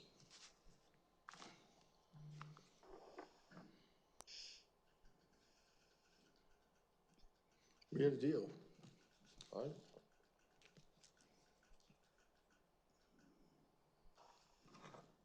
Okay. Fire services is asking for, at the 1.5 mils, Lower Saucon Fire Rescue operating and recruiting allocation of $525,000, moving the other three items out of the general fund and put into the fire services tax, workers' comp, which we've always had, diesel fuel allocation, which we've always had, and the pump hose and ladder testing the townships paid. The $525,000 is made up of, if you want to use, turn the microphone on, Scott. Oh, yeah, sorry. Thanks. So the This is 525. bullshit. I wanna ask about the calls. This is bullshit. wait. Bullshit. Okay, hold She on. asked about the You'll calls. get, Bullshit, you'll get your Jay. That is opportunity. bullshit, Jay. You get your opportunity to Bullshit. ask your questions Bullshit. in order. That is bullshit. That is bullshit. Wait for your Tom, turn. you have gone No, she first talked about the every calls. other. She talked about the calls. You have She talked talked about the calls. every other and then you're- agenda, every other item. One at a time, That's please, bullshit. okay? That's bullshit. Call me Ask when you're about not the running calls. a shit show. Ask Call me about- when you're not running a shit show. Ask about the calls, Mr. See you Croce. I'd be later. glad to answer your question. Call me when you're not running a shit show. I'm not running a shit show. You just threw a temper tantrum. Yep, that's right. And I'm gonna ask. And I guess Put the he's gonna- calls, put the call sheet up. Thanks. Temper tantrums, right? Put the call. The one, There we go. that one? Yep. Okay. So we need to explain, the public doesn't understand, what this is. You say Sure. dispatch, but that's dispatch of the county. That doesn't mean necessarily a truck was dispatched, right? When the call comes into Northampton County, it's logged in as a call. Right. Truck can be dispatched, and a truck can be on the road and cancel before the truck gets there. It can also mean, the difference there is that before a member of the fire company gets to a station, it's canceled because it comes in as a wire on fire, and the police department's the first one out there, and they realize, based on the location on the poles, it's not electric, so it's not a big deal. It could be cable or data, so fires cancel so they don't waste their efforts going out there. So that's the difference between 676 and 550, right? Correct. So the only ones that get taken credit for are the ones that an apparatus has been on the road or is arriving at the scene. An apparatus, and that's the 550. An apparatus is on the road. Correct. So, now when you say apparatus on the road, is that, our fire chief, Ty, getting in his truck and driving, that's considered apparatus? It could be an officer or it could be an apparatus. The majority of it is an apparatus is on the way to a call as opposed to an officer on the way to a call. No, I'm confused there, right? So when the call's logged, and Ty, you can correct me because I can get myself in enough trouble knowing too little about fire and emergency management. Okay, so the call comes in. It could be that the chief is the first one on the radio, or it could be the apparatus, depends upon who acknowledges the call. Right. So, but the majority of them when, in that analysis, the vast majority was an apparatus responding as opposed to an officer who's in a pickup truck or a utility vehicle. What's the breakdown of that? Oh my God, let's just spend thousands of more dollars. I would say 75 to 80% is an apparatus as opposed to a utility vehicle or a chief or an assistant chief. And that you can tell because it's not 1651 or 52 or 50, what's the other utility? Well, the 50 numbers are fire officers. Right. 50 being the fire chief, 51 being the deputy chief. Battalions are 52 and 53. Right. So you can tell by who acknowledges the call. That number also includes, that's 676. So that's an overall number from the county CAD, which everybody on council have seen. Right. That is burn complaints that we don't get dispatched to. That's why we weed the calls out. So for instance, if we get 80 calls in the month of September from the county, they're QC'd, they're gone through, maybe we only report 70 or 75% of those calls because it's a CAD push. That's where the county gets the number. It's not a number that we report. We only report numbers that the pager goes off for, which could be anything from county asking for me to call in any given time of the day or night to a full dispatch of dwellings, you know, accident with entrapment or anything like that. So there's no padding of numbers. And if we're off 7 calls, I mean, it could be an error on our part. It could be an error on Jay's part. Right. I mean, 7's pretty good. I don't care about the 7 calls, the difference between the 7 calls. I want to understand the nature of the 550 calls and how many of, because the apparatus, we've purchased at least 75% of, and the ladder truck ended up being closer to 100, I believe. So the apparatus that taxpayers pay for, that's what I wanted to know, out of all the calls, but specifically the 550, I understand the difference between 676 and 550. Makes total sense, legitimate. If you could put up the breakdown by major incident. And I gotta, quite frankly, I mean, I think this helps to explain it to our residents that are watching and that are in the audience. I don't understand why it wouldn't be helpful. So here are the calls. Right. Now, this is the, this is the 550. 50. Right. You all right? Okay. Okay, so, what's a good intent call? Go to the next page. Okay. So. All right, so a bunch of different things. Right. Grass fire.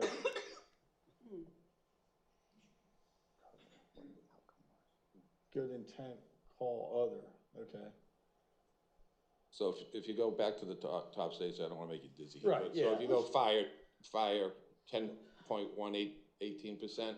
Right. You go down, the fire, so that's 56 calls. Right. And, And you know that's apparatus, that's a fire, so we're talking about ladder truck and pumper tanker, whatever you're gonna take out there. Those 56, absolutely.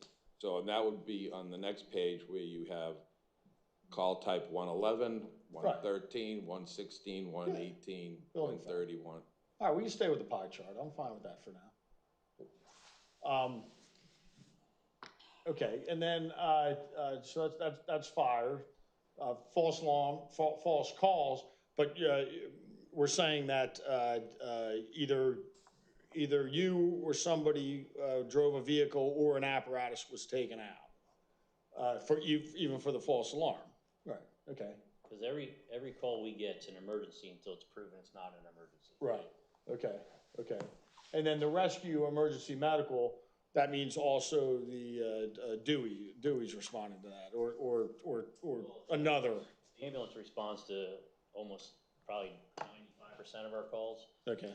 So I'd have to look exactly to see what the rescue and emergency medical entails. If it's Number calls, that's auto accidents. right, yeah, that's what I was getting at. Was if it was consumed of the auto accidents and ALS calls. So we are dispatched on cardiac arrests or unconscious patients with the EMS to provide assistance to them.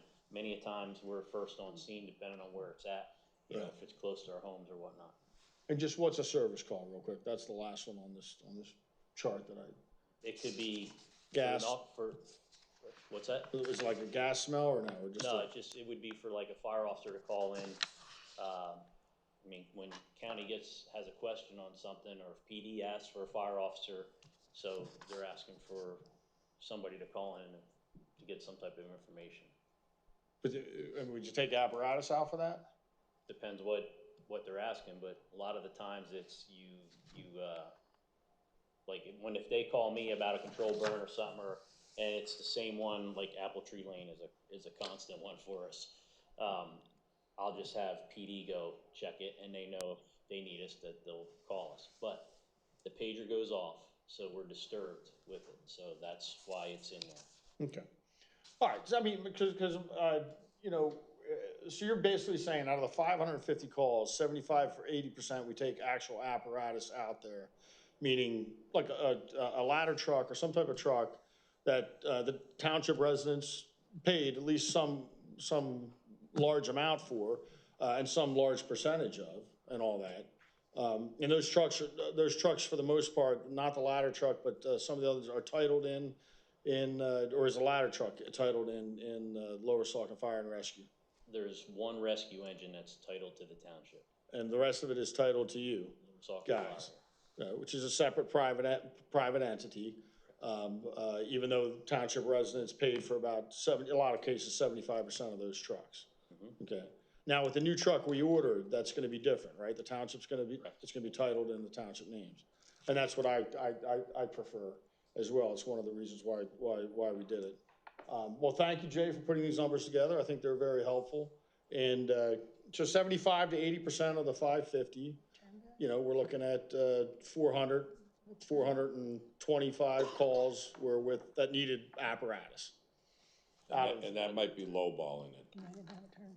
Right, you gave the percentage. I mean, I don't know, you know, I believe the numbers that you provided. All right, thank you. I think it was a worthwhile endeavor. I'm sorry that if it took more time than you thought it would, Jay, but I think it's an important information. We're talking about raising, you know, a tax from 0.9 to 1.5, and we're talking about $715,000 of taxpayer money. I think the least we could do is explain the nature of the calls to township residents. And while some people up here that are on the Fire Services Committee might find that offensive, I think it's offensive not to understand the nature of the calls for that amount of taxpayer money being spent and talking about a tax increase. So thank you for coming and explaining those numbers. I'll have more questions on the budget after you go through your process and those numbers and what the money's going to be used for, but thank you very much. Victoria, did you have a question on calls? She's dumb. I don't have any question on calls. I just want to say, and I think everybody that's sitting here has been through a number of meetings, has seen for the last year and a half, there's been a conspiracy theory that people weren't doing things the right way. And I think you all see that it's just a lie. It's just a lie to make you distrust your community, to cause trouble, to avoid, you know, paying for the services, or to make people so disgruntled and frustrated that they quit.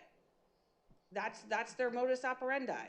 And he's proved wrong, and he has to say he's sorry, so I'm glad he said he was sorry. I didn't say I was sorry. For the last year and a half, I didn't did these say I was people sorry. deserve it? Well, I guess you didn't say you're sorry. There you I'm go. not sorry for anything. I will never be sorry for asking quack where out the taxpayer door. dollars, That's it. understanding Quack where out the taxpayer door. dollars are going and what they're being used for, especially when we're paying for 75% of the apparatus. There are legitimate questions to ask Quack on the out nature the of the door. calls. I'm not going anywhere. You wait You to see are what's on coming. December 31st, and everybody will be happy to see you go. There we go. Oh, pleasant blonde donkey. All right, Priscilla. I just want to say thank you for all you do, because you put your heart and soul into all of this, and I know I appreciate it. And for those I think it was 4 years that the fire tax was lowered. I remember the years, 19, 18, 20, whatever they were. There's that slide, Jay, that you have that shows the fire tax. Sure. Absolutely. You have that, the first the one that has, The millage is, millage rates on it, that's mine. Not that one, up the other one. No, the one that showed the years where the tax. That's the one. We're after about 100 years, we consolidated them into one fire services company. It was a great 4 years. 75. Now Ty, And there were Scott 4 are in charge of years. it all. So in 2021, the great fire job. tax was That's right, that's why there's. talk, rudeness over there. I didn't hear it. 2020, where Vladimir's was I? pissed. 2021, it was 0.75, it dropped from 1. 2022, it was 0.75, 23, 0.75, and in 24 it was 0.75. When we got elected, we changed that and raised it. And of course, we were accused of raising taxes to what did we raise it to? 0.9? 0.9. And that was the prior majority that lowered those taxes. So I voted no to them. So I have to just remind everybody that they're the ones that lowered it. He defunded the fire company. Yes, and that we're was always not proud to right. lower That taxes. was not right, because that put us in added to where we are today. So we could have had extra money, and we wouldn't be looking at what we're looking at now. So. We'll have extra money if the anyway, landfill's expanded, we'll have $80 million of I extra had to money. get that out on the record. You'll be able to buy plenty of fire trucks. Be able to buy plenty of fire trucks if the landfill's You can be expanded. quiet. $80 million. No, I'm done, Laura, thank you. Scott, you had your presentation? Am I talking? Yeah. Okay, good. So what we're asking for, so historically, the township has given us an operating allotment every year of $235,000. $225,000 of that allotment we use for operations. That gets put into what we call our township account. Money can only be used for firefighting operations in there, repairs of trucks, maintenance of vehicles, utilities, purchasing of firefighting equipment, stuff like that. And that account is audited by the township every year, as long as with this year, the township did a complete audit on our books. We are asking for an increase of that 235 allotment to 525,000, and that money should come out of the fire fund and not out of the general fund. That's something that Jason and Tom switched for us a couple years ago. Yeah, that's right. So we want to come out of that. We want that 525 to come out of the general fund. So what is that 525? Sorry, fire tax. Sorry, it's been a long day. So what does that fund entail for us? So the first thing I want to say is, we're a volunteer organization. We do still do all of our own fundraising. We have social halls. We have a club. We do a mailer. We stand on the street when the motorcycle club is doing their thing at Steel City. But all those fundraising things are just putting like a little bit of water into a really big bucket. And it's really not helping us meet our goals as an organization. And the problem that we see is our calls are increasing and the price of equipment, insurance, fuel, everything has gone up exponentially in the last couple of years. And we've come up to the situation now where we need to come back to the township, and we're asking for this increase in our budget. So what would the additional money cover? The first thing is it would allow us to fund our pay-per-call incentive program. If you remember, a couple years ago, 2 years ago, we had a SAFER grant that was basically giving our members some kind of incentive for coming out and running fire calls. So that would actually allow us to fund that program, and it would also allow us to have a staffing program. So on a Friday and Saturday night, when we have members that are out of the area because they're spending time with their family, stuff like that, we typically have crews on to cover, that station so members can go away if they need to. That would help us fund that too. The next thing that money is going to help us is actually going to be with just general operations. Our insurance went up 13.5% last year. We're spending about $100,000 a year on fixing fire trucks, even though we do everything that we can do internally. Fire trucks are an extremely complex piece of machinery. It's highly specialized. There's special electrical components in it, special valves, switches, wiring, all that stuff. That stuff has to go to an actual fire truck mechanic, and it costs money to fix. Very expensive, probably our most expensive line item in our budget is the repair of apparatus. And then the next thing, the $90,000, if you do the math, is just gonna be for our general operations.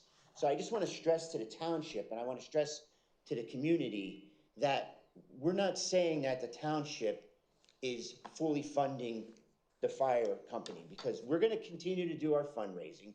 We're gonna continue to do our grants. We're gonna continue to do, whatever we can do to make it work on our end. So our estimated budget, actually, for 2026, and like I said, this is an estimated budget for us, is actually $875,000. That's what we have estimated right now to run the fire company for 2026.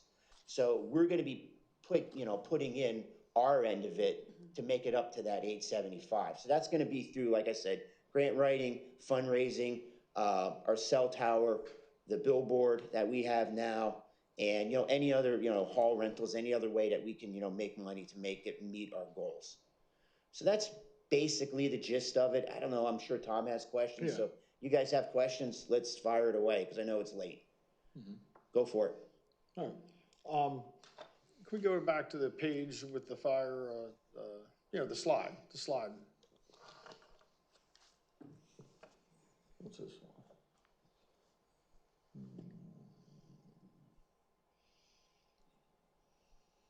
All right, so, you're saying that there was 225, 235 in the budget, right? So, and now there's gonna be 535 for operating and recruiting. 525. 525 for recruiting and operating those, Yep. right? So that's like a 50% increase, right? But on Patty's sheet, it showed a 60% decline. That's just because it's coming out of the general budget, but it's going to be made up with this tax, and it's all going to be coming out of the fire tax. Now, you're right, we did change that, and for good reason. It was too limited. I'm not necessarily opposed to you using money out of the fire tax fund. I think I'm opposed to the increase. I think it's too much. The tax rate increase is too much, but not where the money comes from. I think that's pretty much the reason why we changed it. But I am a little concerned with, so the 535 for rescue, operating, and recruitment allocation. Now, you said that entails paying some firefighters. That entails what we call our PPC, or our stipend program. Can you explain that for the public? Yeah, Because sure. it's $525,000. Absolutely. It's not pennies. That's why I wanted to explain. It's not an attack. So how it works right now, and because we're volunteers, we're only allowed to stipend our members to a certain amount. So how it works now basically is each member in your organization has a dollar amount assigned to them based on their training, what their training levels is. So if you're state certified or federal certified in firefighter 1, your rate may be different than somebody who just joined the fire company. So what's firefighter 1? Like, what's the rate, for example? I have no idea. Firefighter 1 is $4. $4 a call. A call, okay. Yes. Okay, and then, okay, go ahead. So what we do at the end of the year, and what we've done with, this is all goes back to when we had the SAFER grant, and we had money from the federal government. So we basically, we take all the calls for the year, and if you got more than 15% of the calls, that was the cutoff. You had to have more than 15% of the calls. Right. We took your rate, your training rate, times the amount of calls that you were on, and that was your stipend check, and that's what you got. Right. So You had that's to how we do qualify it. at 15%, and you got a stipend. Yes. So firefighter 1 is the lowest at $4. What's the highest? $4.50. Actually, a correction on that, Tom.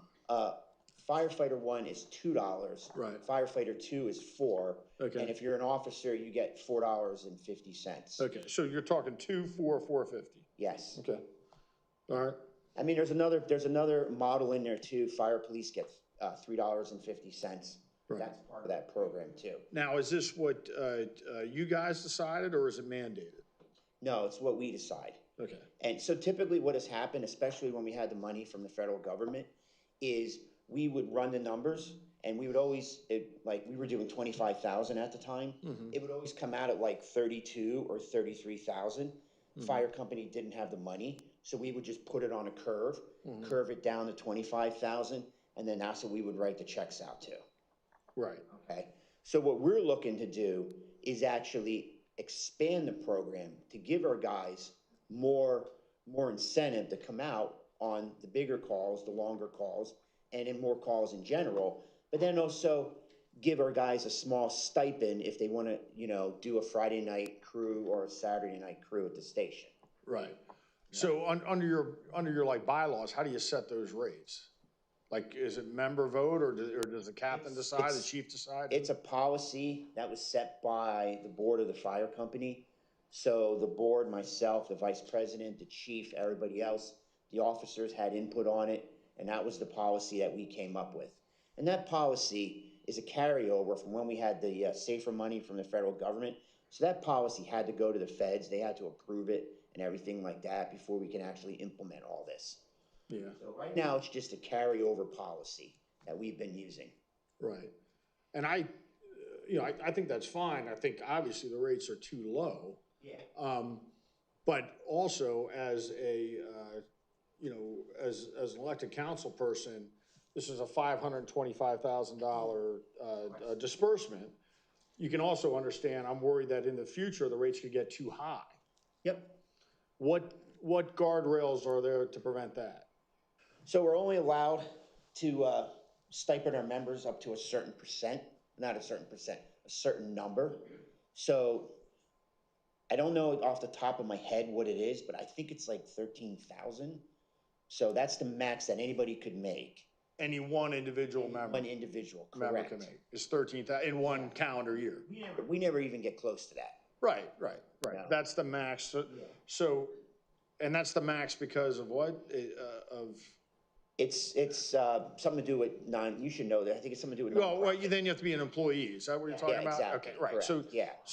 So when you stipend, they don't have to pay, you're not paying employee taxes on it. They're not. Of course. Right. We are It's obviously. like a per diem. You don't really pay taxes on We it. obviously are reporting it to the IRS, even though we're not Right. profit. But can't you report it as a per diem and not pay taxes on it or no? We have to 1099 it. Okay. That's what our accountant and CPA say that we have to do. So that's what we do. All right. Yeah, I'm not an accountant. Okay. I'm not one either. Yeah. Okay. So you're saying 13K would be the most anyone could make in one calendar year? I would think so, yes. Okay. That'd be a lot of calls. Well, at $4, it would be a lot of calls. Like I said, my concern is the guardrails, right? Because, and you guys have been fantastic as far as, you merged when we asked you to merge. It took a little bit, but you merged. You did that. You were always good at meeting and telling what you needed, what you wanted as far as equipment. You had the schedules you provided and all that. But there are, and again, not you, but there are fire companies, volunteer fire companies in the Lehigh Valley that have gotten into some trouble with finances. And I know you guys go, above and beyond to try and prevent any of that from happening. But, you could see, that's my concern because it is $525,000 and while $13,000 annually is a lot of money at $4 a call, it's not a lot of money at $200, $300, $400 a call, right? Correct. Right. So, and you can see that's my concern. I would feel comfortable. You got to raise that rate. It's too low. $4, $2, whatever the hell it is. Right.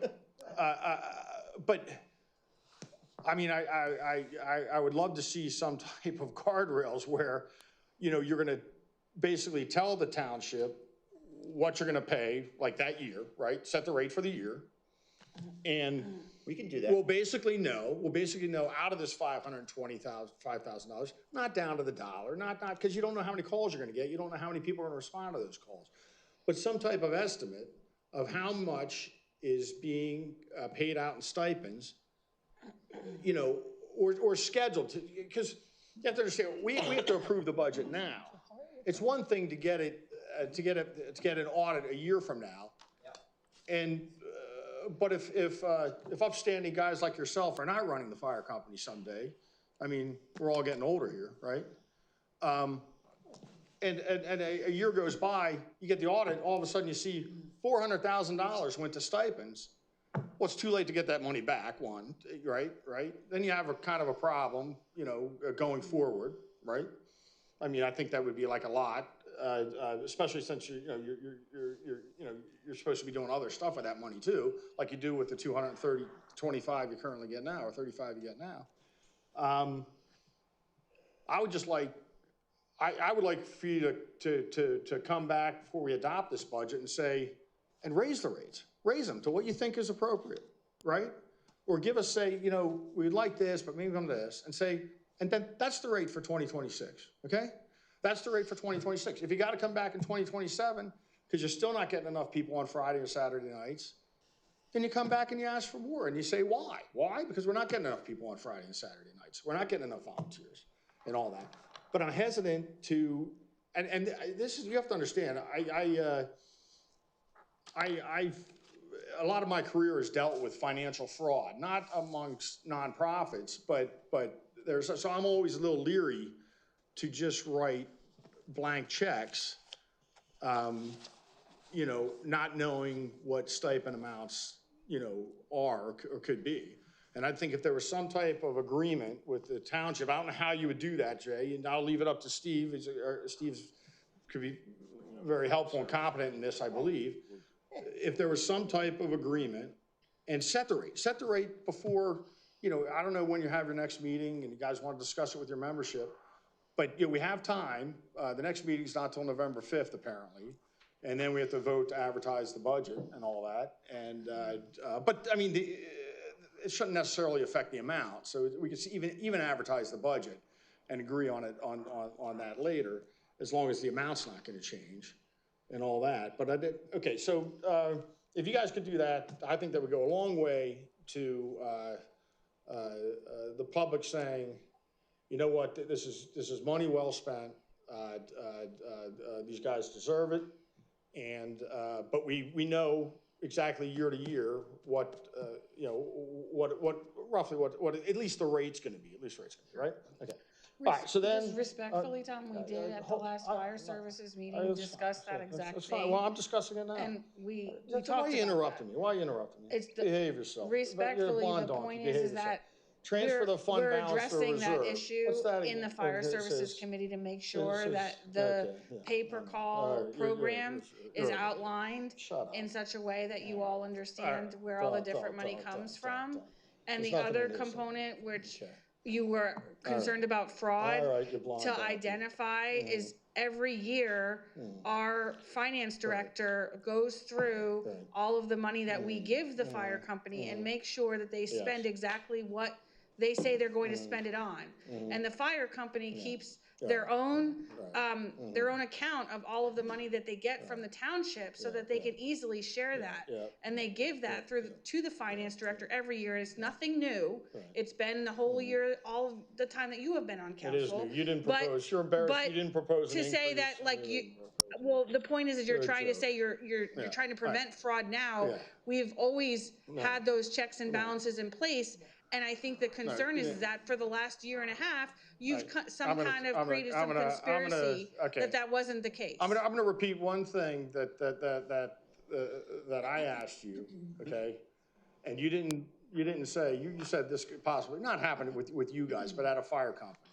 If a municipality gave $525,000 to a fire company, and remind me, Hellertown's had 2 embezzlements, right? Hellertown has had 2 embezzlements, right? Okay.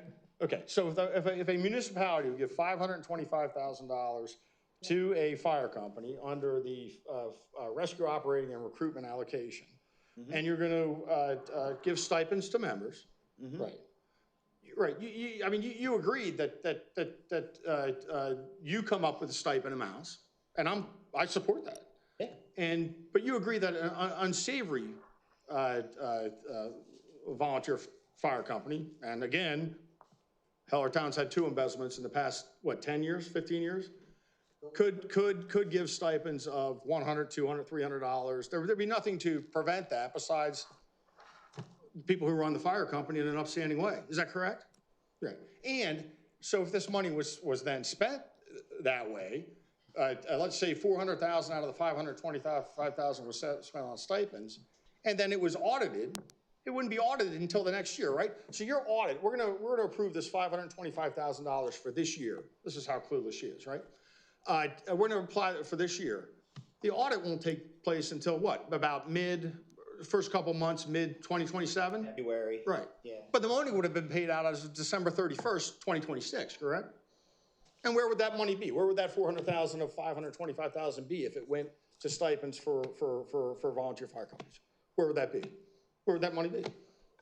It'd be with them, right? In their bank accounts and right. So she's clueless. She always is clueless. That's why we call her the blonde donkey. And go ahead, Jay. You had something to say? So there's a couple of safeguards in place. The first one is the Fire Services Committee is working on a memorandum of understanding. Right. But it's not there. You don't have it yet. It is in its third iteration, and I think it's within the next 60 days, it will be wrapped up. Is there anything in there currently about stipend levels? Meaning, There is. There is not. There was an agreement at the last Fire Services Committee meeting to come up with exactly what you're asking for. Before the money before the money is distributed to fire services. So that safeguard will be in place as well. The third safeguard. That's all I asked for. The third safeguard is before they get money on an ongoing basis, they present information to the finance director who approves it, the money going out the door. So the money won't go out the door unless it's approved by a member of Lower Saucon Township staff. Sounds like you're taking my idea and improving it, Jay. I'm doing that. I'm ahead of you. Yeah, that's what they say. But she never once talked about this in a fire services update. Exactly. So I don't believe her. Go ahead. Keep going. You have another point? It's in the minutes. He has another. Oh, yeah, you're right. I never hear any update. Right.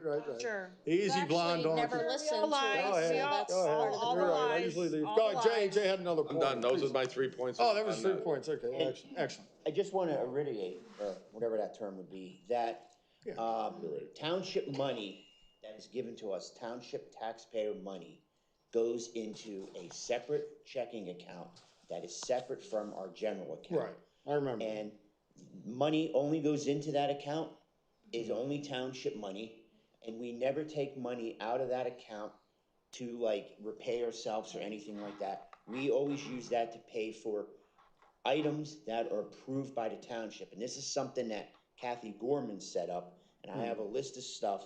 Council set that up. Kathy implemented it, but council set that up. Sure, but that's how that works. So for instance, maintenance on trucks is an approved purchase, but if we were going to, I don't know, paint the fire station, something like that, that may not be. That would come out of our general account. I think that's the important thing to remember here. Okay. Like I said, the township sees those financial records, and we also do an audit every year. Yeah.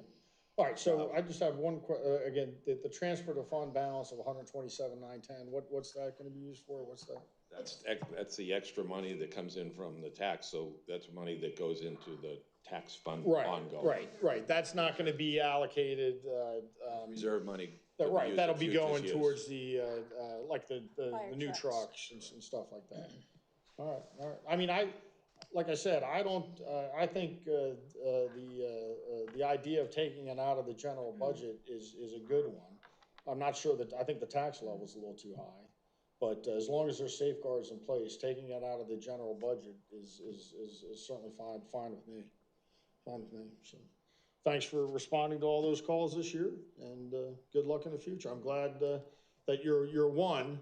I think, one of Jason's and I's as our terms end, one of the things I think we're very, proud and happy about is that after 100 years, Lower Saucon Township finally has one fire company, with one chief, and, that's as it should have been years ago. And, I mean, Ty, do you think things work much better now than having to deal with, 3 or 4 fire companies? Oh, yeah, it's way more streamlined. Yeah. Good. And this allows things like this to happen. All right, thank you. Okay, Priscilla, do you wanna go? Now they're gonna steal my Thank ideas. you. I don't know Steal what my else to ideas, say. I remember, Oh, my God, she remembers. when there was the unfortunate incident with the embezzlement at Dewey, it was right after that. I know helped implement the resolution that dictates how you're supposed to like respond it back to the township and have that account and all that stuff. I did that. So I'm glad I did, and it's been working well with the staff and everything, so this follows those lines. Victoria? No, I said my piece before, I'm good. Okay. Do we know Jason's not around, I suppose? Jason is Stacy? not coming back. Okay. I just wanna add something, cause I know like there's. Turn your microphone on. Oh, sorry. I should know this stuff. There's a stain on the fire service because there has been issues with embezzlement and other organizations and stuff like that. We're one of the few fire departments that I know of that actually has a CPA. We actually have a CPA that we pay, monthly, an organization that goes through and audits our books every month for us. So we're on the up and up with a lot of it. And we're very, very, like, we just went through a big audit, when it comes down to, cash controls and that kind of stuff, signing of checks, it's always a dual signature, everything else that's involved. We run a very, very clean ship. And I wasn't insinuating anything. I know you're not, but I just know like I just want to get the record straight that I was not. Yeah, I understand, have the trust me, I utmost respect for understand. you So guys, I'm just saying that there's a stain from other organizations and we're I don't not have like that that stain, at all. so I don't see a stain when I look at you guys, so. We're highly sorry that there professional, was highly trained organization. Our volunteers donate hundreds of hours a month, Yes. To the community and years. So, The stain just left. any other questions? I don't know if we have questions, but, I'd like to thank you all for coming. We're very lucky to have you all volunteering for us. You do an awesome job. And we have been working hard on putting together, like Jay mentioned, the MOU, so we should have that in place probably before the end of the year, I would imagine. And I don't have questions because obviously the liaison, so I attend all the meetings with you guys. And just so everybody is not confused, the $525,000 total is not for the stipend program. That's only one small piece of it. We thought about $100,000 of that amount. Right, but we're gonna get some numbers that'll get some Yes. clarity on that before you do that. All right. Thank you. Thank you. Well, thank you.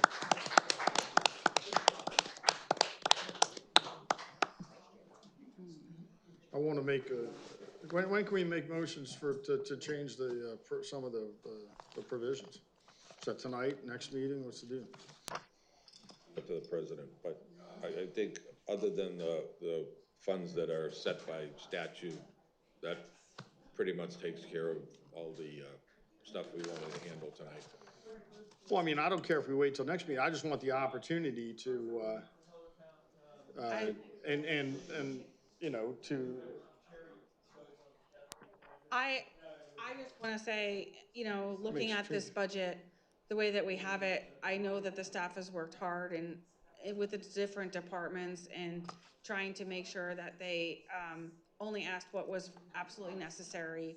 And a lot of these costs are beyond what we would hope for, and certainly the percentage increases for insurance and benefits is way up this coming year, which is something we have to contend with. I look back to as you see with our millage rates, we've not really been keeping up with the increases in our costs. We've just been decreasing taxes and, saying, they'll figure it out in the future, or we'll just bank our money on landfill for the rest of our lives and let somebody else handle it when we're dead. I don't think that's appropriate either. But looking overall at what we have, we do have reserves that we can utilize for some of these things. And I think with the fire tax proposal that is here, I am comfortable with moving to advertise the budget subject to some minor modifications that were identified. And with, the removal of those small items that we talked about with relation to the ball field. She's making the motion. So that's what I'm comfortable with. And if that's a motion, That was Hold on. my motion. I understand. we'll second that That's because, unbelievable. Everybody stop for a moment. because, I feel that the next, we don't need another meeting. We've discussed it. That's unbelievable. We did discuss it. That is unbelievable. Discussed it in That is length. unbelievable. Hold on. All right, let's Steve go. We got criticized because we were gonna hide it from you, and now they want us to hide it from you. You can't have it both ways. Don't talk out of both sides of your mouth. First of all, I asked for that fire services number, too, and I asked for provisions. So where we are right now is we're at the position where this was, the budget was presented for review. At a minimum, I think what makes sense is we are scheduled for another meeting. So there should be an opportunity, I believe, appropriately, to go ahead and then get it back onto another meeting and then have the advertisement. It's the better way to proceed. If we have it, we didn't have it on the agenda for advertisement at this point. You don't necessarily have to because there's no cost being expended today. That being said, the better way to do this is if you're satisfied, when I say you, if one is satisfied with the budget as is, my recommendation would be then to still schedule it for next meeting for anything else, and then go ahead and go along with the schedule that's already been imposed or suggested by the township manager. So we can go forward with it, but this is not the time to do it, is my point. I agree. I understand what you're saying. I just, in light of the hostility, the name calling, the accusations, the conspiracies, I heard for the last 3 months that we were gonna hide things from you, that we didn't want the public to know, and all of these allegations, and now you wanna walk that back. And we've never I done don't know this. that We've there's never done anything significant in this budget that's possibly could change. So Sure there is. I am happy to advertise. I appreciate, Steve, what you're saying, but if you're saying that legally there's not a problem with us advertising it, we can advertise. There very well could be. Go ahead. Here's what I would recommend you do.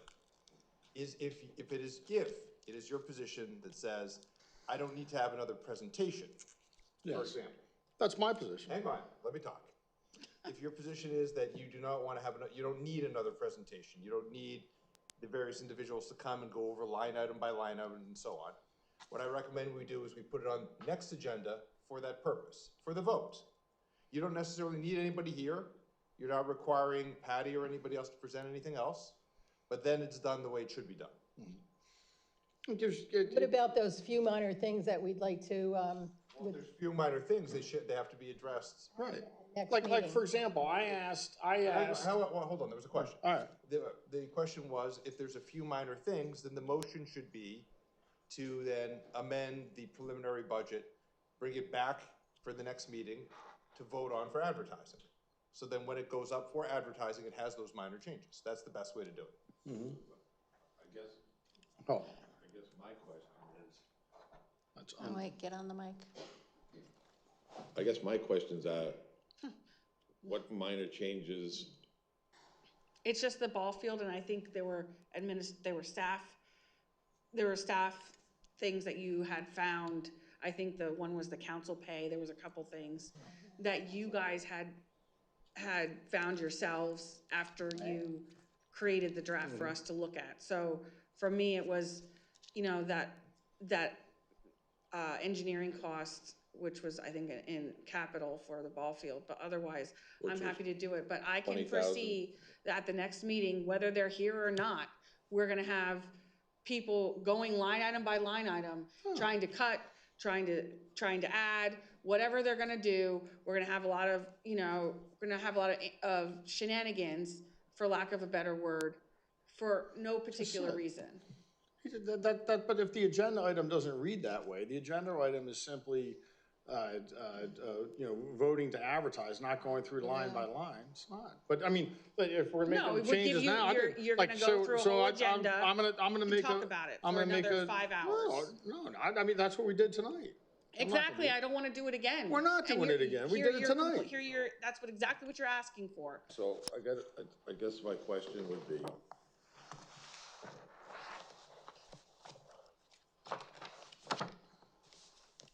it's the adjustment in council pay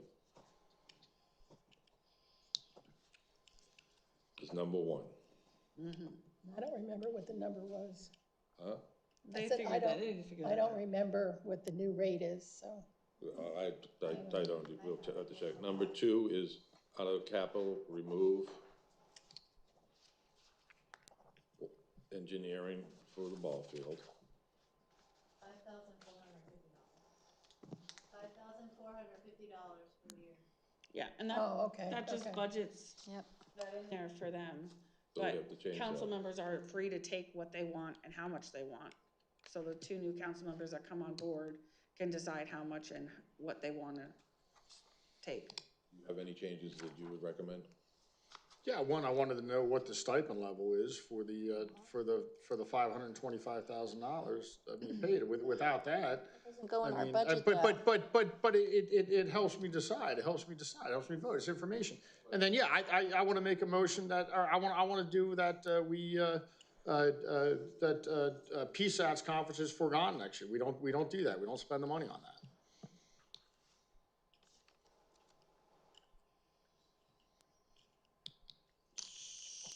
So Don't spend the money on the PSATs It's not conference. $525,000. since you won't be going to golf.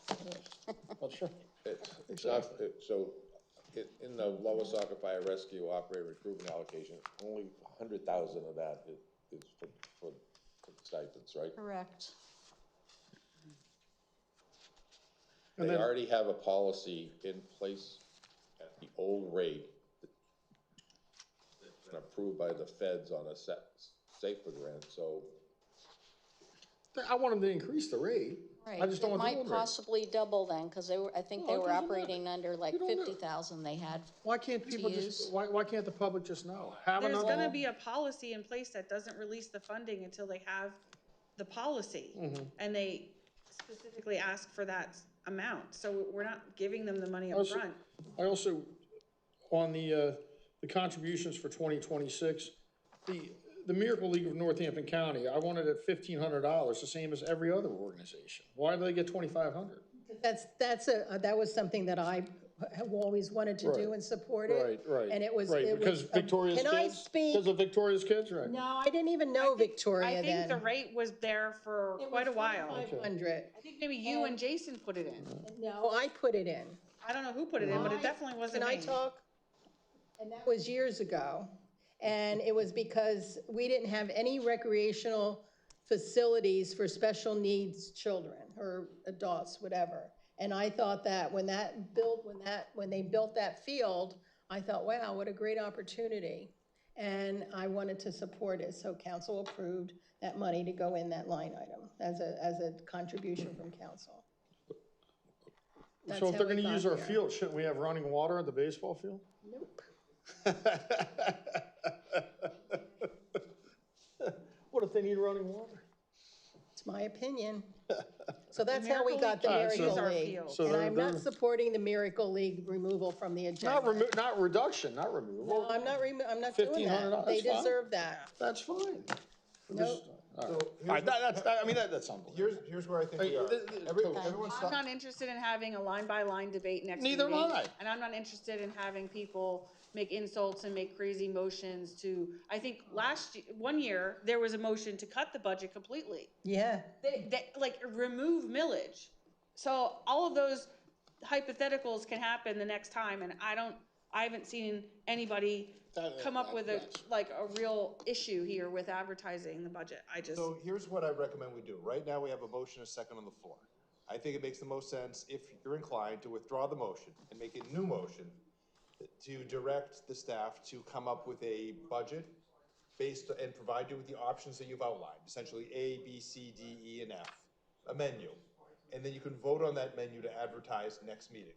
You could pick A, B, not C, D, E if you wanted, or whatever combination you want. Whatever Jay just wrote down on that piece of paper. He would have the idea would be that staff would provide a list, and then council could pick out of that list what you want to include or don't want to include.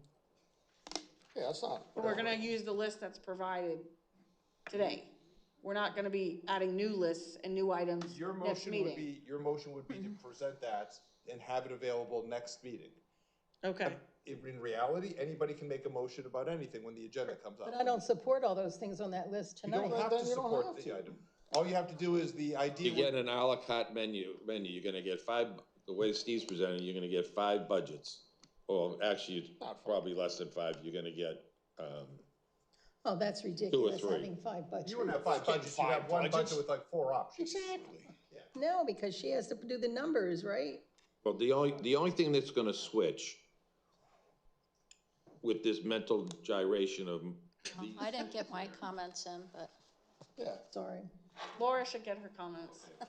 The only thing that's gonna switch is the bottom line, which is the transfer. Right, That's the the only, 1790. whether it's 10,000 or 100,000, with switching all these items. Right. All it is would be how much of that 890, if it decreases by 5,000 or 10,000, right? That's the only thing we're talking about. Doesn't need to be a whole new budget, just the same budget. Well, I've always advocated education, and not going to PSATs is horrible because they teach us how to do things. And that's how you learn how to run a township. Right. And it would be really great if you had I did it for 6 attended years. and gone to the classes. You and Jason never went to the classes. I went to the classes. It shows. I went to the classes. Well, you can vote against that next time. Do you have items? Well, I wanted to, since PSATs was mentioned, and I noticed this because it was brought up under, it actually shows up in 2 different places, so I want to make sure it's not duplicated. So under the council expenses, the notation indicates including attendance to conferences, subscription to PSATs, but if you go under the executive, also has the general expenses, and that footnote says are related to PSAT's expenses. So is it the same or different? I think it's different people attending, like if Jay goes, that would be under different. I can assure you that I won't be going.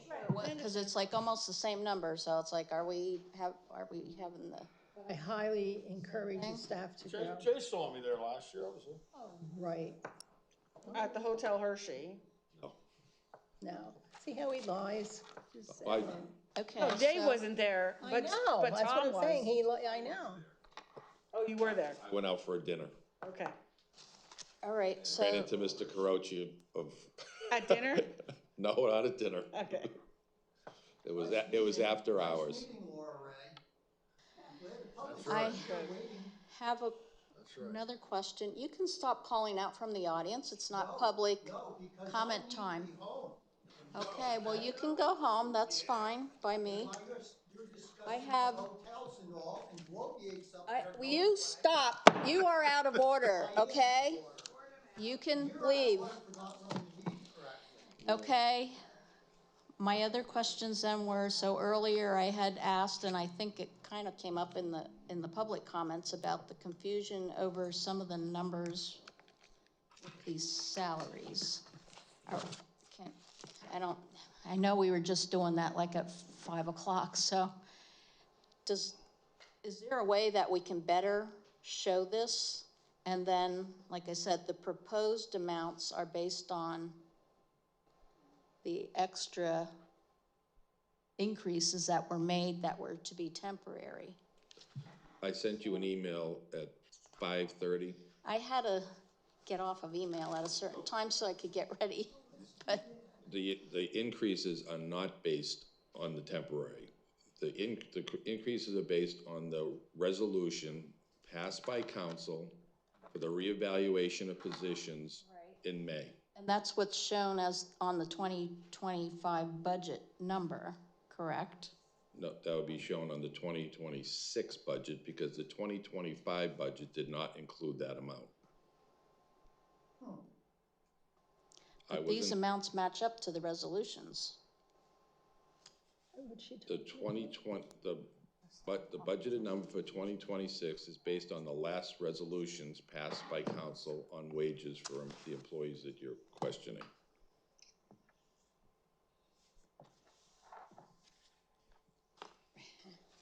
Okay, well, I would like to see it more spelled out, because it doesn't seem correct, because this amount isn't 5% over anything in here, so that's what didn't make sense.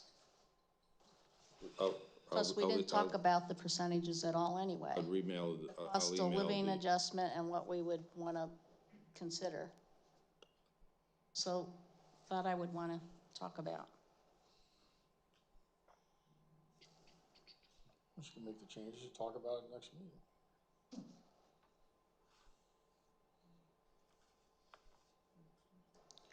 So it was very confusing, because part of the pays for the people were included up in the manager's category when we gave the increases back in 2024. So that causes a lot of confusion. Like I said, the 2024 year end looks incorrect because some of that number is up in the manager salary apparently. So maybe if it could be footnoted to explain. We're glad to footnote it, but the 2024 numbers that are presented in the budget are the numbers that have been signed off on by the accounting firm. So it would have to be footnoted and not Okay.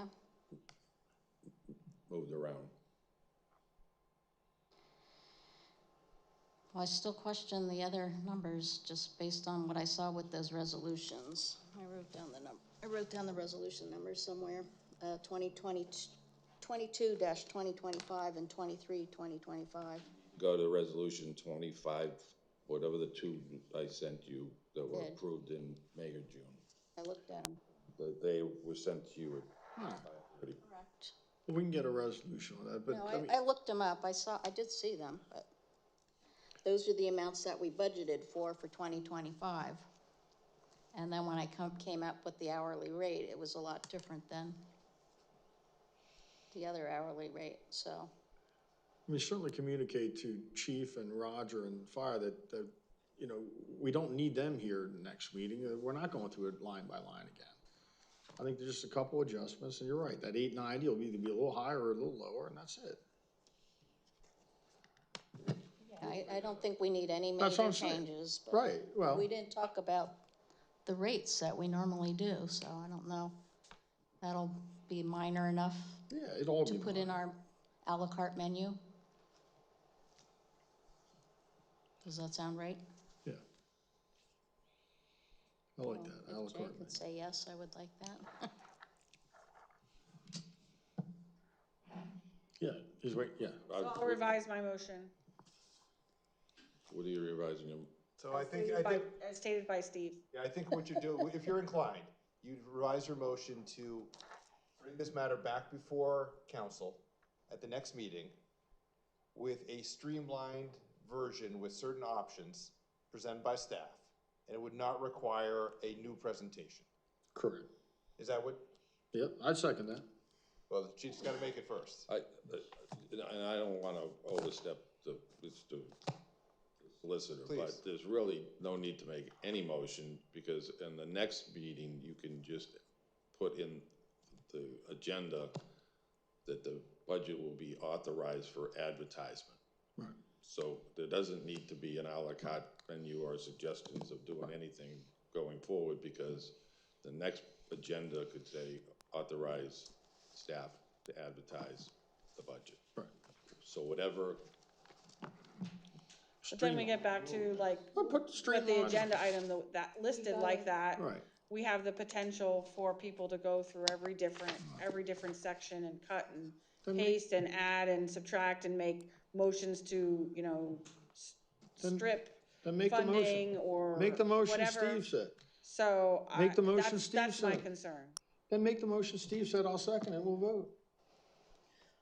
I just don't want the budget next meeting to include, well, I know what I don't want in it, so I don't want it advertised I'll make with the those motion things in Steve there. made. Steve, can you repeat that If we again? advertise the Sorry. budget, You won't advertise the budget till the next meeting. right, but when you say to vote to advertise it based on that budget that night, it's gonna still have these straggler things in there.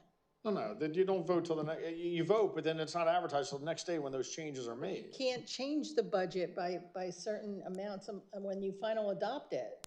No, it's not finally adopted, it's advertised, you don't final You're not adopt it gonna till make a December. motion to advertise the budget until all the moves are made at the next meeting. Right, and then it has to be advertised for 20 days before you can vote to No, finalize. that's fine, that's when I know That's that. December, that's December. All right, I make the motion to Steve. I already, There's a motion I on the floor, already Tom. revised my motion as per Steve. All right, then I second it. Steve, I hope you know what your No, there motion was is, a because no one, second. I hope you know what the motion is, because no one else does. I'll coordinate Phil it had with- already seconded my first motion, so she would have to Yeah, I revise think her we already second. had a first and a second, right, Stacy? Do we have? You're revising your motion. I think Steve, I think Steve and Jay can handle it. I have to go back and listen, I'm not 100% sure what motion. I wrote down Victoria and Priscilla, but the motion now is Well, there was a changing. couple motions on the floor that we revised, Can- and I how about revised this? my second. How about about let's this? cancel all the motions Yes, and withdraw start all with the the fresh motions. one? Withdraw all the motions, have Steve speak, and one of us will. We can do that. I don't know. Withdraw all the motions. Because we don't know what they are at this point. Withdraw all motions. I withdraw my motion. Okay, so if somebody was inclined, Okay. if we're gonna do it, let me give you a couple options. The simplest one is what Jay suggested, is you simply authorize staff to prepare a budget to be ready to be advertised. That's option one. Option number two is you authorize staff to prepare a budget to be ready for advertising with a certain set of options as you've already outlined to him, essentially an à la carte menu as he explained it, of option A, B, C, D, and E, if you want to add or subtract something. Those are the two options, as I see them. Yeah. I think B, I make a motion for B. I second With the that. à la carte. That's fine. Can we have, Stacy, when you're ready, can we do a roll call so we can move on?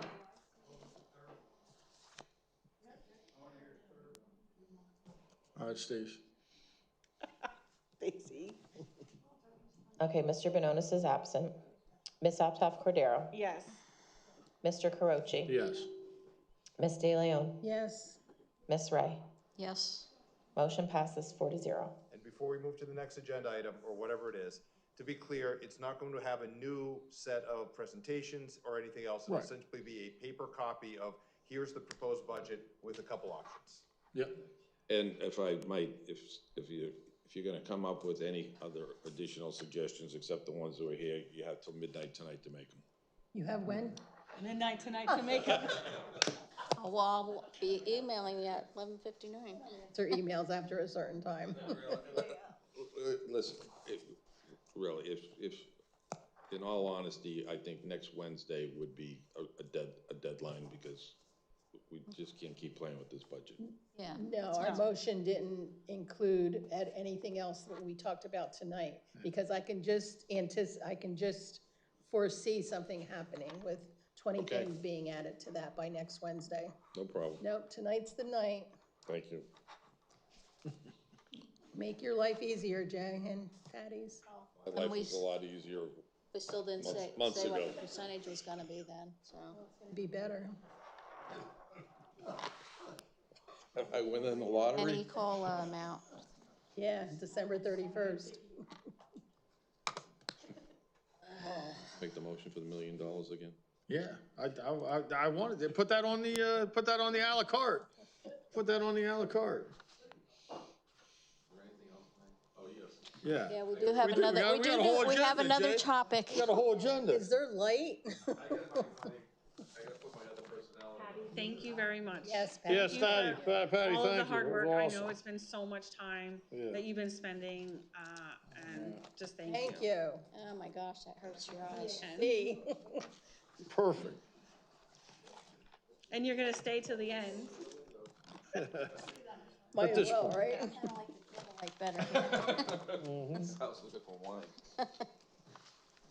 So many papers. I don't So know where- our next item on the agenda is 5D. It's Township Office Hours Discussion, and this is something Jay suggested, so we'll let him Sure. tell you all about it. Let me just kill this bug first.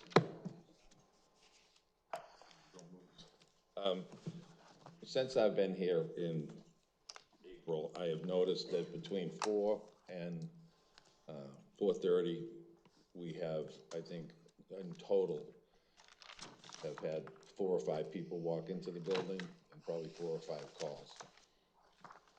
We open at 8:30, the contractors start coming in for permits and stuff like that. So it's my suggestion to switch the office hours from 8:30 to 8 to 4.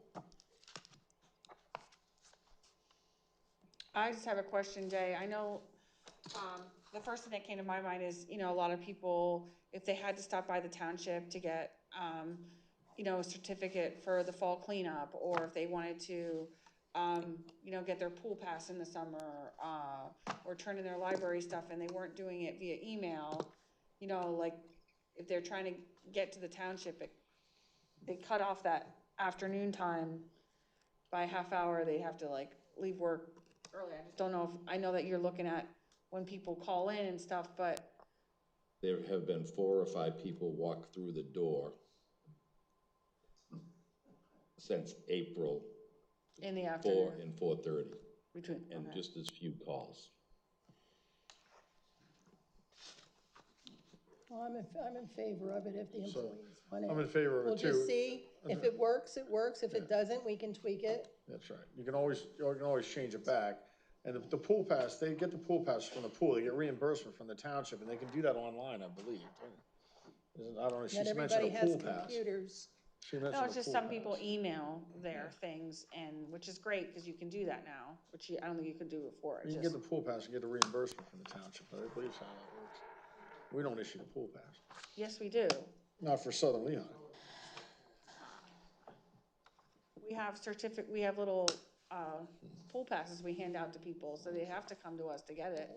Okay, it's 5 of 11, everybody. Can we kind of, All right, so I Victoria's guess, the ball I donkeys. assume staff is Getting all on loose. board with the change though, because this obviously affects Yeah, I'm fine them, with it. correct? Yeah. All right, do we need a motion, or Are we you gonna do it by motion, or are you just gonna leave it to the discretion of the manager? I'll leave it to the discretion of the manager. Depends what you want, we can do either way. I'll make a motion. All right, I think a motion's cleaner. Make a motion Maybe this to is, change the office maybe this is hours. why he won't accept $1 million a year. okay, and He- Priscilla, we leave did it you to the second discretion of the it? manager. Priscilla, did you second it? I will. Okay. Can we have a roll call? She made the motion. I'll second it. Yep, let's do a roll call.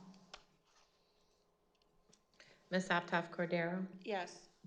Mr. Carochi? Should be at the discretion of the manager. Should we also tell him what time to turn the lights on? When he gets you? Let's vote. Save energy, save electricity? No. Ms. De Leon? Yes. Ms. Ray? Yes. Motion passes 3-1. Mr. Bonona's absent. Yeah, does anybody know when Jason left us? Yes, I have it noted. Okay, You sure he left us? You can cut him off. next You item. locked him out of the building. I snuck over there and pushed the button. Next item is There you 6A, go. There you approval go. of October 1st, 2025 council minutes. I'll make the motion to approve the minutes. Can I have a second? Second. Any discussion? Okay, hearing none. Can we have a roll call? Mr. Carochi? No, they don't accurately reflect what happened at that meeting and the insults. I was insulted plenty of times. Ms. De Leon? Yes. Ms. Ray? Yes. Mr. Bonona's absent. Ms. Aptoff Cordero? Yes. Motion passes 3-1. All right, now we have council and staff reports. Jay, do you have a report? Sure. Sunday is the Halloween parade in Helltown, 2 p.m. Trick or treat is October 31st. What are you laughing about? The fall cleanup. Inside joke? I believe is this weekend. And I think we've given out 44 or 45 coupons at last count, which is more than the number that we gave out for the spring. In this 3-hour or 4-hour budget hearing, it was more than my 19 years combined in Hanover Township. Yeah. We do it right. We do it thoroughly. People still drop candy off at the post office for the parade? Yeah. You know, I believe so. yeah, I believe so too. Just remind people if they want to donate candy, they can drop it off at the post office. We'll leave the Halloween parade jokes between me and Jay. Is that it, Jay? Yes, thank you. All right, Tom, do you have a report? Yeah, I just want to thank Patty for all her hard work on the budget. Jay, thank you for all your hard work, and Steve, thank you for your explanations of the tax limits. I appreciate all your hard work. Thank you. Okay, Priscilla? Yes, again, I'll thank Patty and Jay again for the budget, and that's all the department people that came, the fire company, and other than that, I have nothing else. Thank you. Victoria? I just reiterate what everybody else said about tonight. I'm sorry, Jay, that we made a record for you in your tenure as a manager, but as you can see, we are thorough, but now you know why I didn't want to have another one. So, He had nothing else to do. The Red Sox lost. He had nothing else to do. That's that. The Red Sox lost. He had nothing else to do. Nothing, and he's being paid. Okay. The other important thing for people to watch out, I know we had, another plea from the landfill to keep them making billions of dollars. That's what really they care about. And I've noticed that I checked their finance reports, their PAC finance reports, because they like to engage in our politics, and you know what happened last time that happened. So they've already spent 53, I think their campaign finance report indicates that they've dumped $53,000 into this year's election, promoting people they think, are gonna be supporting their billions of income outside garbage. So I think you all should know that. Make sure when you get your materials in the mail, you look at who it came from and vote accordingly. All right. She sounds worried. Audience. She sounds worried. And Tom, not your turn. I will thank everybody for coming in and participating as well. Sorry that it was so long. And thanks for answering all the questions that we've had before and during and afterwards. I will refrain from the rest of my report for tonight. Steve, I think you had something. I do. I indicated already to Township Council members via correspondence dated October 13th, but with the case docketed at 2023-6089, at a public meeting in April of 2025, Township Council authorized my office to not contest and join in the actions filed by Bruce Petrie and various plaintiffs and interveners with regard to subsequent and procedural challenges related to the landfill. There's a motion for judgment on the pleadings filed by the plaintiffs and the interveners. Our office will be filing a response, not contesting those motions and joining in the relief. I've already indicated that to members of council. I'm doing it now in advance of doing it actually at the courthouse, and I will be filing the briefs as well as the responses as drafted. And I just want to alert Township Council on the record at a meeting as what our next steps were. I've already been authorized to do it, so there's no reason for a motion or anything else, but I just wanted to identify that before it was done. Okay, thank you. Steve, that's the declaratory judgment case It is. related to the conservation easements? Yes. Okay. I don't recall ever authorizing any of that. All And right. that's all I have. Thank you. Okay, great, thanks. So public comment period. Do we have somebody who wants to speak?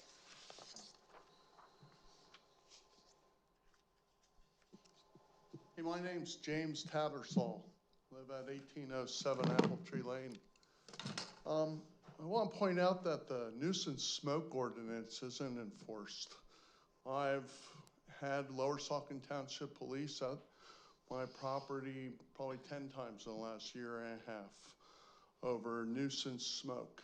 It is, when I call it in, it is sent to the police force that it's burning.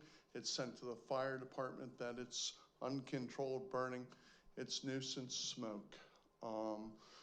There's an ordinance in place. The number is 112-5, subchapter V, that states any burning activity that shall cause odor or smoke to travel across property boundaries, which would be determined a nuisance to an ordinary individual. This is not being enforced. I'm not here to argue it. I just want to point it out because I have done everything in my power, including having my lawyer send a letter to try to have this enforced. To Lower Saucon? Lower Saucon Council, to the individual involved in it. And I've spoken to Chief Brandt. I don't want to tie up your our fire department for nuisance smoke, but when it invades my property, I follow the ordinance and it's not being enforced. Well, Jay, can you let Is this something that Tyler would look at? Tyler know about this? I believe it's a police issue. I would have, I've gone through that with zoning. Can I just get a clarification? You say uncontrolled fire. What is it, burning leaves? What is it? I don't understand. They built an outdoor fireplace. Okay. Off the back of their house, they burn wood. Okay. I'm downwind from them, Okay. actually up the hill. My house has been there since Saucon Valley there was a farm. And the smoke, when the wind blows anywhere south, southwest, blows right into my house. Okay.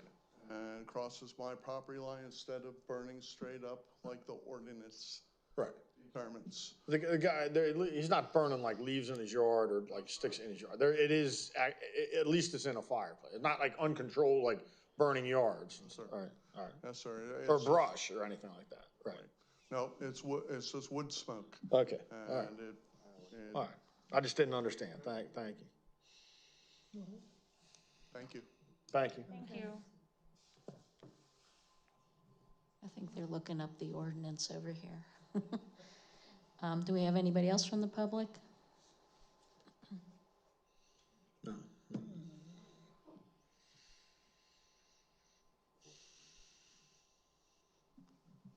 Anne Marie Slavic, Lower Saucon Township. So I just want to reiterate that I thought that the conversation between the fire and rescue and the township council went very well. I want to just say that I thank the fire department for coming and answering all the questions, because I remember a time last year when they didn't really want to answer questions. And all I'll say to that is that in reference to Victoria's arguing with Tom about why are we asking all these questions, again, Victoria, you always have to say, why do we have to ask all these questions? I thought the conversation went very well. It was very professionally done. It was very helpful to taxpayers in this township. And I don't think there's a problem with it at all. I think taxpayers need to know what's in the budget and understand what's going on with each entity in our township. I think that you consistently try to silence people. And you know what? Again, I think you need to understand, just like what's going on with this PAC, just like what's going on with the landfill, I think that it's the same resounding theme to you, is that you want to speak and your thoughts are correct, your activism is right, you're ethical, you're moral, and everybody else isn't. And I will tell you, that's called something, and I'm not going to say it up here, because we're not supposed to put labels on anybody, although the Democrats can put labels all day, and we're not allowed to. So I won't say it. But what you're trying to do is a bully tactic to shut everybody up, and that your thoughts, your ideas your morals, your ethics, go. They're right, and everybody else is wrong. And I want to just say that with all of the chatter in the township about how 2 people on council are mean, and 2 people on council are immature, and 2 people on council, what you said about the PACs were created in 2002. I'm going to say this again because I said this last time I was here a few months ago. The PACs were created by McCain-Feingold. It's a law. 2002, and it was created because politicians complained that they weren't getting money as candidates from their parties because only one candidate would get all the money from the party. So what they did was they created a PAC, and now they have a $5,000 contribution limit.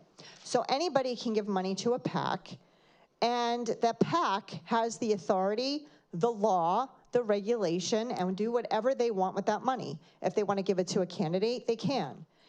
So what's happening is the landfill, who's not a greedy capitalist organization, gives us money for the budget that you spend the money on in the township. And you love to spend money, you love to spend the taxpayer money, and you love to spend it. I will say that what Jay said. Can you wrap up? Your time is out. What Jay said in the beginning of his presentation was we need to find revenue. So I would say that all the township council members, instead of going to PSATs and going to seminars, you should spend your time trying to find revenue for the township. I would urge you to do that. That means you find an industry that you can be happy with, that you think is okay, bring them into the township so that we can get the tax money. That's what I would suggest. Thanks. I'll just dispute one thing. Victoria and Priscilla aren't that mean and disruptive. They're not that mean and disruptive. Q&A. I assume you were talking about them. You mentioned those 2 members of council being mean and disruptive. I know. She's our blonde donkey. Oh, here we go. Dave, that's why I wanted you to go first. I want to say this guy. Clown. Mark Ozemek, and I just wanted to say that the same thing I said before was I hope you don't pass that budget the way it is. Because I think it needs to be readdressed. I think some of your prices went up too much. I think 5% for Barnes raise is ridiculous. I don't know what it would come out to because I don't know what he actually gets paid now. But you know, when you look around at what's going on in the Lehigh Valley lately, nobody else is really getting those kind of raises, unless of course it's government. And like I've been telling everybody for many, many years, government is our problem because government just keeps wanting more and more and more. And in some instances, it's okay. The fire company may need more money, but you can't just keep taking from taxpayers. Because that's not gonna get you my vote. I can guarantee you that. That's a done deal. I don't know what to tell you. I mean, granted, I'm on the retirement list now and I don't go to work no more, so my life has changed. But I'm not happy with some of the numbers I've seen on there. Not to knock you, Jay, but $200,000 for manager? I think you're flipped out of your mind. Totally. And I don't like to really stick up for pick sides for people, but the girl back here, what's her name, Skinny Minnie, she's got a point. You need to go look for ways to bring revenue and tax money into the township. Because you know what? You can't look at the dump and say, oh, we're gonna close the dump and we don't need this and we don't need that. And I know I say it too. And I say close the dump or limit it. It has to be because it's too big. It was supposed to close long ago. It needs to be limited. So, I mean, don't be dumb. Don't. And get to the point when you're saying something instead of sitting up there blabbering for 5 minutes. I was happy with you tonight, Jay. I think you did a wonderful job. I think you tried to get to the point. You tried to control the meeting when you started the thing here at the task, but no. I disagree with the budget, and I disagree with some of the amounts that are on it. And it did have one last thing on my mind, was the fire services and the 0.9, the 1.5. I was gonna tell you to do half of that. Do half of that this year, 0.3, and do the other half, 0.3 next year. So in 2 years, they'll get 0.6.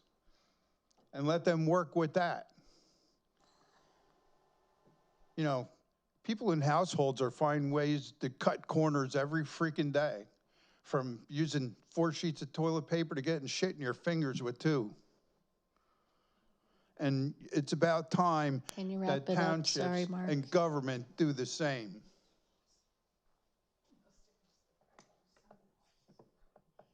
All right.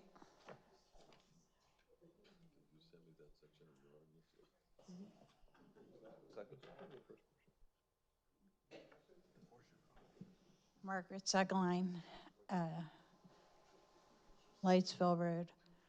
I wasn't going to speak, but it occurred to me that other people in this room feel the same way I do about education. And I can't express how important it is to everyone on council, because if you're not educated about, thank you. If you're not educated about how to go about finding funds so that we don't have to pay the taxes, then that means that, you know, you don't get the opportunity to share with other townships. Anyway, Hershey is a good opportunity for all of you to go to. And everyone in the state, in all the, well, we are a commonwealth. Anyway, all over the country, we're all facing the same issues. And that's what they have to learn about at Hershey. And so that's all I have to say. All right, thank you. Anybody else? Public comment?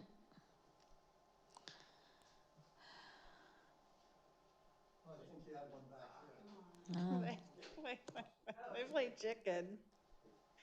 Diane Hollowell. First of all, thank you, Patty. I know her since she was a little girl. And Jay, you guys did an awesome job. Where am I starting here? I have to say, as far as the time limit and showing the flashcards, thank you very much for doing that. I have hosted a lot of high school debates, and that's one of the jobs, is for a timer to hold up to, it's a courtesy to the person speaking. So thank you for doing it. You should different colors every meeting. Do you have? That would be awesome.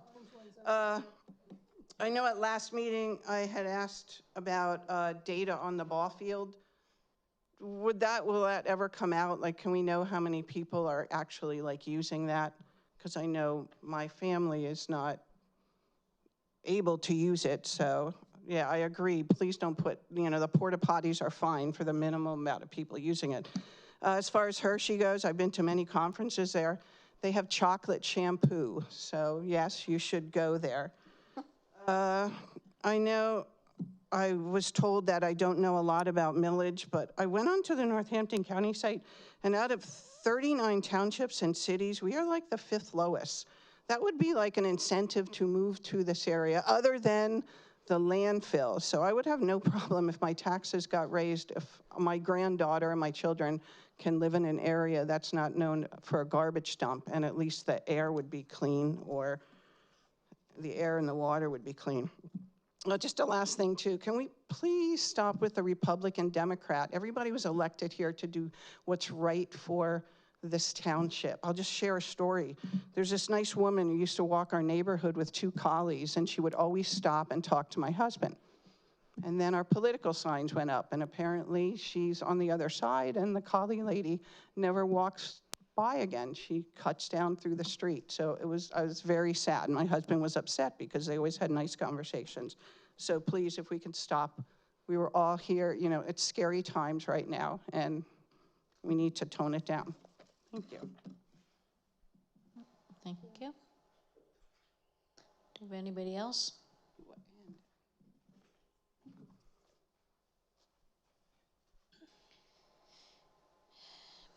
Yes, Dave Boulan, and it is a scary time. I understand that our police picked up an illegal alien, and ICE came and got him. So if you think it's not coming here, it's here.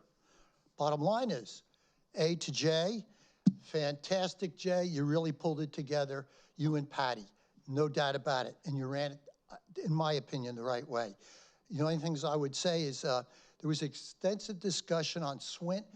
Couldn't see the draft, had no idea, went on and on and on, and nobody would let the public see what even a glimpse of what the agreement was going to be.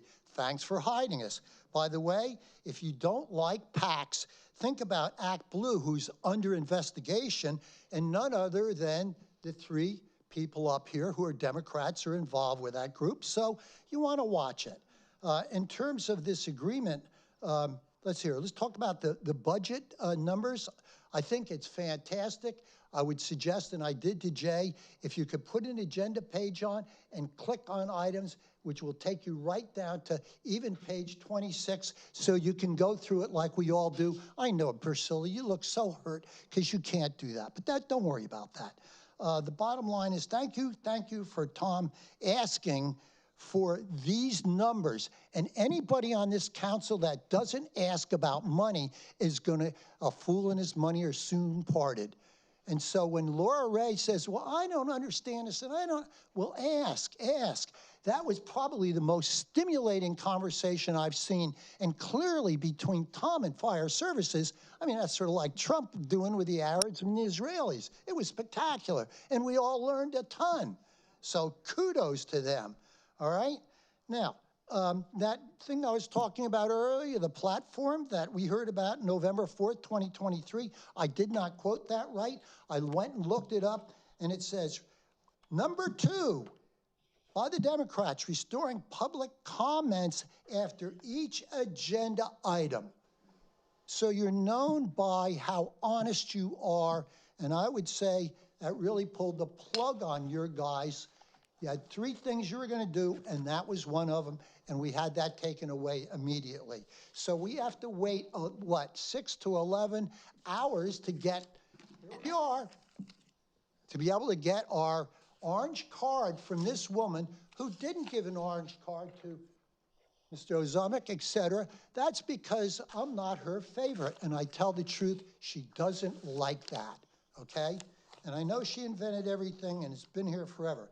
And Victoria, please, stop interrupting everybody, stepping on them, grandstanding, politicizing, dividing, conspiring, and talking over even your own solicitor.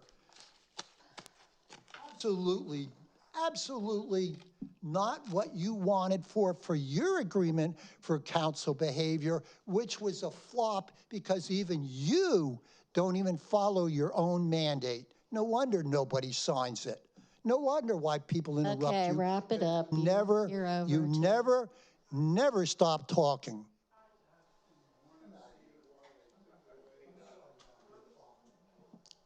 All right, I'm going to adjourn the meeting if we have nobody else for public comment. I don't think we do. The time is 11:20. Thank you to the residents for staying with us.